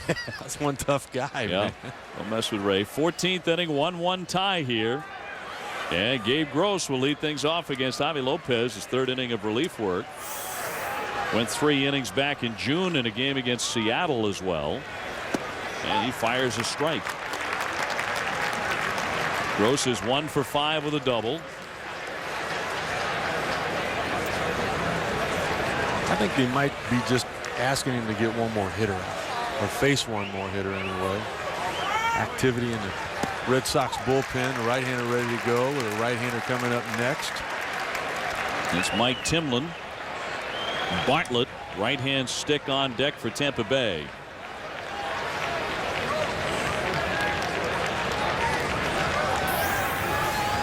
Gross with 12 home runs. He can hit it a long way. He tried to there, but he came up on the empty side as he strikes out. Well, the hunt for October in Major League Baseball continues on ESPN. 2 games coming up. First catch Friday Night Baseball presented by Holiday Inn on ESPN at 7. That's the Rays and the Yankees. And then on Sunday Night Baseball presented by Taco Bell, it's the Tigers and the White Sox. The White Sox did something no one's been able to do for a while. Beat Toronto. They beat them 6-5 in play tonight. Toronto had won 10 in a row. Well, that's it for Javi Lopez. He's going to get a really fine hand. Mike Timlin racing in out of the bullpen. Another pitcher coming on for Boston. 14th inning, and we're tied still 1-1. Sports Center right now. I'm Steve Berthiaume. It's a torn ACL and MCL for Tom Brady. That from the Boston Globe, which reports Brady will have surgery in about a month, then need 6 to 9 months of rehab. Angels beat the Yankees today. That, combined with Texas's loss at Seattle, has clinched the AL West for the Angels. LA of Anaheim, division champs at 88-57, 17.5 up. Back to the Rays and Red Sox. Fenway Park. Sports Center follows the game. Hey, Steve, we're still playing here. 42-year-old Mike Timlin out of the bullpen. And the fans are trying to do the same, trying to stay awake and stay in the game. The big game for both sides, because if the Red Sox win, they're a half a game out of the lead. Tampa Bay can go to 2.5 in front. Be a big blow for the Red Sox. Mike Timlin in his 43rd appearance, and this is his 1,050th relief appearance, which ties the major league record for a right-hander. He has tied Kent Tekulve. All right, will do. Jason Bartlett swings and grounds it to third. Lowry spins, fires, and gets it. So Timlin gets his first man on one pitch. Timlin's one of those guys, OB. I mean, it's just, it's hard not to pull for him. I mean, everything that he's done. Take a look at that. Tied a major league record. No question Terry Francona will give him an opportunity to break that. You mentioned the 4 World Series rings. I think equally impressive is that he's been there only 4 times, and they've won all 4. Been to a league championship series 7 times. Here's Iwamura taking a fastball outside. Iwamura 1 for 6 with a double. That was back in the 3rd inning. That 3rd inning, the last time a run was scored in this game. The Red Sox tied it on the RBI double by Pedroia. 2-0. Iwamura will see about as many pitches as anybody does. He will really work a guy.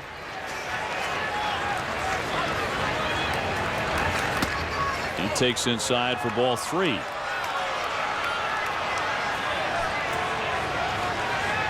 Rocco Baldelli, the on-deck hitter. 2 down, nobody on base. 14th inning, a 1-1 knot between Tampa Bay and Boston.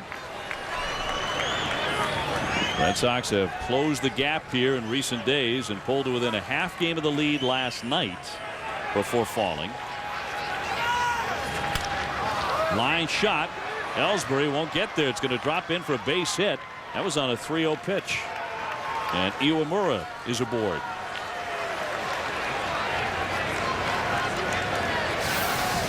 Had to be thinking extra base hit right here. Iwamura with 5 home runs on the year, given the green light on that 3-0 pitch. Why not?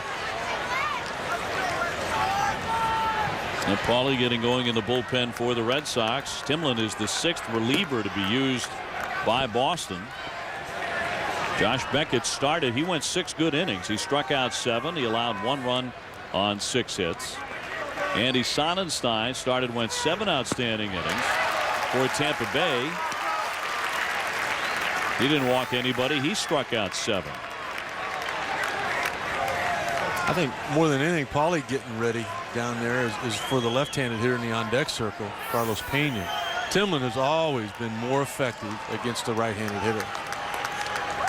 The 0-1 to Baldelli, swung on and lined into left field for a base hit. Bay will pick it up. Iwamura into second. Back-to-back 2-out singles here by Tampa Bay in front of Carlos Pena. So let's see how Francona plays this. Well, normally when he's right, he's going to get a lot of ground balls, as he did with the first hitter, but the last 2 have done nothing but hit the ball on the line and hit it hard. That sinker is just not what it once was. So it is not Francona who comes out, but John Farrell, the pitching coach. Dave Paulie continues to throw in that bullpen. He has made 2 appearances since they brought him up from Pawtucket on August 24th. He was a starter there. He went 14-4. But now with the call-up, he's working out of the bullpen. One thing to keep in mind here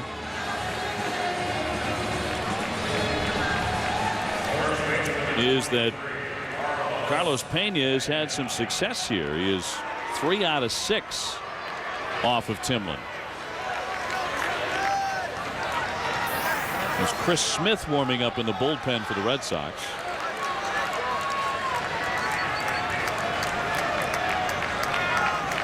First and second here for Tampa Bay, and 2 men out. Timlin trying to hold and delivers up and away, ball 1. So Terry Francona sticking with the veteran.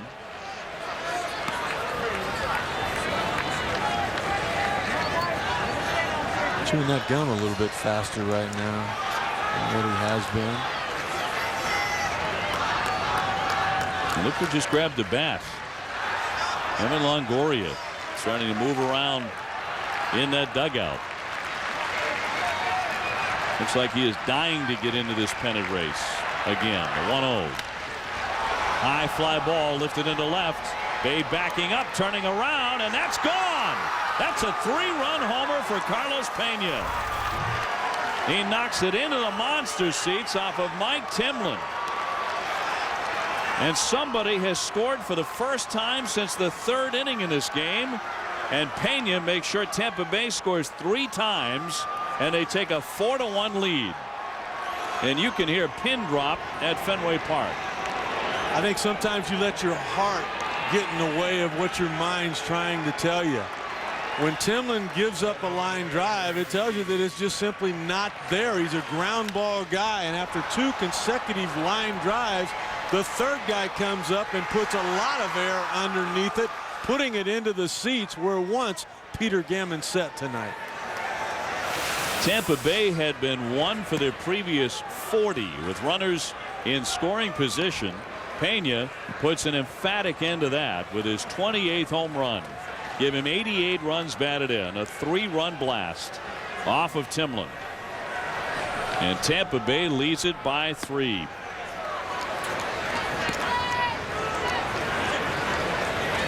Zobrist, the hitter here, he has walked, grounded out, and doubled since he came on in the 8th inning. Down and in, 3-0.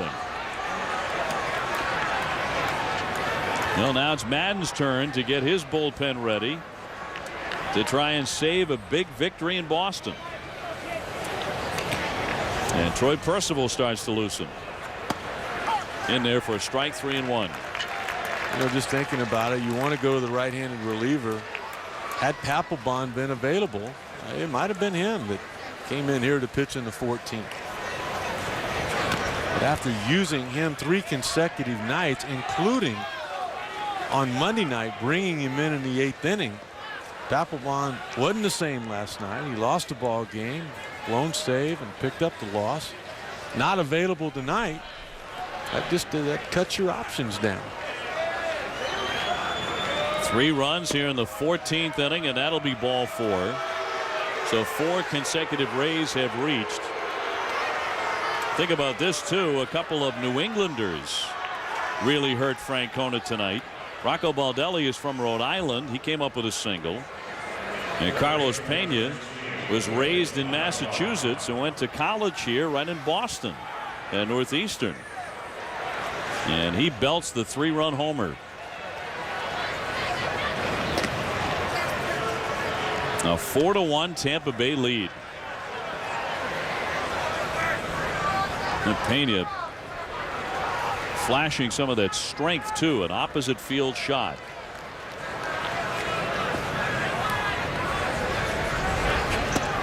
In for a called strike on Ibar, who has tripled and singled tonight. He's also taken a walk, so he's been on base 3 times. 74 homers now for Carlos Pena in the last 2 years after being released by these Boston Red Sox. He's hit 14 since the All-Star break here in 2008. In many respects, he's put this club on his shoulders, particularly with the key injuries to Crawford and Longoria and a couple of others. Most recently, B.J. Upton. Well, he got healthy finally. He really got it going in the month of August. They were 21-7, and he had 29 RBIs with 9 homers to keep them atop the American League East. Obviously, a huge win should they get it for Tampa Bay. They're going to have a 2.5 game lead again, and time beginning to run short on the schedule. But it'll be a particularly tough loss for Boston, because this series comes to an end, but they still have to face Tampa Bay 3 times at Tropicana Field next week. They haven't won there this year, and the Red Sox have 4 over the weekend, including a doubleheader against the hottest team in baseball, Toronto, which has won 10 of its last 11.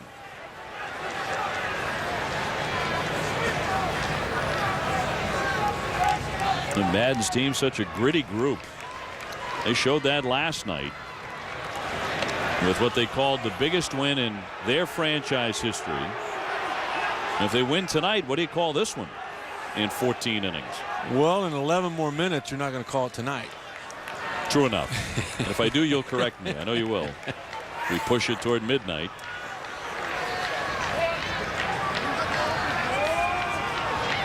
One and 2 on Ibar.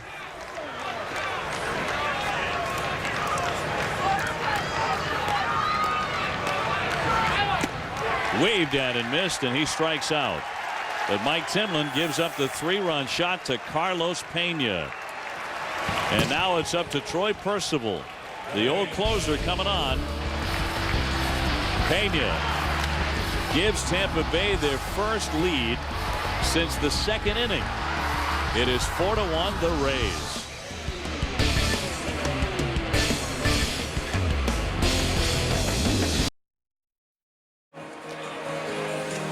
Unless the Red Sox can rally here at Fenway Park tonight, it is now 4-1 Tampa Bay, bottom of the 14th coming up. Tampa Bay will take a 2.5 game lead with them to New York, and a weekend series against the Yankees. They're going to have tomorrow off, and with a victory tonight, that'll be back-to-back wins in a ballpark they had not won in all year. They're going to sleep very, very well. Couple of changes. Justin Ruggiano will take over in left field for Joe Madden.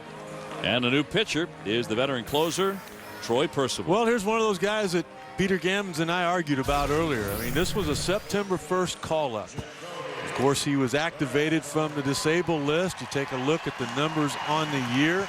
352 career saves for Troy Percival. That's 8 on the all-time list. You will get the top of the order for Boston, starting out with Jacoby Ellsbury and then Dustin Pedroia. Red Sox trailing by 3. Ellsbury is 0 for 6. Although it looked like he beat out an infield hit in the 9th inning, it was denied by the umpire at first base.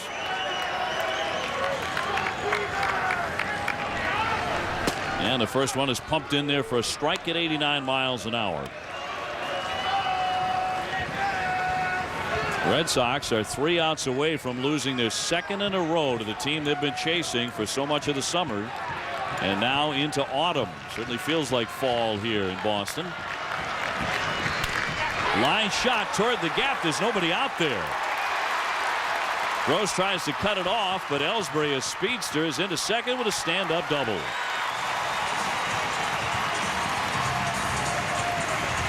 His first official hit of the night. The fans still believe the Red Sox have a chance. There's a lot of them that are still here. Fastball again in the strike zone, up and out over the plate. But you look at the good things when they happen for Ellsbury, OB. We talked about it all night.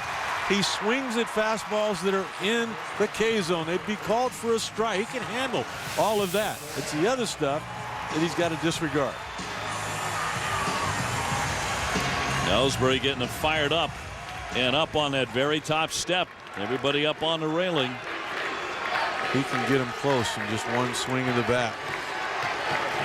Ortiz on deck. Pedroia in the box. He has a pair of doubles tonight. Ball 1. Should he reach, David Ortiz would represent the tying run at the plate.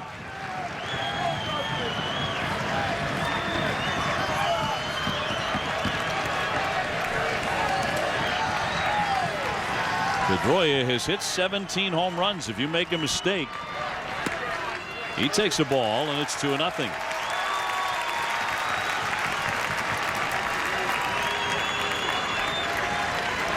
Percival has been one of those on the high wire kind of closers. That's a great way to put it. Absolutely. And the manager has always got one foot on that top step. 2-1. Well, one thing he's always been able to do, though, is throw strikes. Pedroia trying to get on any way he can, saying, "Hey, you want to throw me 4 straight balls? I'll take that walk to first base." But Percival's not been that kind of guy. He's just a guy that you can get some hits off of.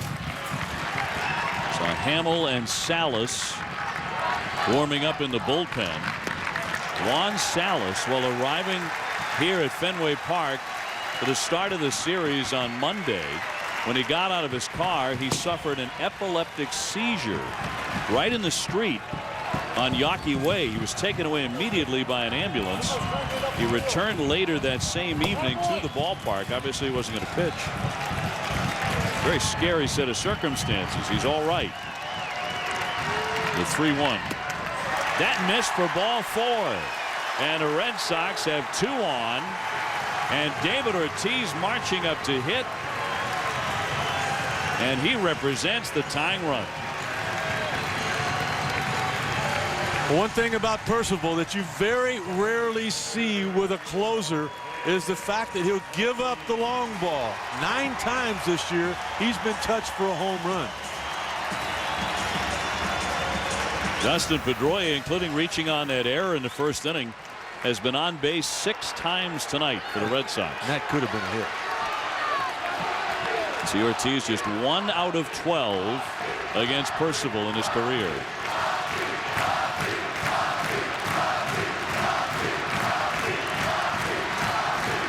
Doesn't sound like a lot of people left, does it? Down and in for ball 1. A double and a walk, and Percival is digging himself into some trouble. You know, he saved the game last night, and you just it's not the same tonight. It looks like he's 3 or 4 miles an hour off with that velocity and location. 2-0. Kevin Youkilis on deck. Madden and company certainly were hopeful that they had enough on the 3-run homer in the top of this 14th by Carlos Pena. Will it be enough? 3-0. Nothing to swing at yet for David Ortiz. And if he walks him, the bases are loaded with nobody out. Well, it's almost like Percival just now got loose. His last two at 93. It's a little late. Getting loose with a 3-run lead. And wait until the tying run gets to home plate. They'll step off the rubber.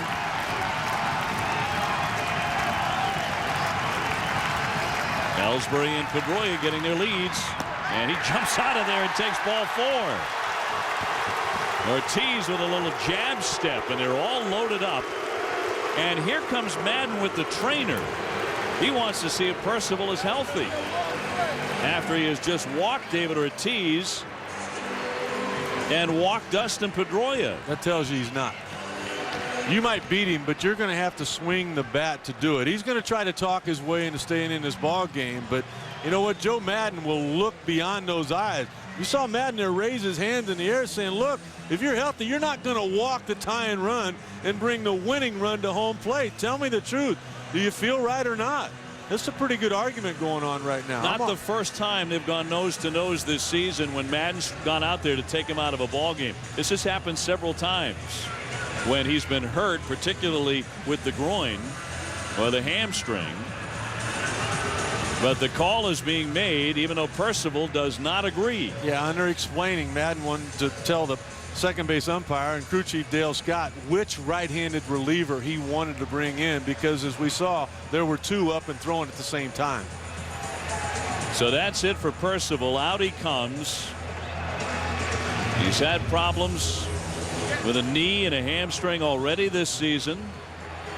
He's had a groin injury. He will stalk away, very unhappy. Now his relationship with Madden goes back years and years to the very beginning of Percival's career, all the way back to their days in the Angels farm system. Hamill is coming on to pitch, and man, what a mess he steps into. Percival has to leave because of injury, and the bases are loaded for the Red Sox.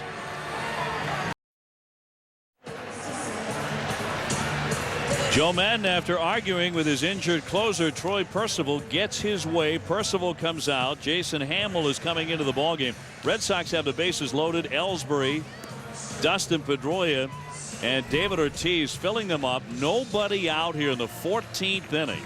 Tampa Bay ahead 4-1, but somehow it feels a lot closer than that suddenly. Well, it really does, particularly when you got a guy on the mound. He's kind of a swing guy, OB. He started 5 games this year when Scott Kazmir was injured. He's more like a long guy. You know, he's a guy that you use down there in the bullpen early in a ball game, not in a situation to close. You see there, I mean, he's going to give up some hits. He doesn't strike out many people. He's walked some guys. So, you know what? This is the guy right now the Red Sox would want on the mound. Kevin Youkilis, certainly a man the Red Sox want in the batter's box here. For the Red Sox teammate at every base, and Boston trailing by 3. Now Percival just recently back off the disabled list. We missed 15 games because of cartilage damage in his right knee. The guess would be that was it, again flaring up. Probably all gone. Probably not any cartilage left in that knee. He allowed a double, and then he walked back-to-back hitters. So there is no place to put Youkilis. He's already drawn 2 walks and been hit by a pitch tonight. Aside from that, he is 0 for 3. Hamill, by the way, does not have a career save.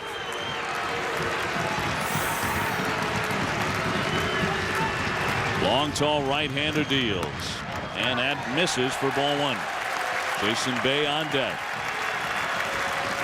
Right now, if you're Hamill, you don't worry about Ellsbury and Pedroia. They don't matter. They're not going to cost you the game. You've just got to act like there's a man on first. That's the guy you've got to keep from touching home plate. Foul back on a big rip by Youkilis. 1 ball and 1 strike. Nobody out. And the Rays also on the top step. Everyone leaning into a pennant race in September. The closers the last 2 nights having problems for these 2 teams. Fouled away, 1-2.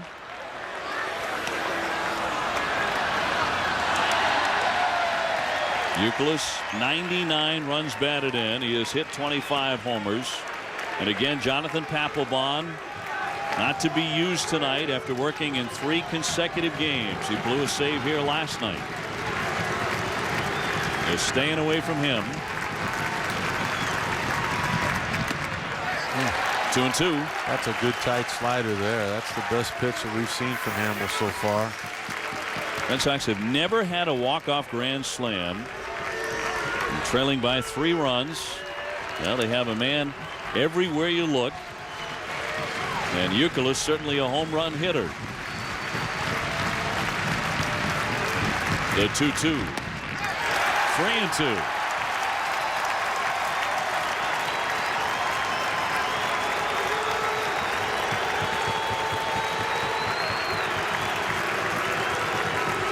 The 6'6" right-hander, 1 pitch away from forcing in a run with ball 4.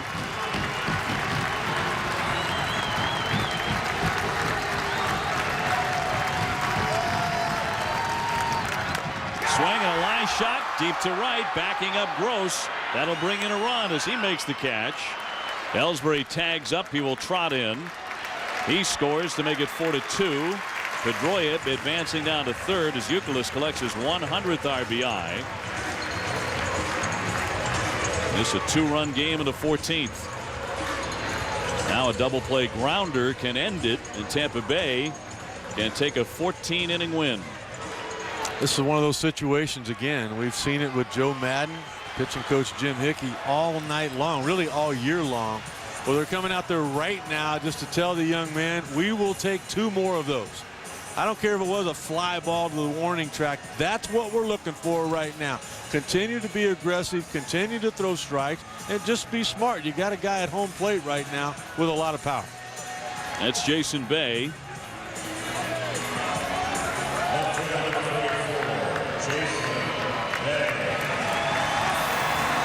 He flashed some of that power last night with a line drive home run, a 2-run shot in the 8th inning. He is 0 for 6 tonight. 1st and 3rd for Boston. Bottom of the 14th inning, 1 run in. They need 2 more to tie. 0-1 to count. His swing last night put the Red Sox in the lead. He was yelling at it the whole way. Get up, get up, get up. And it just did.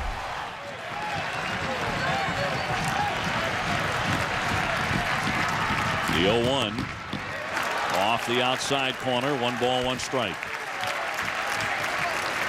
Bay has hit 29 home runs and driven in 97 runs. If you combine his numbers between the Pirates and the Red Sox. And you know what? Isn't it time Major League Baseball start doing that? I agree. Let's forget about this league stuff. Let's put them all together. 1-2. We don't have league presidents anymore. We don't have American and National League umpires. Enough of that. I mean, when you get guys like Sabathia, put all their numbers together. Whatever league they finish in, that's where they're at. Mark Teixeira, the same kind of thing. You're costing guys just because of the fact they've been traded. Ortiz at first. Pedroia leading away from third. 1-2 is too high. You know, just for instance, he homers right here to go to 30 homers and 100 RBIs. He's in the MVP mix. I mean, he's one of those guys having a great year. Why should he be penalized because he was traded? We don't have really the leagues anymore. That's all been broken down with interleague play. 2-2. Bay chases a ball in the dirt, and he is out on strikes. So he strikes out for the 3rd time. And the Red Sox maybe down to their final hitter here. Alex Cora will be that man. Take a look at the curveball. That's the first one we've seen tonight. Obviously the first one Jason Bay has probably ever seen. It was actually a heck of a play by Navarro to get that extreme pad there you see on his right shoulder. I think that's where it deflected, and keep that run from scoring. Well, and more importantly than that, keep Ortiz at first. You're right. That's a good point. Cora 0 for 2. He's grounded out to short, lined out to center. 2 men gone as he takes the ball. This game now 5 hours and 1 minute old. Tampa Bay wins. They could care less. Here's a spot right now where you'd like to have another guy on that roster. Wouldn't you like to have a speedster at first base if you could? Up and away. 2-0. Another 25 minutes, and that last T train will leave Kenmore Square. Big Papi at first base representing the tying run. It's going to take him a little bit longer to get around those bases than it would somebody else.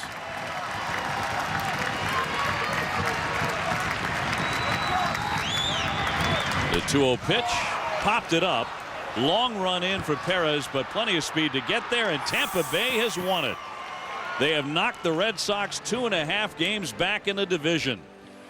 The Rays had not beaten the Red Sox at Fenway in the first 7 attempts of the season, but they win 2 in a row last night in a great comeback, and tonight in 14 innings by a final of 4-2. Well, this one's got to feel really good for Carlos Pena. As you look at those standings, the 2.5 game lead, the 3 game lead in the loss column, you know, you can't forget Boston let him go. He signed as a non-roster 2 springs ago, and now he comes back, and more importantly than shows Boston what they let go, he shows Tampa Bay what they've got. His parents here, he loves to play at Fenway Park. Boston is home for him. He looked at home tonight. 4-2 the final. Tampa Bay wins it in 14 innings. And next on ESPN, yes, we're going to get to it. It's SportsCenter. This has been a presentation of ESPN, the worldwide leader in sports. Along with Rick Sutcliffe and Peter Gammons and our entire crew who did great work here tonight, I'm Dave O'Brien. We say good night from Fenway Park in Boston. Thanks for watching. Now it's time for SportsCenter.